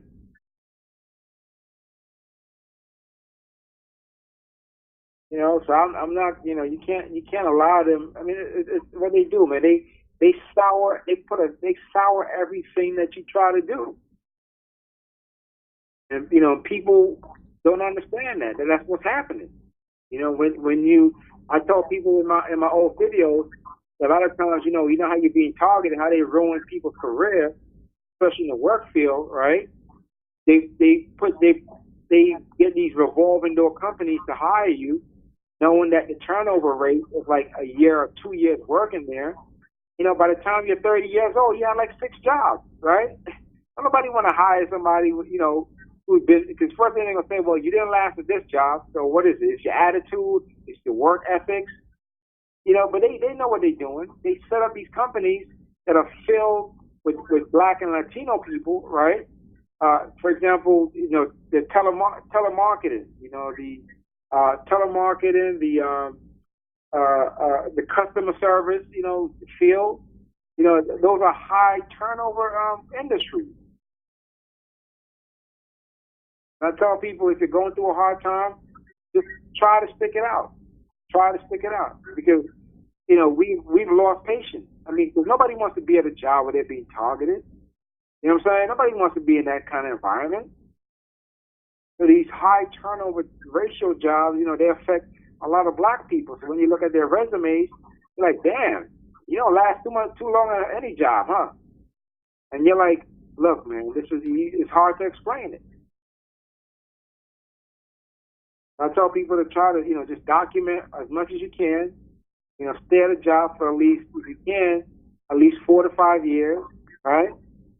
And if 4 to 5 years come and you feel like you can't deal with the job anymore, then okay, then bounce to another job. But don't, when a year, 6 months, 2 years, that's too short. You know, you gotta find some way inside of you to make this shit work. Because you gotta look at the like I said, the long term effect.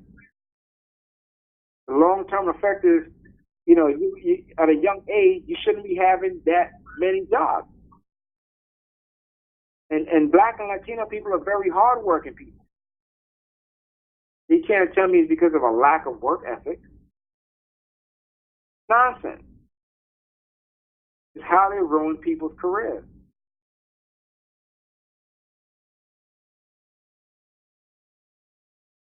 Never ever let them, you know, deter you from doing what you want to do. I don't care. Look, man, they can.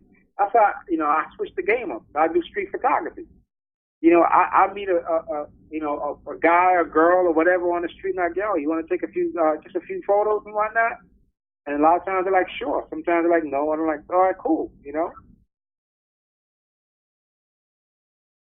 But you know, it's what you can't let them deter you from, you know, from doing what you want to do. They're obsessed, man. They're dangerously obsessed.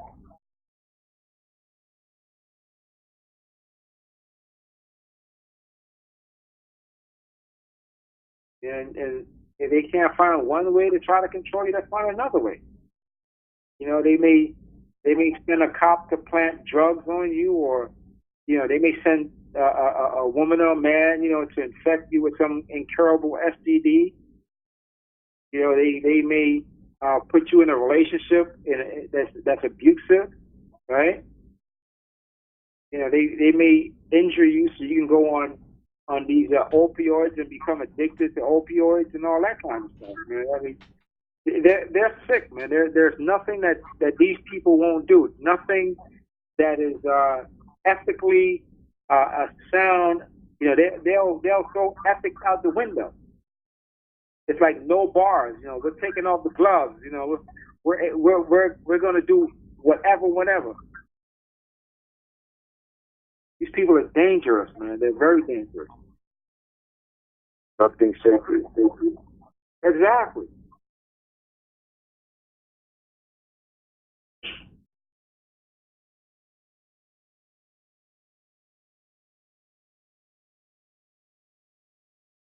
Yeah, but listen, guys, I'm getting sleepy, man. I barely got any sleep last night, and it's funny. Whenever I have my plan today was to go out, you know, to do some street photography, and they knew this, right?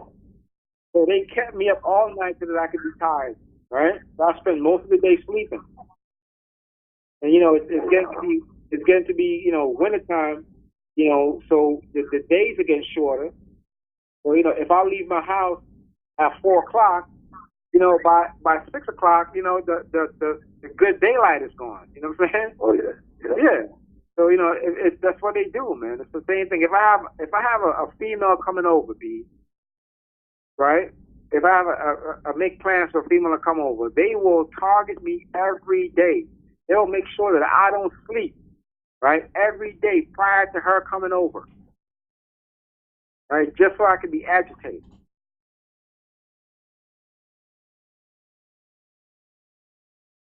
Yeah, I know. I'm used to that, man. We get around with shit like that. Yeah.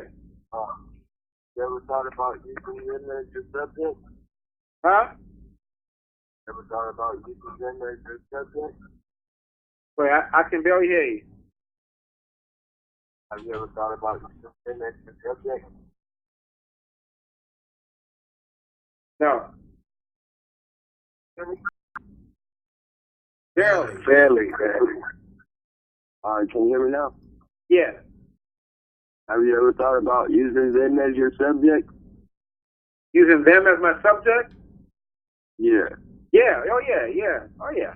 Yeah. I mean, look, there was a time when a couple summers ago, you know, I was dating this chick, and you know, she had come over on Saturday, and we on my back patio, you know, just, you know, conversing and, you know, that kind of stuff. And I can tell, because I hadn't had sleep in like 3 days prior to coming. So I know they was getting me agitated. So I just grabbed my camera and, you know, I started taking photos of her, and, you know, she was all blushing and smiling. We were having a good time. And, you know, after she wanted to come inside, and she's like, yeah, sure, and whatnot. and then we started talking, and of course she's very religious. I don't really care about people's religious beliefs, and when I'm dating them and all that. That stuff is just secondary to me. I'm interested in you as a person. And she was asking me, so what are your religious beliefs? And I was like, I have none. You know what I'm saying? And that her whole demeanor just changed, right? I mean, this is a chick that we would go out to the theater, right? Went to see Dirty Dancing. Went to see a couple of other plays at the theater, and supposed to go out to the movies a few times, but she had to work, and so I would always do stuff to to get us out and to do something different. You know what I'm saying? And we're having a great time, great chemistry and all that kind of stuff. And I remember that when I took her to see Dirty Dancing, it was her favorite. It was her mom's favorite movie, and her favorite movie too. And she loved to play. And I had bought her the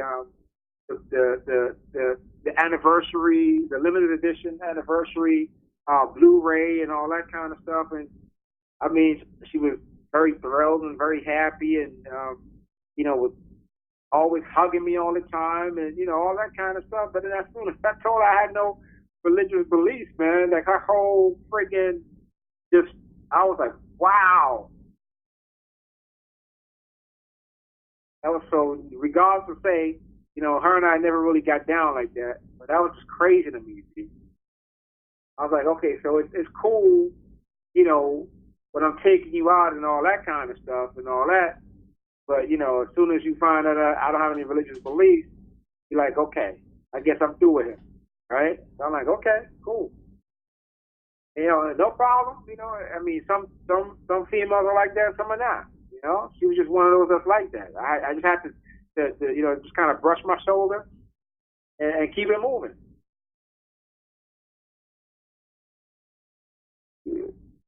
Yeah, it was wild, man.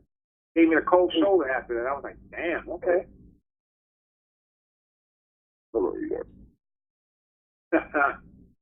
It's funny though.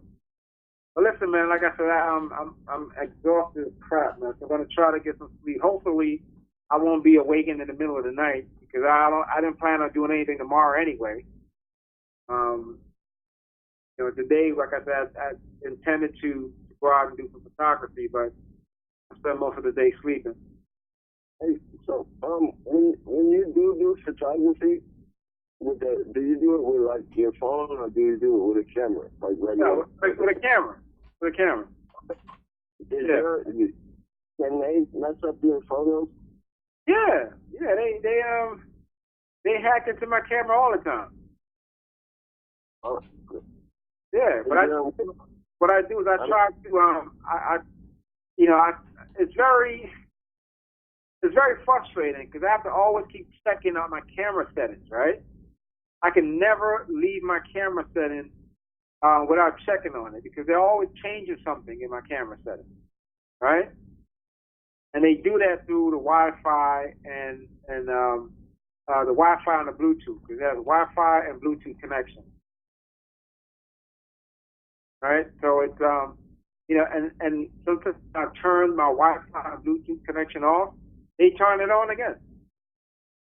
There's times when I put my camera I turn my camera off, I put it in my bag. I don't leave anything in my camera. I don't leave battery in. I don't leave an SD card in. And sometimes when I put the SD card in and my battery in, my damn camera is on. So I'm like, wait a minute, I turn my camera off. Or they'll because it has like a flip screen, a very angle screen. So I can close the screen, or I can turn the screen and close it so that the glass is protected.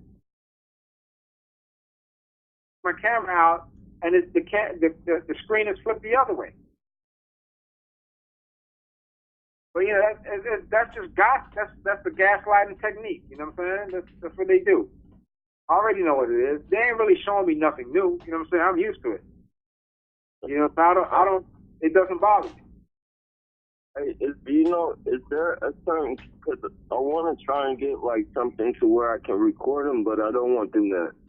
I don't want them to be able to hack into that. Like, is there a certain camera that I can get that probably doesn't cost too much, but that they can't hack into? Yeah, I mean, I'm sure, but it's like they can hack into the firmware, in your camera. You know what I'm saying? So yeah. So basically, one of those video cameras that specifically just does video. I guess that would work. But for me, the reason why I bought a new camera, and I didn't really need a new camera, but I did, and I'll explain.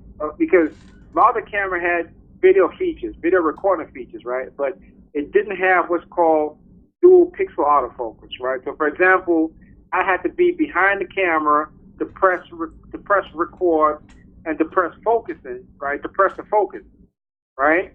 And for me to do that, I would have to have the camera. I have to use my hand, right? I focus on my hand, and then press record, and then go in front of the camera, right?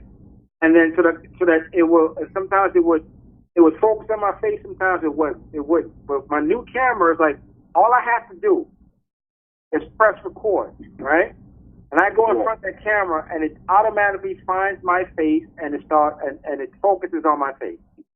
So as long as I press record, as long as I don't have to put my hand there, I don't have to put an object there for it to pre-focus on. I can just press record. I go in front of the camera, and it automatically picks up my face or whoever face is in the camera, in front of the lens. Oh, I see. Yeah. All right. So that way, if let's say I believe I'm sleepwalking, right? With my other camera, I can press record and I can let it record, right? And I can hook it up to my desktop, and it will record all night. But it won't focus. It wouldn't focus, and it won't follow me, when I'm walking around. With my new camera, I can press record, right? And I can leave the lens pointed, let's say, at my bedroom door, right? Or on my bed, right? Me sleeping on my bed, right? If I get up and move, right? If I get up, it automatically focuses on me. As long as I'm in front of the lens, right? It'll find me, and it'll focus on me automatically. I don't have to go behind the camera to use my hand to focus, right? Right. Because if it doesn't focus, I would just get like a blurry video, right? So I can just walk in front of the camera. As long as it's recorded, I can walk in front of the camera from anywhere, right? Any direction, and it'll find my face, and it'll focus on my face automatically. Yeah. So that's the reason why I got the new camera. Right? Because if I believe someone is entering my door, right, when I'm not at home, with my new camera, any face that comes through that door, or any object that comes through that door, right, not just face, but bodies and all that, as long as it comes through my door, the camera will focus on it and pick it up. It'll focus automatically. Does your camera send information to your phone? Yeah, I can transfer photos and videos to my phone. Okay, because one day, you haven't had no problems with them taking the camera. No, I've had a problem with them messing up the mount on my camera. Like they basically did something to the mount, and a lot of moisture got in the camera, right? And the lens was weather sealed. I'm like, my lens is weather sealed, so why is there moisture in the camera? And my other camera had a dent on it, and I'm like, I never dropped my camera, so why is there a dent on my camera? I take very good care of my equipment. I don't drop my equipment.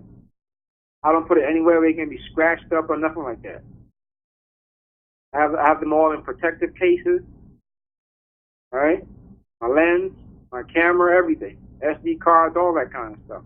In protective cases, my flashes, my speed lights and all that in protective cases. But it's what they do. They do anything to. If I want to sell my other camera, the value is appreciated even more because it has a dent on it. But I'm not selling it because it's a good camera. As long as I'm behind that camera is so good, B. The face recognition on that camera is so good. It doesn't matter. I could be as long as I'm behind the camera. If I select the face of one person, right? Anybody else who comes into the view of the camera, it automatically focuses on their faces also. What's the brand of that camera? Yeah. It's a Canon. It's a Canon 60D. Oh, Canon. Yeah, that's one of the best brands for cameras. Yeah. I mean, if I'm not mistaken, is it true that Canon has glass ending as opposed to a plastic? Yeah. Okay. Yeah. From what I understood also, that's what helps gives it a better visual, right? It helps when you have glass, it helps give it a more crispy, like, visual, right? Like glass. Yeah, all lenses have glass. I mean, the housing can be metal or plastic or a composite, but all the element inside is glass. All right, but there's different coatings and different glass elements that make lenses top tier in regular lenses, right? So they have like the L glass.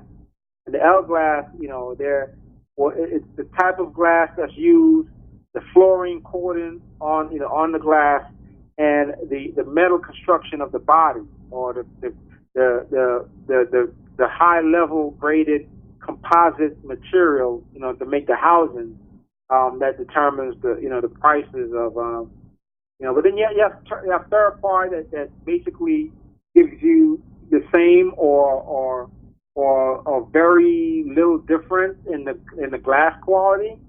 But when you look at a photo, you really can't tell the difference. But some people, they just like it's like having a brand name. They like the brand name, and cheaper not that cheap, but way cheaper than the brand than the brand name, and their product is just as good, in some cases even better. You know where I've heard that from, Neil? Like in regards to the whole glass lens thing, Canon video camcorders. Yeah, I own one of those, and I remember the guy that was selling it said, you're better off getting one of these because these have glass lenses as opposed to the plastic ones with the cheaper brand, and those tend to look visually not as good as the glass ones. And I was like, really? So that's why I wanted to ask you that if that was true or not. Yeah. Well, I mean, I've never heard of lenses. The actual element inside being plastic. They have to be glass. It can't be plastic. The housing now, is different. And the coatings and all that kind of stuff, right? So basically, the coating gets rid of like flares and ghosting and like aberrations and all that kind of stuff, right? Color fringing and all that. And the coating, reduces that. But all lenses are made out of glass. And now, like I said, you have like the plastic, the cheap lenses have like, they feel plasticky because of the housing, right? Okay. And the glass elements are not that pristine, right? You can feel like if you lift like a L glass, it's a big heavy chunk of glass, right? Rather than like a cheaper lens, the glass element is not that heavy. There's not that much glass in there, right? Yeah, so it's like using like a hollow piece of glass rather than a thick, dense piece of glass, right? Yeah, but yeah, all lenses are made out of glass. Okay. Yeah. But yeah, man. Well, man, it's been great, man. I hope that that people that's going to listen to these tapes understand, how the manipulation, how the patterns work, what they do, right? And hopefully some people can identify with it and take steps to learn how to explain what's been happening. And I tell people, explain what's been happening. It doesn't matter if it sounds off the wall, right? Explain it. Now, as time goes on, you'll be able to piece things in perspective, right? Things that that kind of make sense, because they do this stuff thinking that that people will think we're crazy and nobody's gonna believe that story and all that kind of stuff, right? And when you can show how exactly how the targeting is, right? Then you'll be able to to get people to realize that that this is just too strange to just be some made up story. It's just too strange to be coincidental. It's just too strange, just to ignore. You can't make shit up like this. Right. Exactly. That's another thing to piggyback on what you're saying. I think if people, because people have been targeted for years, so they know pretty much what's gonna happen before it happens. So I think if they can kind of narrate the story and point out what's gonna happen before these people actually do it, right, then that can prove okay, we know the motherfucker's not a psychic. You feel me? So right. Well, that's the whole thing. Is when you understand, when you go through the scientific process of what they do, you'll be able to predict what they're going to do next, right? Yeah. And like I said, they haven't really shown me anything new. Everything they've shown me is just recycled stuff, the stuff that they've always been doing, right? The manipulation, the gaslighting, the synchronization, the poisoning, how they do it and all that kind of stuff. And some stuff you can help, some stuff you can't. The ones the things that you can't help, initially, hopefully you'll remember quick enough, where you can, relieve yourself out of that situation, before it gets to the point where it does more harm to you than it's already doing, right?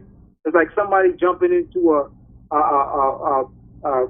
a boiling spring, right, for a few seconds rather than a few minutes, right? Yeah. So you'll be able to recognize fairly quickly, after something has happened, to be able to get out of it so that the damage is not as severe, right? Rather than recognizing it later. And that goes with education, educating yourself, and really becoming familiar and understanding the mindset of these people. They're not good people. Period. No matter what transmission they send you about them trying to be on your side or helping you, no. If they really want to help you, they would have done like what Edward Snowden did. You know what I'm saying? It didn't take Edward Snowden 20, 30 years to realize that no, this shit got to stop. Right? It didn't take Bradley Manning 10 years to realize, this needs to be seen. This is not right. Right? Yep. So for them to talk about, they care about us and they trying to help us, and you got people who've been going through this stuff 40, 50 years, it's hard to swallow. Right? That's just straight up bullshit. They don't give a fuck, though. Yeah, exactly. It's hard to swallow that you're taking this long, right, to really blow the whistle and put the nail in the coffin for these motherfuckers, right? And get their asses thrown in jail or off the face of the earth, because they're not going to stop until you stop them. So to say that you care and all this, that's bullshit to me. It's bullshit to me. I don't want to hear it. Don't transmit that shit to me. I mean, they still going to do it anyway, because It just, you got to realize that's just how and who they are. Right. And at the end of the day, it's a program. So Right. Yeah. continue programming or trying to program us. Right. Exactly. Yeah. It's up to us to know what's going on and to educate ourselves on how to counteract that stuff and deactivate it as much as possible and pass it on to the next one, each one, each one. Exactly. Exactly. Because you know they're not going to stop until they get to a point where they control everybody. Oh yeah, we're the mold for that. Right. But yo, on a note, yo, today I was wondering. You remember that actress, N. Bush Wright, who was who starred in Blade and Dead President? Oh, okay. The black chick in Blade who played the doctor. Yeah. Yeah. Whatever happened to her, B? Because I haven't heard from her in a minute. I have no idea, man. That's a good question. She was one of the hottest actresses in the '90s. Yeah, she was. Yeah. Google that shit. Google her. Maybe it'll be something that comes up. You know what I mean? I Googled her, but I haven't seen anything that's there lately that that she has done. They have no information on her. Who she's dating or where she lives or if she's acting or if she has a regular job. There's no other information on this shit. That's odd. Yeah. I'm like, how could that be? She's like one of the hottest actresses, yo.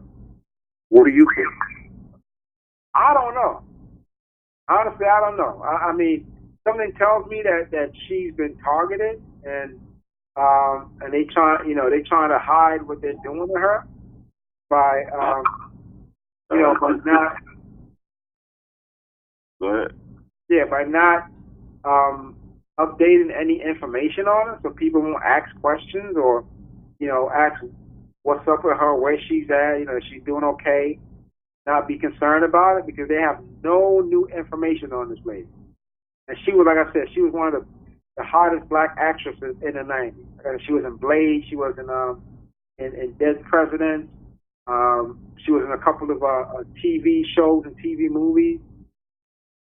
I mean, she's also in the movie Fresh, right? With the guy, she played the kid who was like a chess prodigy, right? She played his older sister. The movie stars also Samuel L. Jackson is in that movie too.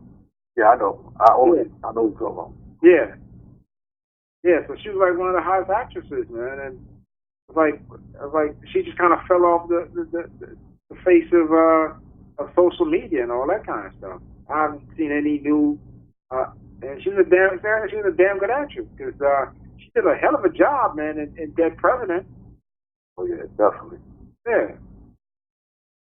You know what, yo, you could be hitting the nail on the proverbial head with that one, man. She may have been targeted, and this is what they're covering up from keeping her from saying anything and shit. You know what I mean? And her dad was murdered, and he was stuffed in a trunk in his basement. What? In 2011, yeah. Her dad was in that position. You know what's crazy? A lot of people, they say a lot of people that go into those rooms and shit, they got them party rooms and shit. Like a lot of people that go into those rooms and don't participate, like they never go anywhere in life. When it comes to that Hollywood shit, it's like you gotta actually put yourself, basically you gotta do something to incriminate yourself so they can use it against you in the long run. Yeah, and that's the fucked up part. Like they're so terrified, right? And they're so manipulative that they want you to literally incriminate yourself so they can have something on you. Like how fucked up is that? You can't tell me you care about me and then you want me to do something so I could be incriminated? How is that caring about me? It's totally not. It's blackmail, right? And it's not only just blackmail, but it's entrapment. Yep. I mean, it's a power play to try to see how far they can get you to do shit while at the same time maintaining some sort of control over you and your talent. Because if you're a money-making person, like if you got talent to make money, they want to use that and exploit it to make money off it too. Yeah. You know what I mean? Yeah, that's crazy. But yeah, man, I really gotta go. I really gotta go to bed, bro. I'm freaking falling asleep on myself over here. Not a problem, brother. Totally understand. Thanks for participating, Neil, as always, man. And we'll probably get up next week, do another one, man. I hope your back is feeling better, man. How are you doing as far as your back? Is it better or what? It's a little bit better, man. I have my days, yeah, but I think it'll get better, you know, in the next coming days or so. All right. All right, man. Brother. Good night. You have a good night, man. All right. Yo, Nat, man, I wanted to ask you a favor, man, because the last recording that me and you did, remember that we were talking and stuff about this back and forth and whatnot, it was the last recording we did for this one. Yo, man, I don't know, I'm assuming it was me because I didn't check it first. Tonight I checked it, I made sure, and I made sure the audio configurations was correct, the mic settings were correct, everything was leveled and shit like that, so that way it's not distorted on playback and things of that nature. Well, anyway, when I get to the part where we were talking on that particular call, because that whole entire call is distorted, man. Like, you hear, like, the voice muffled, like, real low and all fucked up. I'm like, oh, what the fuck? That shit didn't sound like that when we were doing it live. But then I realized, oh, shit, I didn't do a test run. Usually I do a test run, you know, real quick before I even start the call, you know what I'm saying, to make sure everything's on point. I didn't do that night. You know what I'm saying? I just went in, you know, head first and started recording right away. And so what I meant to ask you, if you don't mind, man, kind of recapping a bit, not the whole entire conversation, because I don't remember the whole entire conversation, obviously, but just main points, man, of what we were talking about, man. I'd like to go back in time with you again and put that on the record again, this time clear, you know, so it could be heard on playback as opposed to the last time when it wasn't like that. Yo, in regards to as far back as you can remember when you were living in that gated community with your family, and that whole scenario was unfolding during that time, you were still somewhat asleep to it. You didn't know 100% what was happening, I'm assuming, right? Right. What pushed you to be like, yo, man, I can't deal with this, man. I don't want to deal with this, and I shouldn't have to deal with this. You know what I'm saying? I'm going to go and fend out on my own, man. Fuck it. You know what I'm saying? I'm going to just go out there. If I got to be homeless, hey, I've been on the streets, you know, I made moves and shit like that. It can't be that different or what have you. I'm assuming your thoughts were kind of in that realm because it was just too much for you to have your own family targeting you and shit like that. So without any further ado, without any further interruption on you, on behalf of what I'm saying for you, because I don't want to say your story, if you don't mind reflecting back on that right quick and how that whole thing started happening with the neighbors across the street revving the car engines and all that stuff. I remember that in your video, man. Well, that them revving the car engines wasn't had nothing to do with it. It was that was just, you know, that was a part of them doing it, like their fucking bullshit. It's just the fucking, you know, the family and shit doing shit like slamming fucking cabinets and the doors and shit. And then a motherfucker coming and see what's going on and shit. Because naturally you become in a protective state, like what the fuck is going on. So you rush downstairs to see what's going on and shit. And motherfuckers like, what are you talking about? There's no cabinet smashing, there's no front door closing. You know, just a lot of weird shit, like fucking trying to make me think I'm crazy and shit. And a lot of times I was really fucking questioning myself, like you know, is this shit really fucking going on, or what the fuck is, like, what the hell is going on? And just a lot of weird shit, man, shit coming up, just all types of shit, you know, like, basically just been switching up, like, you feel me? I don't really want to put too much of, you know, You know, for some reason, still want to have some type of respect for him and shit. But, you know, just a lot of weird shit that they were doing that I don't want to, like, you know, that I didn't want to be a part of. Like, I really, like, that shit is like, it's toxic as fuck when they fucking sit there and they look at you and they lie to you and tell you they don't know what's going on when they really know what's going on, and then at the same time they play a part in it. And shit becomes toxic. Like, I'd rather fucking, you know, take my chances on the streets and fucking deal with it at home. Cause you feel me, whatever motherfucker do to me on the streets, I can deal with it. I don't know these motherfuckers and they don't know me, so you feel me, they don't have no ties to me. They don't know, like, they don't know who I am. You feel me, they don't actually know, like, I would put my life on the line for, you feel me, my family. My family knows that, like, I would put my life on the line for, like, I've done it so many other times, and they know it, you feel me, they know it, so, you feel me, whether it was my freedom, or whether it was, you feel me, my life in general, like, during your time, so, you feel me, for them to even fucking think about participating in this on me, you know, it's fucking toxic and shit. So, you know, pretty much.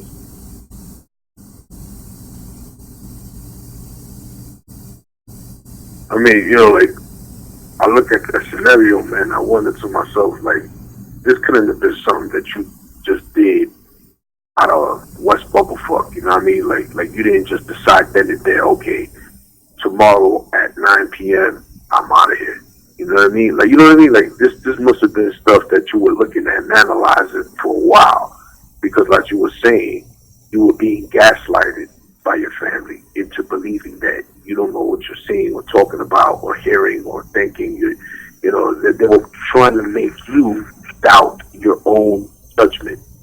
And at that time, you were still not aware of this program and how it works and the psychological aspects of it and all that, which is understandable. You know what I'm saying? Because you just come into an awareness of, yo, there's something weird going on. You know what I mean? And they always get us in that particular type of scenario in the beginning, and that's when it's most powerful. This program affecting us in our psyche, because if you get someone who's ignorant to this program and the tactics and the things that involve in this program as far as how they go about targeting each and every one of us, we're tailor-made with different protocols on how they go about targeting us, right? So we might have similarities, but there's also differences that we might not have the same.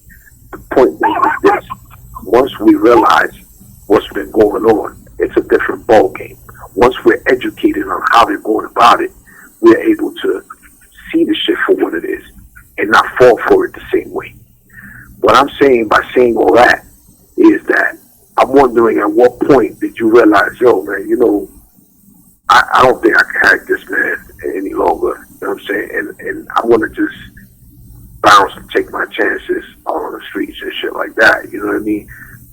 My question is, you know, at what point did you realize that you were going to do that? Like, then and there. Like, was this something overnight? Was this something that split second where you was like, yo, I'm out right now and shit, fuck that. You know what I mean? Like, or did it take you a couple of days or a few weeks to really think things through before It was going on for like some weeks, probably about a month, and then it wasn't like I thought about leaving. It was just like, fuck, I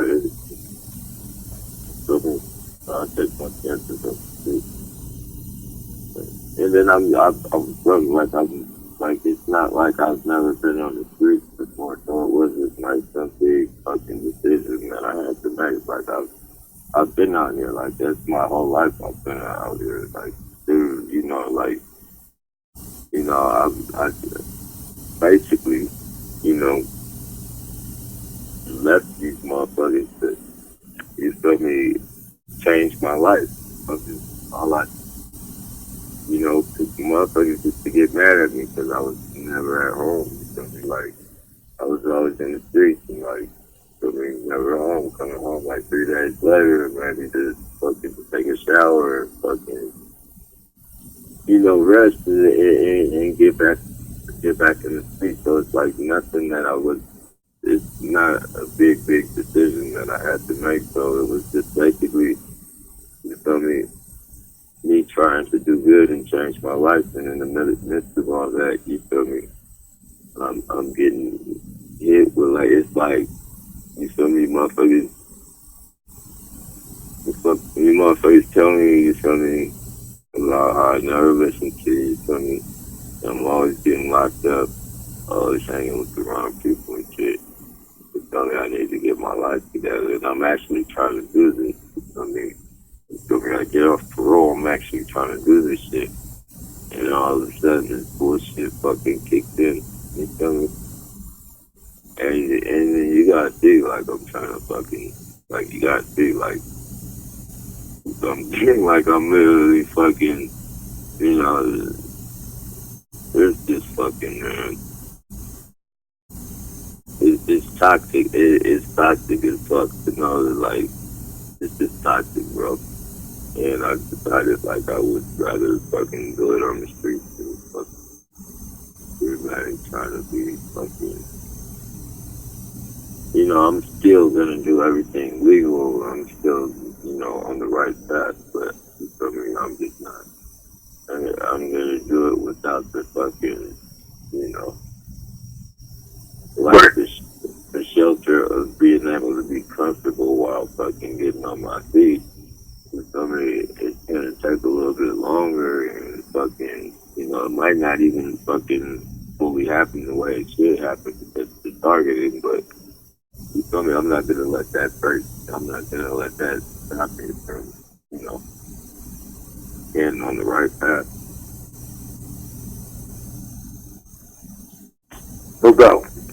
I mean, I remember the conversation we had off the record. We spoke, probably I hope you don't mind me bringing this up now, You let me know if you don't want to go into that and stuff, but it's just within the same reference of what we're talking about. Like you said that either while you were working legitimately, you were earning a paycheck and all that, you know what I'm saying? Because you had just came home, you had your parole officer, checking up on you, shit like that.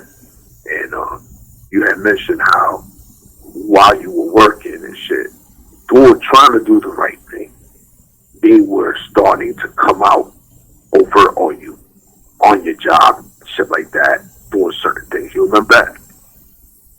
What do you mean as far as the parole officer pressuring me to get a job? Yeah. And then also how they were trying to make you feel some type of way, man. Like you had to do that. You know what I'm saying? And you were like, yo, even if I were to go and get a gig, you know what I'm saying, they're going to try to fuck it up. That's what I remember you saying in one of our conversations. It's job security for them, man. It's fucking, they get, for every fucking inmate, like, they have to meet a quota just like the cops in the streets have to meet a quota, you feel me? So, you feel me? And then, like, when they think, like, you're, like, especially, I don't know, like, it must have been something psychologically going on, fucked up with the dude, man, because, you feel me, just the way he would come at me and shit like I was a fucking nobody and shit. You feel me, when I didn't have a job. When I didn't have a fucking job, he would come at me like I was fucking a nobody, you feel me? And you need to get your fucking life together. You're out here, you're wasting your life. You have no fucking purpose out here. You used to be back in jail if you don't have a job. It was nothing but trouble. So it was that shit like that, man. You feel me? And I would have to deal with it because he's fucking his office. He's fucking, it's his house. You feel me? So I dealt with the shit without, getting myself in trouble and saying something I shouldn't have said. And then I fucking, I kind of thought it was thinking about what he was saying. And then I fucking, I get this job. Actually, a family member hooked me up, had me, a family member got me the job, basically, knew somebody who got me the job. You feel me? And You know, I was getting, you feel me, I was doing good. Ah, man, you know, I stopped thinking this, living above my means because psychologically, this guy feels like I'm trying to be better than him or some shit, like, or I don't know what type of psychology this dude was working on, but, you know, living above your means is not so fucking, like, over a fucking TV, man, like, I don't know. And this dude's a roll off this thing, so, and it's crazy because I was working at Coca-Cola, and, like, the more I think about it, like, you know, Coca-Cola motherfuckers, like, like, they get paid money, man. Good money. Like, I was starting out, man, and I was making, like, fucking G a week there, man. Like, damn near, like, a G a week. Like, 890 something. Man, Yeah, and I just got there, so, you feel me? I could have fucking advanced, bro. I could have fucking advanced, like, shit.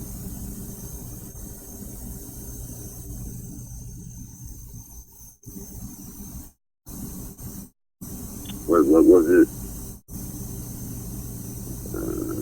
I know the first, I think it was like the first 2 weeks or the first 30 days, they didn't have, it was like probationary. And then when I got that second check, it's like all that fucking, so, excuse me, that's just good. So when that fucking first check kicked in, I got, you know, the money that they didn't pay me for that probationary month, and I got the fucking money that I earned for that fucking, you feel me, that period like that.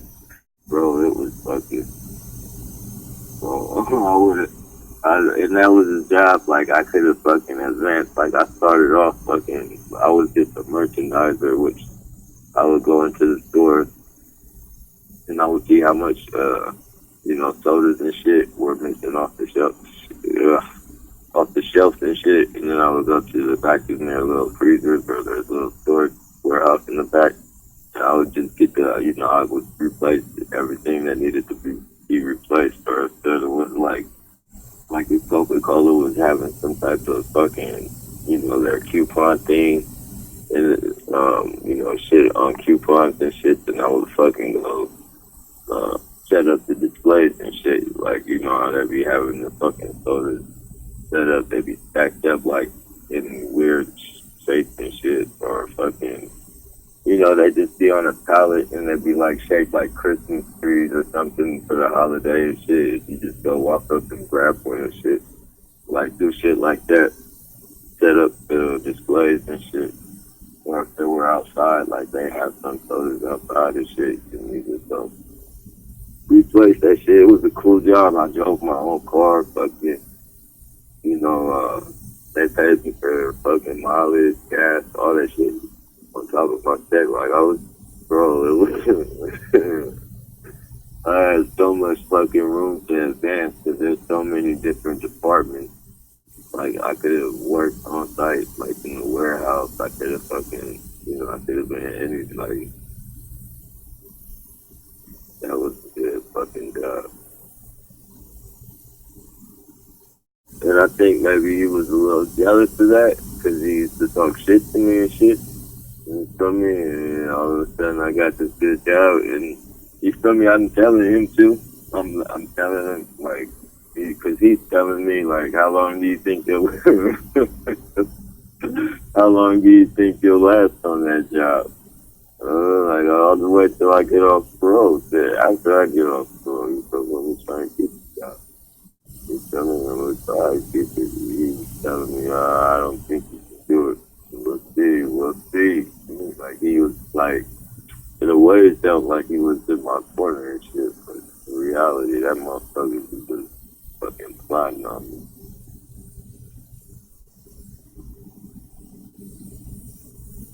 he was probably just trying to sabotage your shit.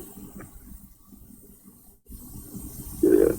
Because he did, like, he had popped up, you know, and I thought it was like, you know, for him to see like how I was doing on the job and shit, and they knew I was on parole.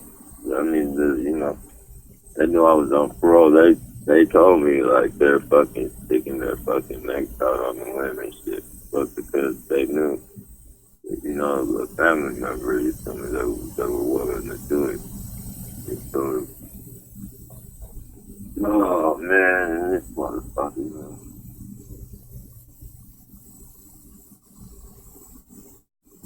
But I believe like they understood once I showed them the charges and shit, I believe they understood like, that it was bullshit. I believe they understood that. Because there's no way in the world that I should be getting, a violation for something like that. That's not even a fucking law like that exists. Other than in their fucking system. Parole.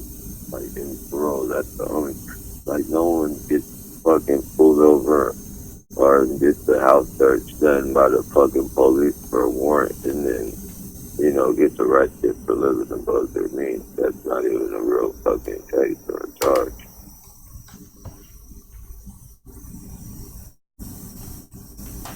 But when you're a fucking parole officer, you have the authority to make up any fucking charge you want to get someone locked up. Yep, pretty much, and especially if you're a crooked parole officer. You know what I mean? Yep.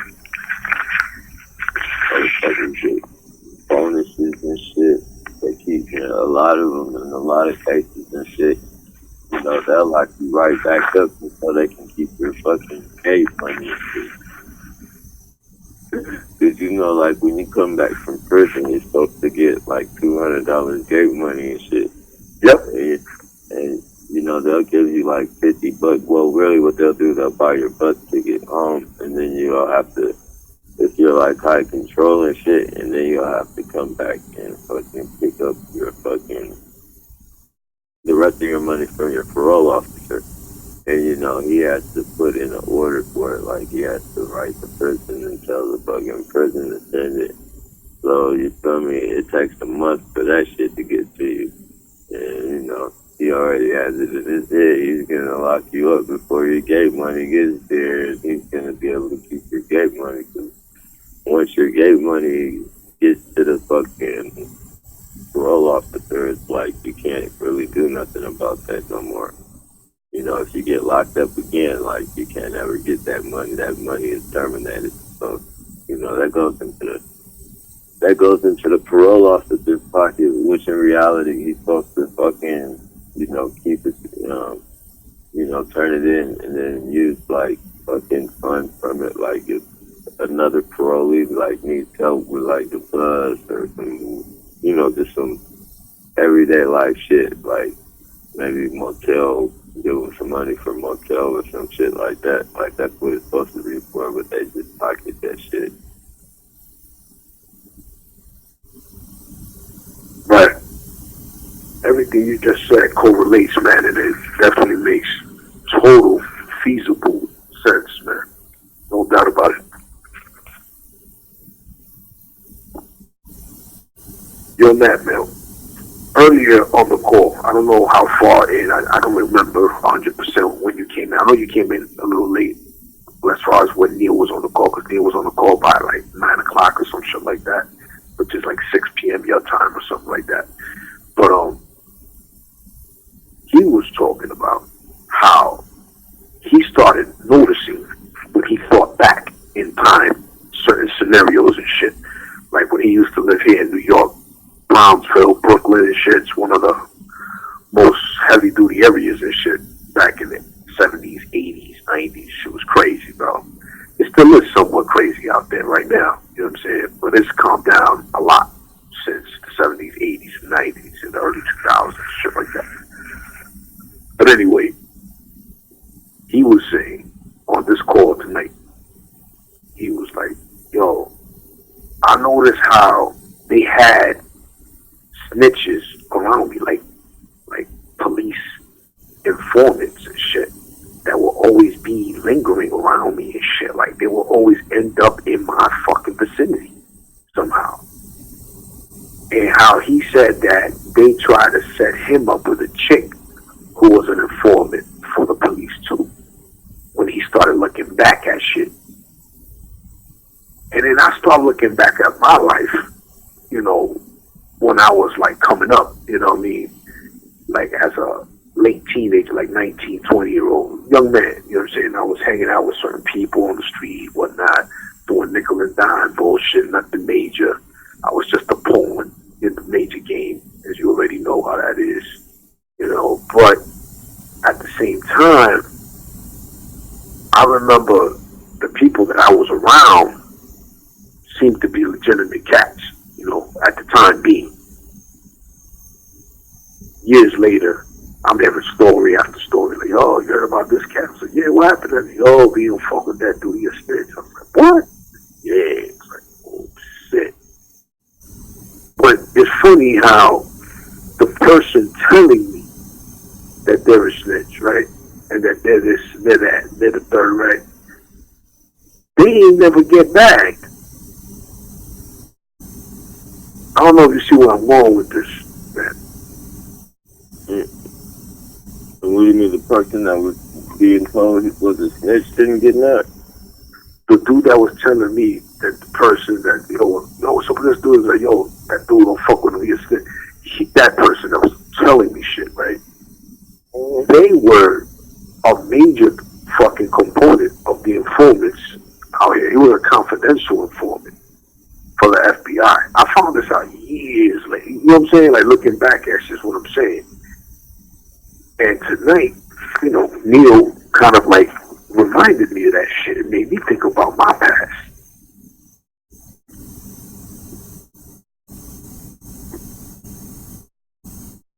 And I was like, yo, that's weird, man. Could it be that they set up people around us purposely that are snitches? I mean, you know, they do that on people that it's not far-fetched that they would do it on us. They do it with people that they're investigating. Somebody else can go as far as to have, like, women have sex with motherfuckers just to fucking, you know, get information out of motherfuckers that, you know, tie them in and let them know what's going on. Like, they literally fucking have sting operations like that where, like, they're gonna go by the girls. It used to be like, you know, a motherfucker would be like, show me your titty or pull your pants down and let me see if you're police, you're not gonna do it. And, you know, police got into that shit and they started sending drug addicts to that shit. Right. Yeah, I can't really hear you. I'm not sure what's going on. It's getting a little bit muffled. But, yeah, there right. you go. Now I can hear you. Okay, so, you know, they do that, like, especially, like, as far as with the women, they used to, you know, drug dealers and shit would be like, you know, show me your titties or pull your pants down and just to prove that you're not the police. And police, you know, they got hip to that, and then they started sending informants. And for the informants to do that shit, you feel me? Like, they, you know, they can do that. A police officer can't really do that because it's traveling kind of like. Right. Yeah. But they can have their informants do it. So, you know, they're gonna send it. It's not hard to see that they do that to us and shit, send them around us and shit. Basically, it's the same fucking investigative tactics times a whole bunch of other fucking shit. Because what I started thinking, Nappy, was that they purposely have these people that are snitches, because at the same time that they're snitches, they're perps. If that makes any sense. Yeah, it's perfection. It's part of the same family, is what I'm saying. Huh? It's part of the same family, is what I'm saying. Perps and informants, snitches, all that shit, they all correlate. Oh, yeah. Oh yeah, that's what they're using for the program and shit. The informants are the best fucking. I would have doubted there's some witness protected motherfuckers in this fucking shit. Oh, no doubt. You know how I figure there is, Nappy? You ever seen a motherfucker that's hanging around all of a sudden, come around your block? He living in a area that you know now is like, they got the rent up and shit. How the fuck this motherfucker just happen to move in there and afford that type of rent? And then he come from Wisconsin and shit. And I'm like, that's weird, man, you know? And I just put two and two together, and I'm like, yeah, this motherfucker is probably some sort of witness protection program, you know, informant for God knows who and shit. He's been planted out here because he's probably too hot in Wisconsin. He had to get the fuck up out of there. So they found him a new location here and a job, which was to fuck with me and watch me and follow me around and shit like that. And other TIs, you know what I'm saying? Who knows? I'm just saying, I don't know that for a fact, right? Like, I'm not saying that that's what it is, 100%. Like, that's a factual shit that I actually am witnessing, and I'm seeing paperwork behind it now. I'm basically speculating on a possibility, a strong possibility, at that it could be something like that. Because how the fuck these motherfuckers just end up, and I'm speaking specifically in my neighborhood. Nappy. My neighborhood is gentrified, meaning that they changed the whole outlook of the neighborhood. They changed the faces of buildings. They cleaned up a lot. They added like restaurants that were catering to people that got money. You know what I'm saying? And they did that slowly by moving out the black and Hispanic people little by little of this neighborhood. There's still some of us in here. Don't get it twisted. But a lot of people got sold out. You know, mom and pop stores got sold out. You know what I mean? And you got all these new motherfuckers come out of West Bubblefuck and they running shit. And it's like, yo, how the fuck did this happen? Well, it didn't happen overnight, I'll tell you that much. Because when these motherfuckers make a plan, they make a plan that's not going to be 2 years. They make 20-year-long plans, B, where they gentrify a neighborhood. So for me to see, and I'm not trying to hate on my own people, you know what I'm saying? I'm just speaking facts. When I see a dude that came from Wisconsin, Spanish cat, right, and he just moved into a building that you know that rent to start off with, that'll be like 2 G's and better. And you're not even going to work. You just come out when I go and leave when I come back. And, you know, come on, son. How you maintaining that rent paying there? How you doing it?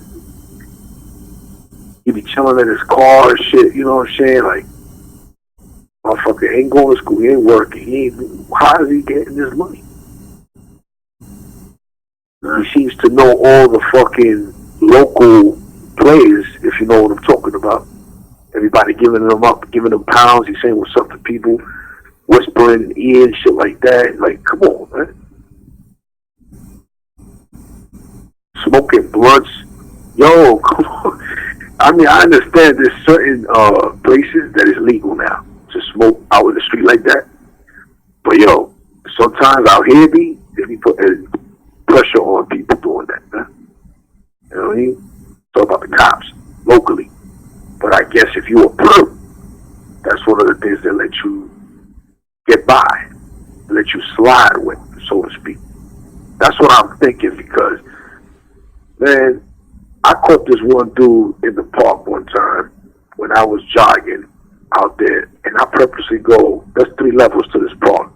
And this park is one of my favorite parks of all time. I grew up in this park. I learned how to ride my first bike with my father in this park. So I know this park like the back of my hand. So I went to the 3rd level, which is next to the river, which in the wintertime, you can imagine how brick, how cold that shit is. And it's like a dead end. You know what I mean? I purposely go all the way down there to jog in this basketball court, small little handball court type shit. And I run, you know, circles around that shit, laps around there. And all of a sudden I see this tall, you know, kind of like dark-skinned cat from a distance with a hoodie on, and he just shows up where I'm at. Mind you,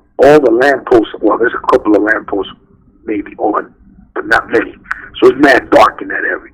I purposely chose that area because any right-thinking person at that time, like 2 in the morning, ain't gonna be walking around there because you can get robbed, raped, whatever, murdered. You know what I'm saying? You don't know. You know what I'm saying?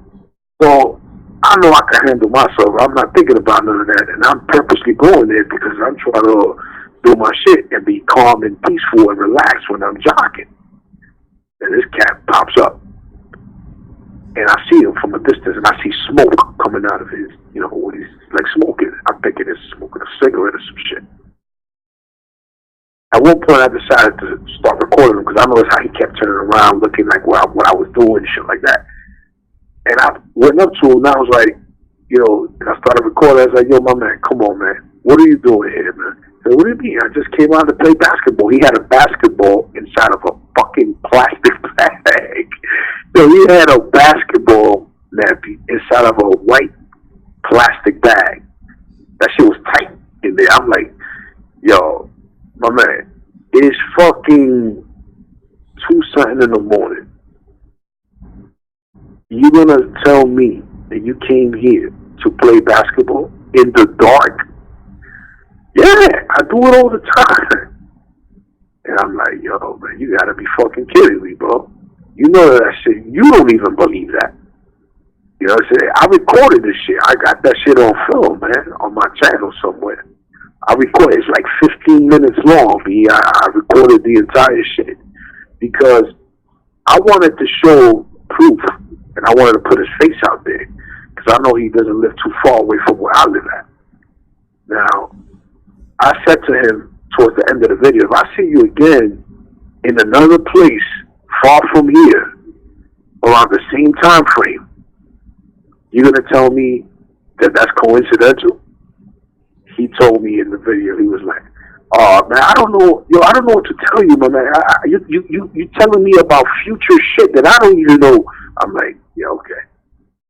What happens a couple of, not even, I think the night after that, I purposely walked to the opposite area of where I was jogging at, B. Purposely, Nappy. Who do I see walking the opposite direction coming my way? Same dude, B. And I put it on film to show and prove the pattern, B. You know what I mean? It's like, these motherfuckers, bro, they like work for the police department at some level. Whether they're trying to work something off, like maybe a charge that they may have, a probation, I don't know, man. I thought, or maybe they got caught doing something, and then now they're being blackmailed to do this shit, or they're just making chump change right now off of this shit. I don't know. I just know that they're involved with the whole snitch network, regardless of the fact whether they admit it or not. No one's gonna admit to you that they was fucking snitch. You know what I mean? That's one of the worst things to be labeled on the fucking street level. We know that. But the thing is this. To be a well-paid snitch is what they are trying to emulate on the down low. And I noticed that shit, man. I noticed motherfuckers, it went from niggas admiring other motherfuckers that are getting paid or found a hustle in doing something like that. Whereas either selling drugs or selling movies or, you know, whatever the case may be, they're bootlegging this, that, the third, you know what I mean? I'm looking at that shit and I'm like, yo, all of a sudden we went from that to emulating the drug dealer on the corner on some Ice-T shit, New Jack Hustler, remember that? You know, we went from that, right? We went from that to motherfuckers thinking, yo, it's cool to be a snitch. You get your own fucking crib, you get a car, a brand new car, that you, yo, Nappy, but how ass backwards is that? Yeah, it's an agenda, man. Look at Tekashi 69 coming out there $10 million deal. Word. Good point.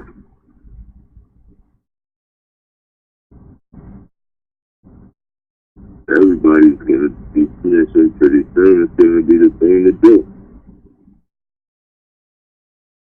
I mean, you gotta look at it like this, man. How did we get to the level that we're in now?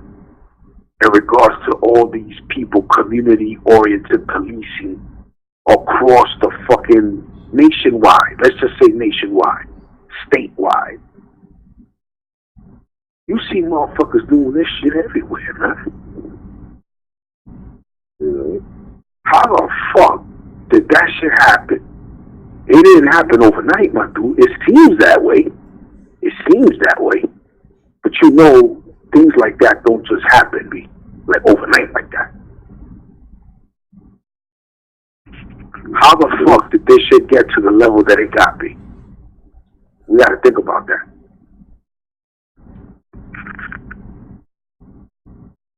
What's your opinion, Nappy? How do you think that this shit ended up getting to the level that it's gotten now, from your perspective? We get comfortable. Slowly growing comfortable with it. You start to know the program.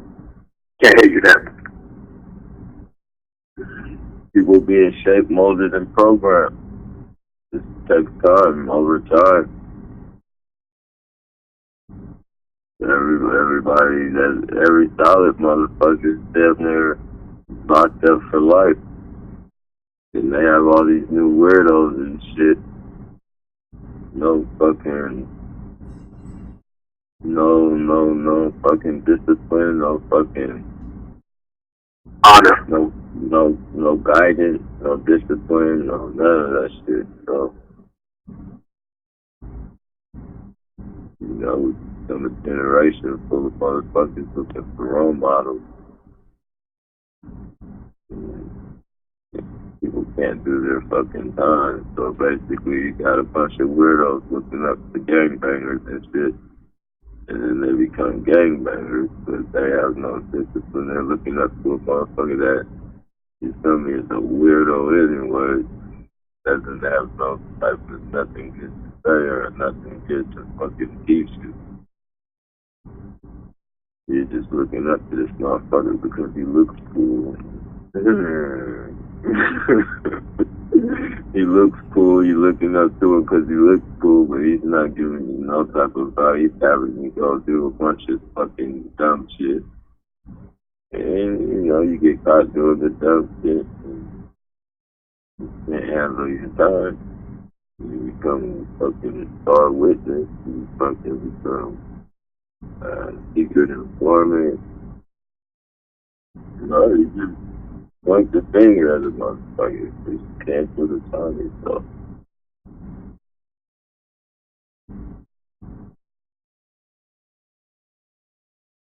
No doubt. That makes sense.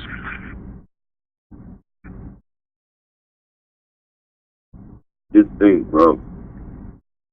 And you know, I'm not saying it's a good thing to kill people or none of that shit. But back in the day, when snitches were getting murdered, when fucking, you know, snitches were fucking with all this shit, like when the street code was the street code, and it was strictly by the street code, things ran smooth as far as the shit on the street. Like, you know, people were barely, like, you know, the street stayed in the street, the fucking, you know, the other shit, like the picket fence, that we could say. The picket fence stayed to their side, you know, and it was the police and the criminals. Once motherfuckers started, you know, implementing, like, locking people's daddies up, you know, doing all that shit, and people lost the code and shit. Once people started snitching and shit, it just opened up a whole bunch of avenues. And now, like, there's no respect on the street. There's no nothing. Like, people are literally walking like just targeting shit, man. Like, it would have, I don't even think it could have, like, if the code would have remained the code back then, this targeting shit on the street level, it would be straight government targeting you and shit. They wouldn't be able to have all these fucking hustlers and, you know, gangbangers and shit target you like that, motherfuckers wouldn't even talk to the police. Like, there would be no fucking communication, period, with the police. You feel me? Send me to jail. I don't even want to talk to you. Don't talk to me. I don't want nobody to see me talking to you. Don't say nothing to me. Just, I don't have nothing to say. Give me my lawyer. You feel me? You know? It's just different, man. It's fucking different. If the code was still the same, they wouldn't be able to target people the way they target people.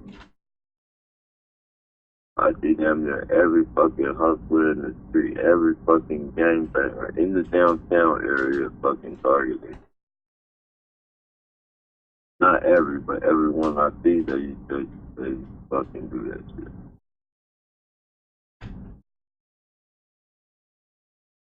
Absolutely.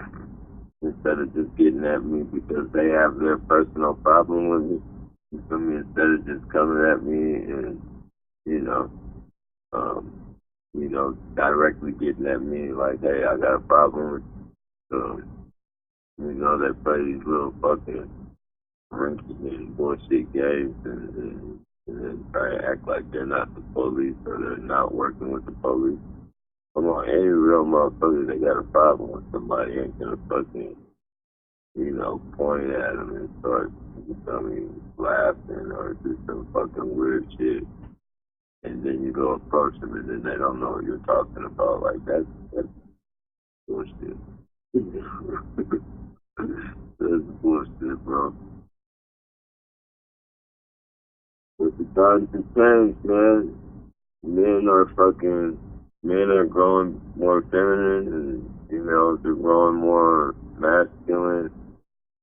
I guess they just gotta live and watch what, see what the world evolves into, because that's what it is. Times fucking change. Nothing is the same. Yep, you're absolutely right about that. Speaking of that, Nappy, one of my older calls, back when I started this, the last few calls and stuff, you know what I mean? I don't know if you remember this brother from Canada named Sam. He got a channel called Stop Invasion of Privacy. Shout out to him. He brought that up, man. He was like, yeah, it's a sign of the times, This is it's a strategy. It's a purposeful strategy that the government goes out and instills on society to change the whole structure, the power structure of things. In other words, what he was trying to say was, when you start seeing men becoming like women and women becoming like men, it's a strategy to conquer the society that they're trying to instill that in. In other words, they're trying to make sure that they take away the masculine power that's supposed to be there in the first place, in order to be able to control from within. That's why the single mom with the kid, the father gets kicked out of the house, and then they're able to get supplemental income from the government. Now the government becomes that kid's daddy. You know what I'm saying? That's the structure that they want to create, dependency. They want you to depend on them. So then that's where that whole shit of a woman having to become like a man came from, through a certain degree, back in the 70s and 80s when I was coming up and you were coming up. You from the West Coast, I'm from the East Coast, but it's all the same thing, man. Like Pac said. Pac said wherever he went, he grew up here in New York, from what I understand. Then he moved over to Baltimore. Then we went to Baltimore somewhere else. I'm not sure what was the other place he went after Baltimore. But then he ended up in Oakland, out there in the West Coast. He said wherever he went with his people, he saw the same thing. What was the common denominator? Poverty. You know what I'm saying? Why? Why was it like that? You know what I mean?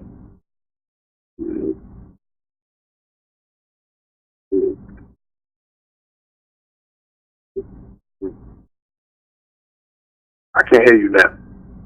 Oh, you're asking me why was it like that? Oh no no no! I thought you were saying something. That's why I stopped because I thought you were saying something in like response to that.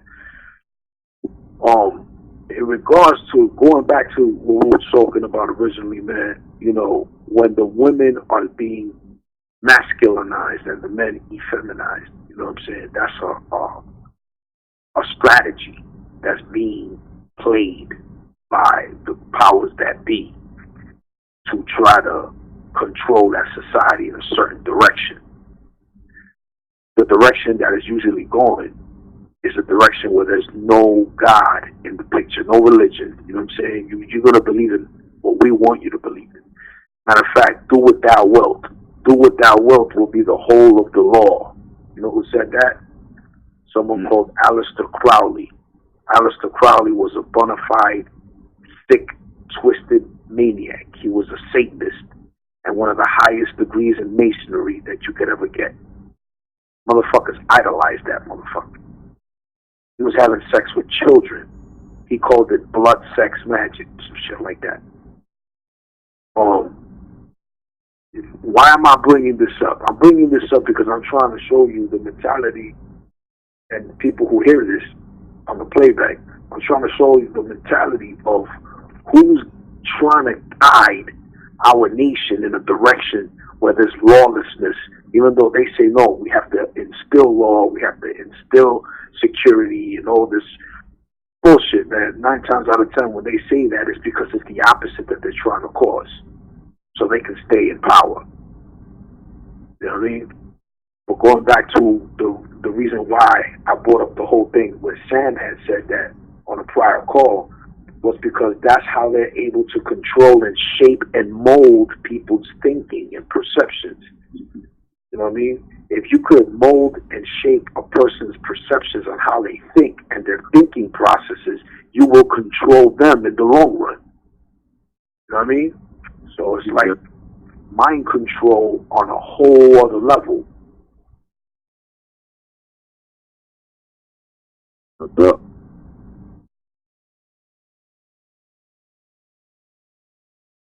Some crazy shit, man. Bananas, man. Like, I never thought, Nappy, I'd see the day. It's like, I remember this, man. I'd rather you tell a story, man. But I remember, I'm going to give you the quick breakdown of what you told me, man. You started tripping and laughing off of this shit as it was happening to you in real time, I think. You said that you saw some nerdy-looking ass motherfucker out there with a fly-ass chick.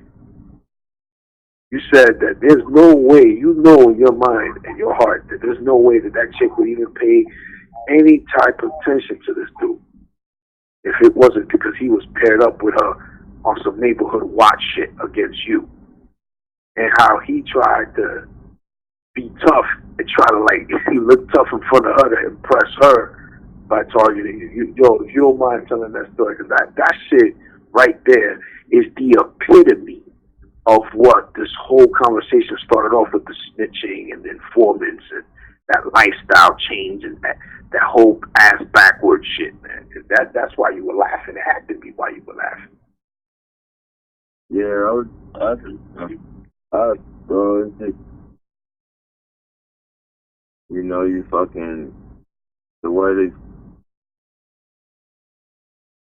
they do shit, like, they have a psychological thing, man, that they do to where, you feel me, they pair people up for, you know, for their reactions, so, like, they pair people up for the way, like, they know, like,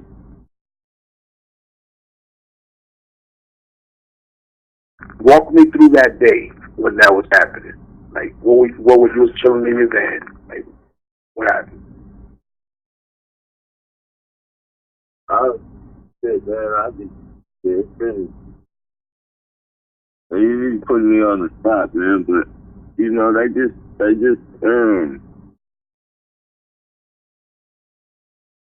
you know, they set certain people up with each other for the performance.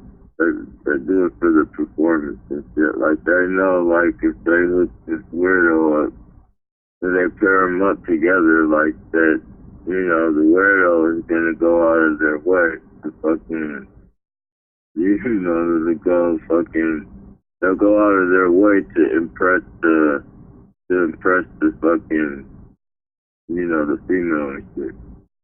And vice versa, like, the female, they'll pair like the female weird, I won't call it weird, but they'll pair like, they psychologically evaluate these people. So, the most likely the female is going to be, trying to impress the dude, and vice versa, the dude will be trying to impress the female. And then, you have your fucking, you don't have to worry about these people coming to work because, they're going to come do the job just based on they want to be around each other and shit. I mean, like, it's just the way the mentality is some people. It's like kids being back in like a high school love type of thing, and then you have something to look forward to while you're working. It's all kind of, it's weird shit that the psychological evaluation on these motherfuckers, man. Right. Pardon me, man. I didn't mean to put you on the spot like that, Nappy, man. I just remember. Not like that. It's not like that. It's just like, you feel me? It's not like you put me on the spot like that. It's just like, you feel me? When we were talking, it was just coming freely and shit. But like when I have to specifically speak on something, I don't know how to explain it. I don't know how to explain it. Like if we're having a conversation and shit, like, it's just coming. But usually, like, when I have to fucking think about what I said and shit, like, I don't know. I got you, man. I got you. I understand, brother. I understand. Look, you know what it was, Nappy, man? That when you told me that shit was a perfect example, a perfect comparison on how ass backwards society has become through this program, and how you got these nerd ass, bitch ass motherfuckers walking around like they tough guys with these, some of them, let's just put it like this, man. I don't even want to make a generalization like that. I'm going to just use the example that you told me about, that you witnessed in real time that particular day. You said you saw, some young motherfucker there with a chick, that looked pretty good. Like, she looked good, you know what I mean? And how they looked mismatched almost, because you were like, man, for that chick to be with this dude, that he looked like a fucking goofball, like a nerd, you know what I mean? It's odd. But then you started realizing that they were paired up together on some neighborhood watch shit against you to covertly surveil you and target you. And when they started getting closer, you said you noticed him look at her and then look at you to try to, like, target you, and that way he was trying to make himself look bigger and better in front of her to try to show off to her that he was tough in his own way through the psychological bullshit he was doing to you. And right. And then I remember you saying that there's no fucking way in hell that same chick would even give that same dude the time of day, even if it wasn't for that particular neighborhood watch shit in the first place. Yeah, well, all of it goes fucking, it all comes together, man. It's a sight. These people are psychologically fucking professional, like they fucking got the psyche, and they know exactly what fucking, when you fucking pair, they know that they pair these two people, they know the exact results and all that shit. Like, they know these people just like they know most of us better than we know ourselves. They know these fucking goofballs that more than they know themselves. You take a weirdo and you pair him up with a fucking, she might be pretty, but, her mental capacity isn't there, you feel me? You got two. So you got a good looking weirdo, and then you got a weirdo that has low self-esteem, and you put them together, and two people with low self-esteem, and they could, there could be nothing wrong with the female, and there could be nothing wrong with the dude, but if they got low self-esteem, then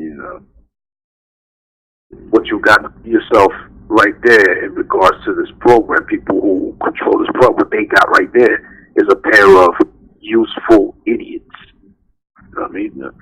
I've heard that term thrown around before. I'm sure you have too, you know what I'm saying? Like, you got a pair of useful idiots that'll pretty much do what you won't do, what you don't want to get caught doing. You don't want to get your hands dirty. So you put these fools to do it. You know what I mean? Yeah. It's done.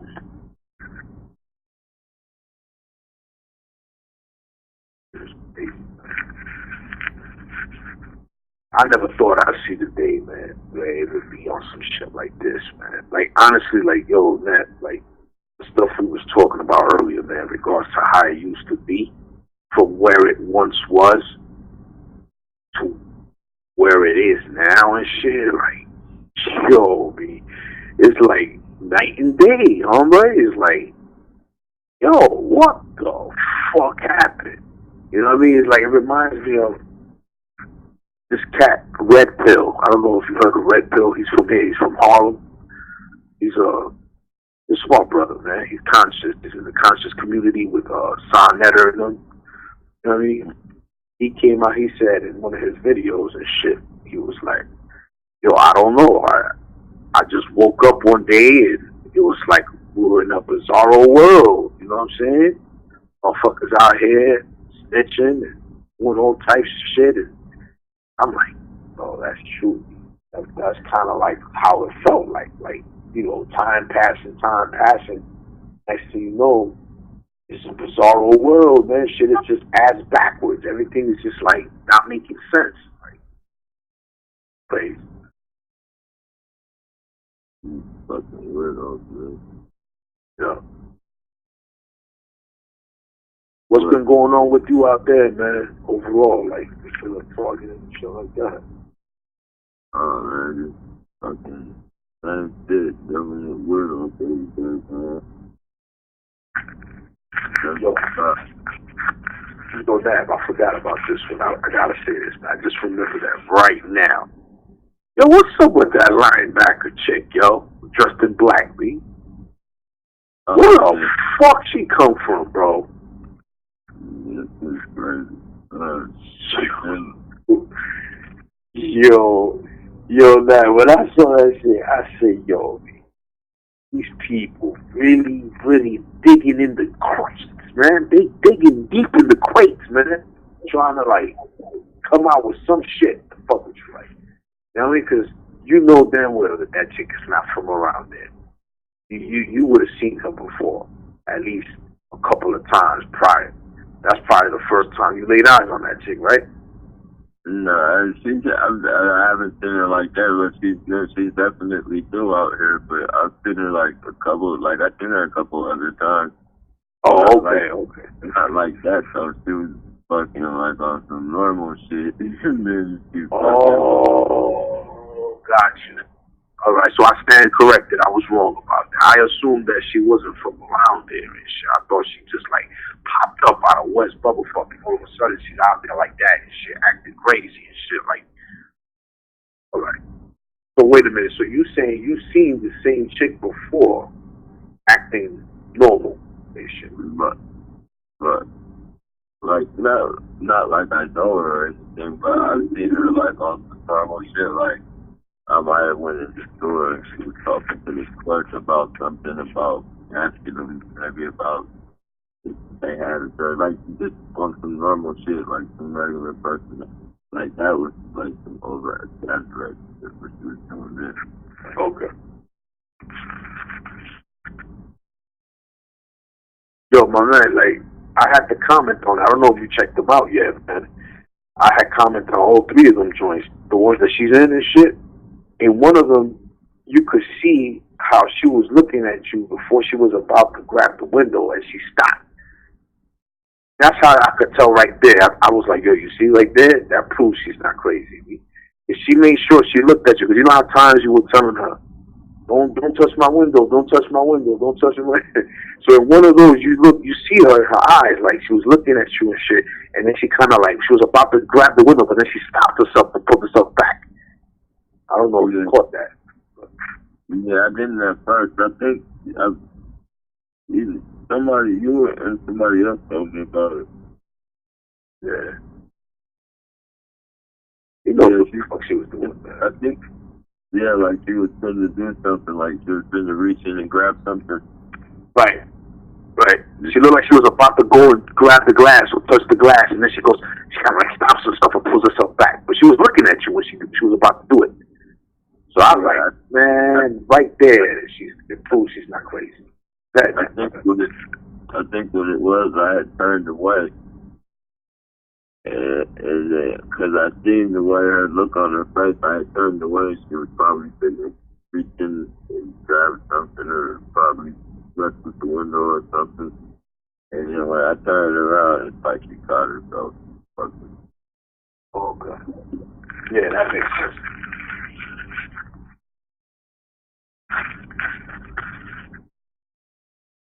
Yeah, oh yeah, I got this fucking monkey mask too. It's like a realistic, like the fucking Planet of the Apes gorilla mask. Wait.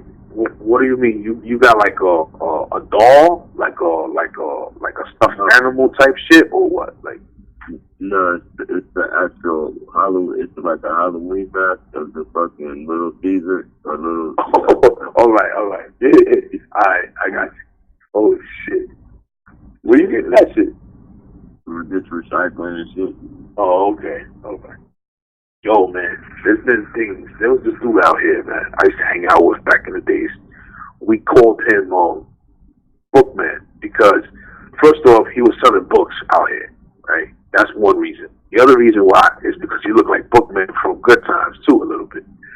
But anyway, long story short, you know what I'm saying? He had a drug habit. He used to smoke krills and shit like that.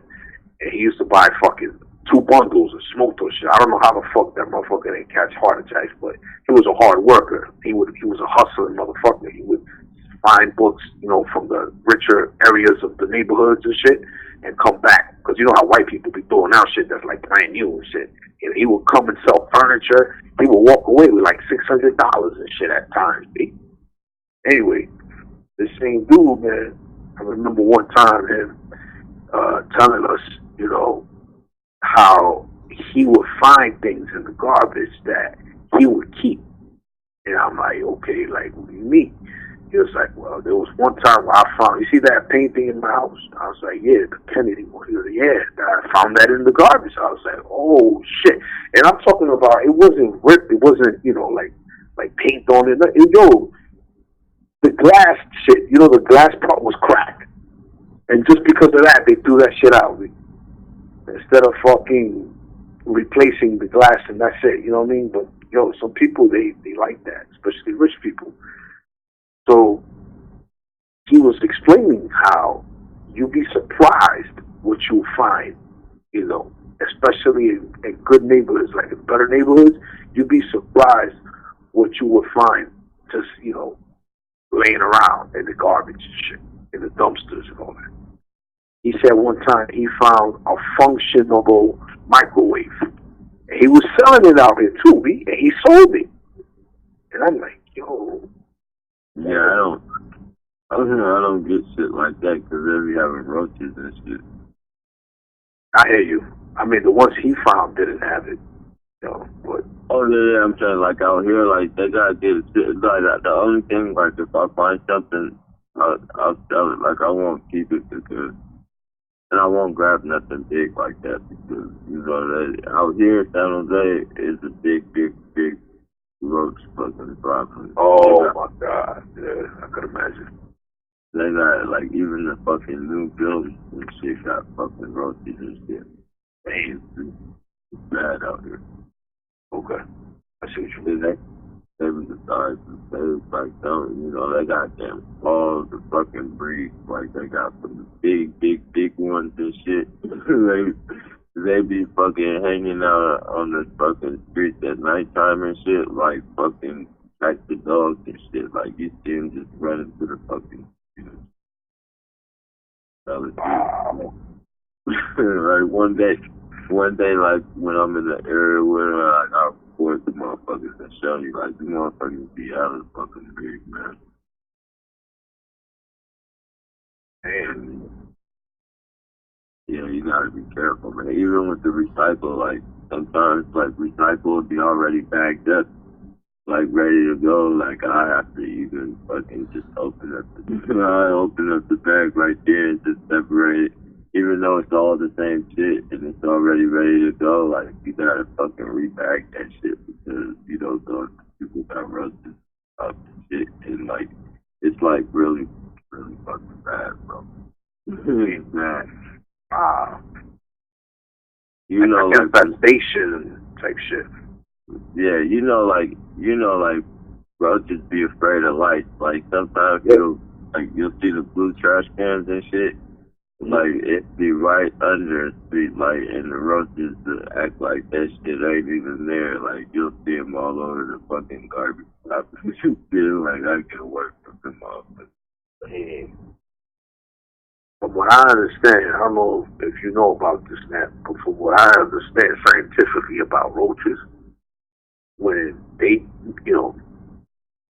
drop eggs, it's like when one of them is ready to hatch, like the eggs and shit. Like I don't know how many of them come, like 100,000, some shit like that. I don't even remember the number, but I know it's a lot. Like when those shits hatch, it's like it's thousands upon thousands upon thousands of motherfuckers. I didn't know that. Oh yeah, and then you got all types of they fucking be albinos and shit. You got all those motherfuckers. That's how lives them motherfuckers is. Like you got albino ones, you got all types of weird shit. Damn.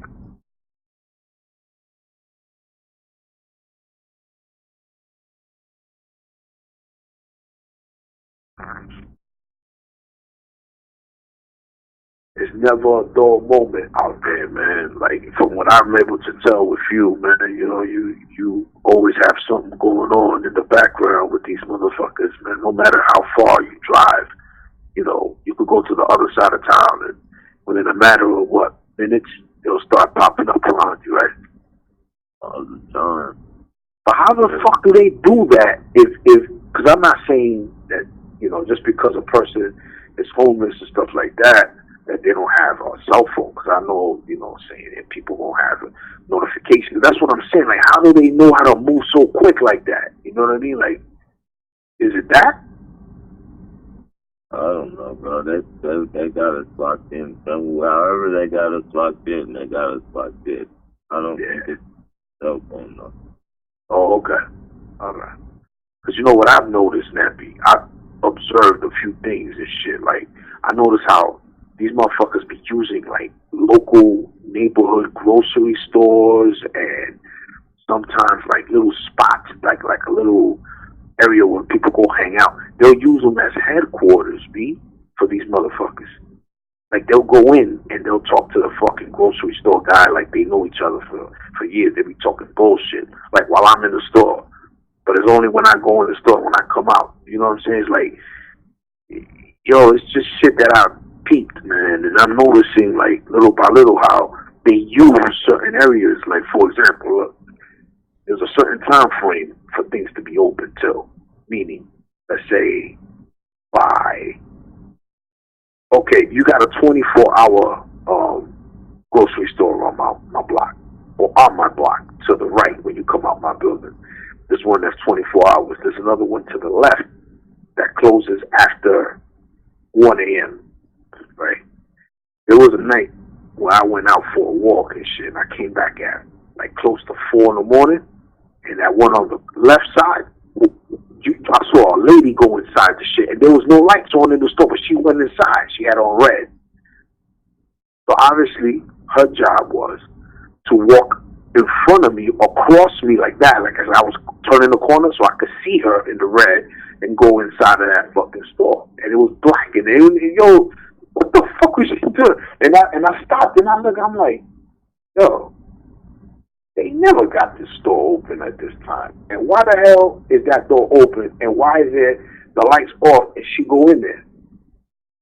I was gonna go follow her in there, you know what I mean? Because it could have been a setup like that. You know what I'm saying? I kept, moving after a few minutes, but it was like, what the fuck is that about? You know what I mean? Yeah. You never know these people, man.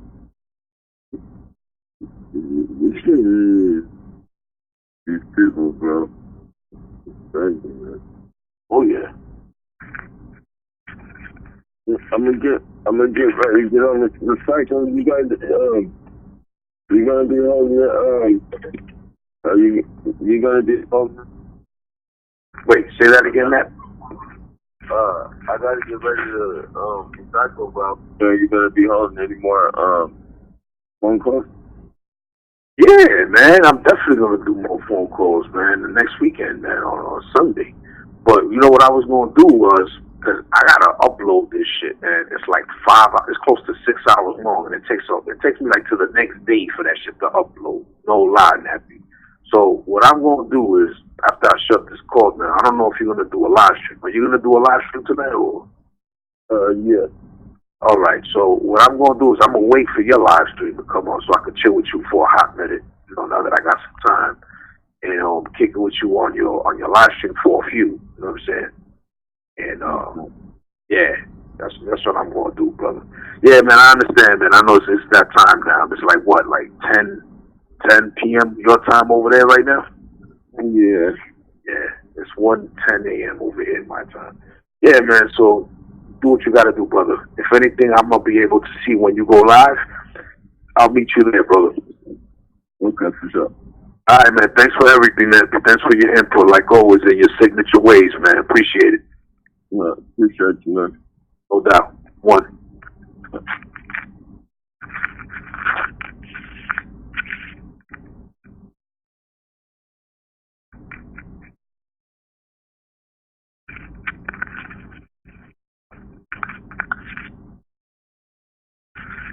All right, y'all.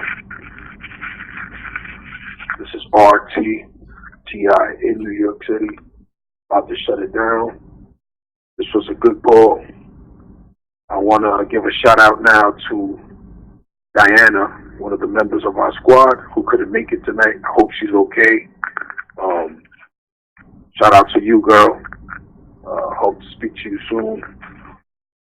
Shout out to Raw Truth 7 who didn't make it tonight either. Hope he's all right out there. You know what I'm saying? And that's pretty much it for right now. It's 1:11 a.m. my time. I'm about to shut this down. I will be instilling the links to just about all the articles that were discussed earlier on the call. The ones that were read by Night of Thunder and Nigel Nicholson. I'm also going to try to include a link to the movie that I was talking about with Nigel Nicholson and Night of Thunder. And yeah, that's pretty much it, y'all. It was a good call. Solid. Alright, once again, this is RTTI in New York City. Signing out.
What y'all say your style is? It's our secret.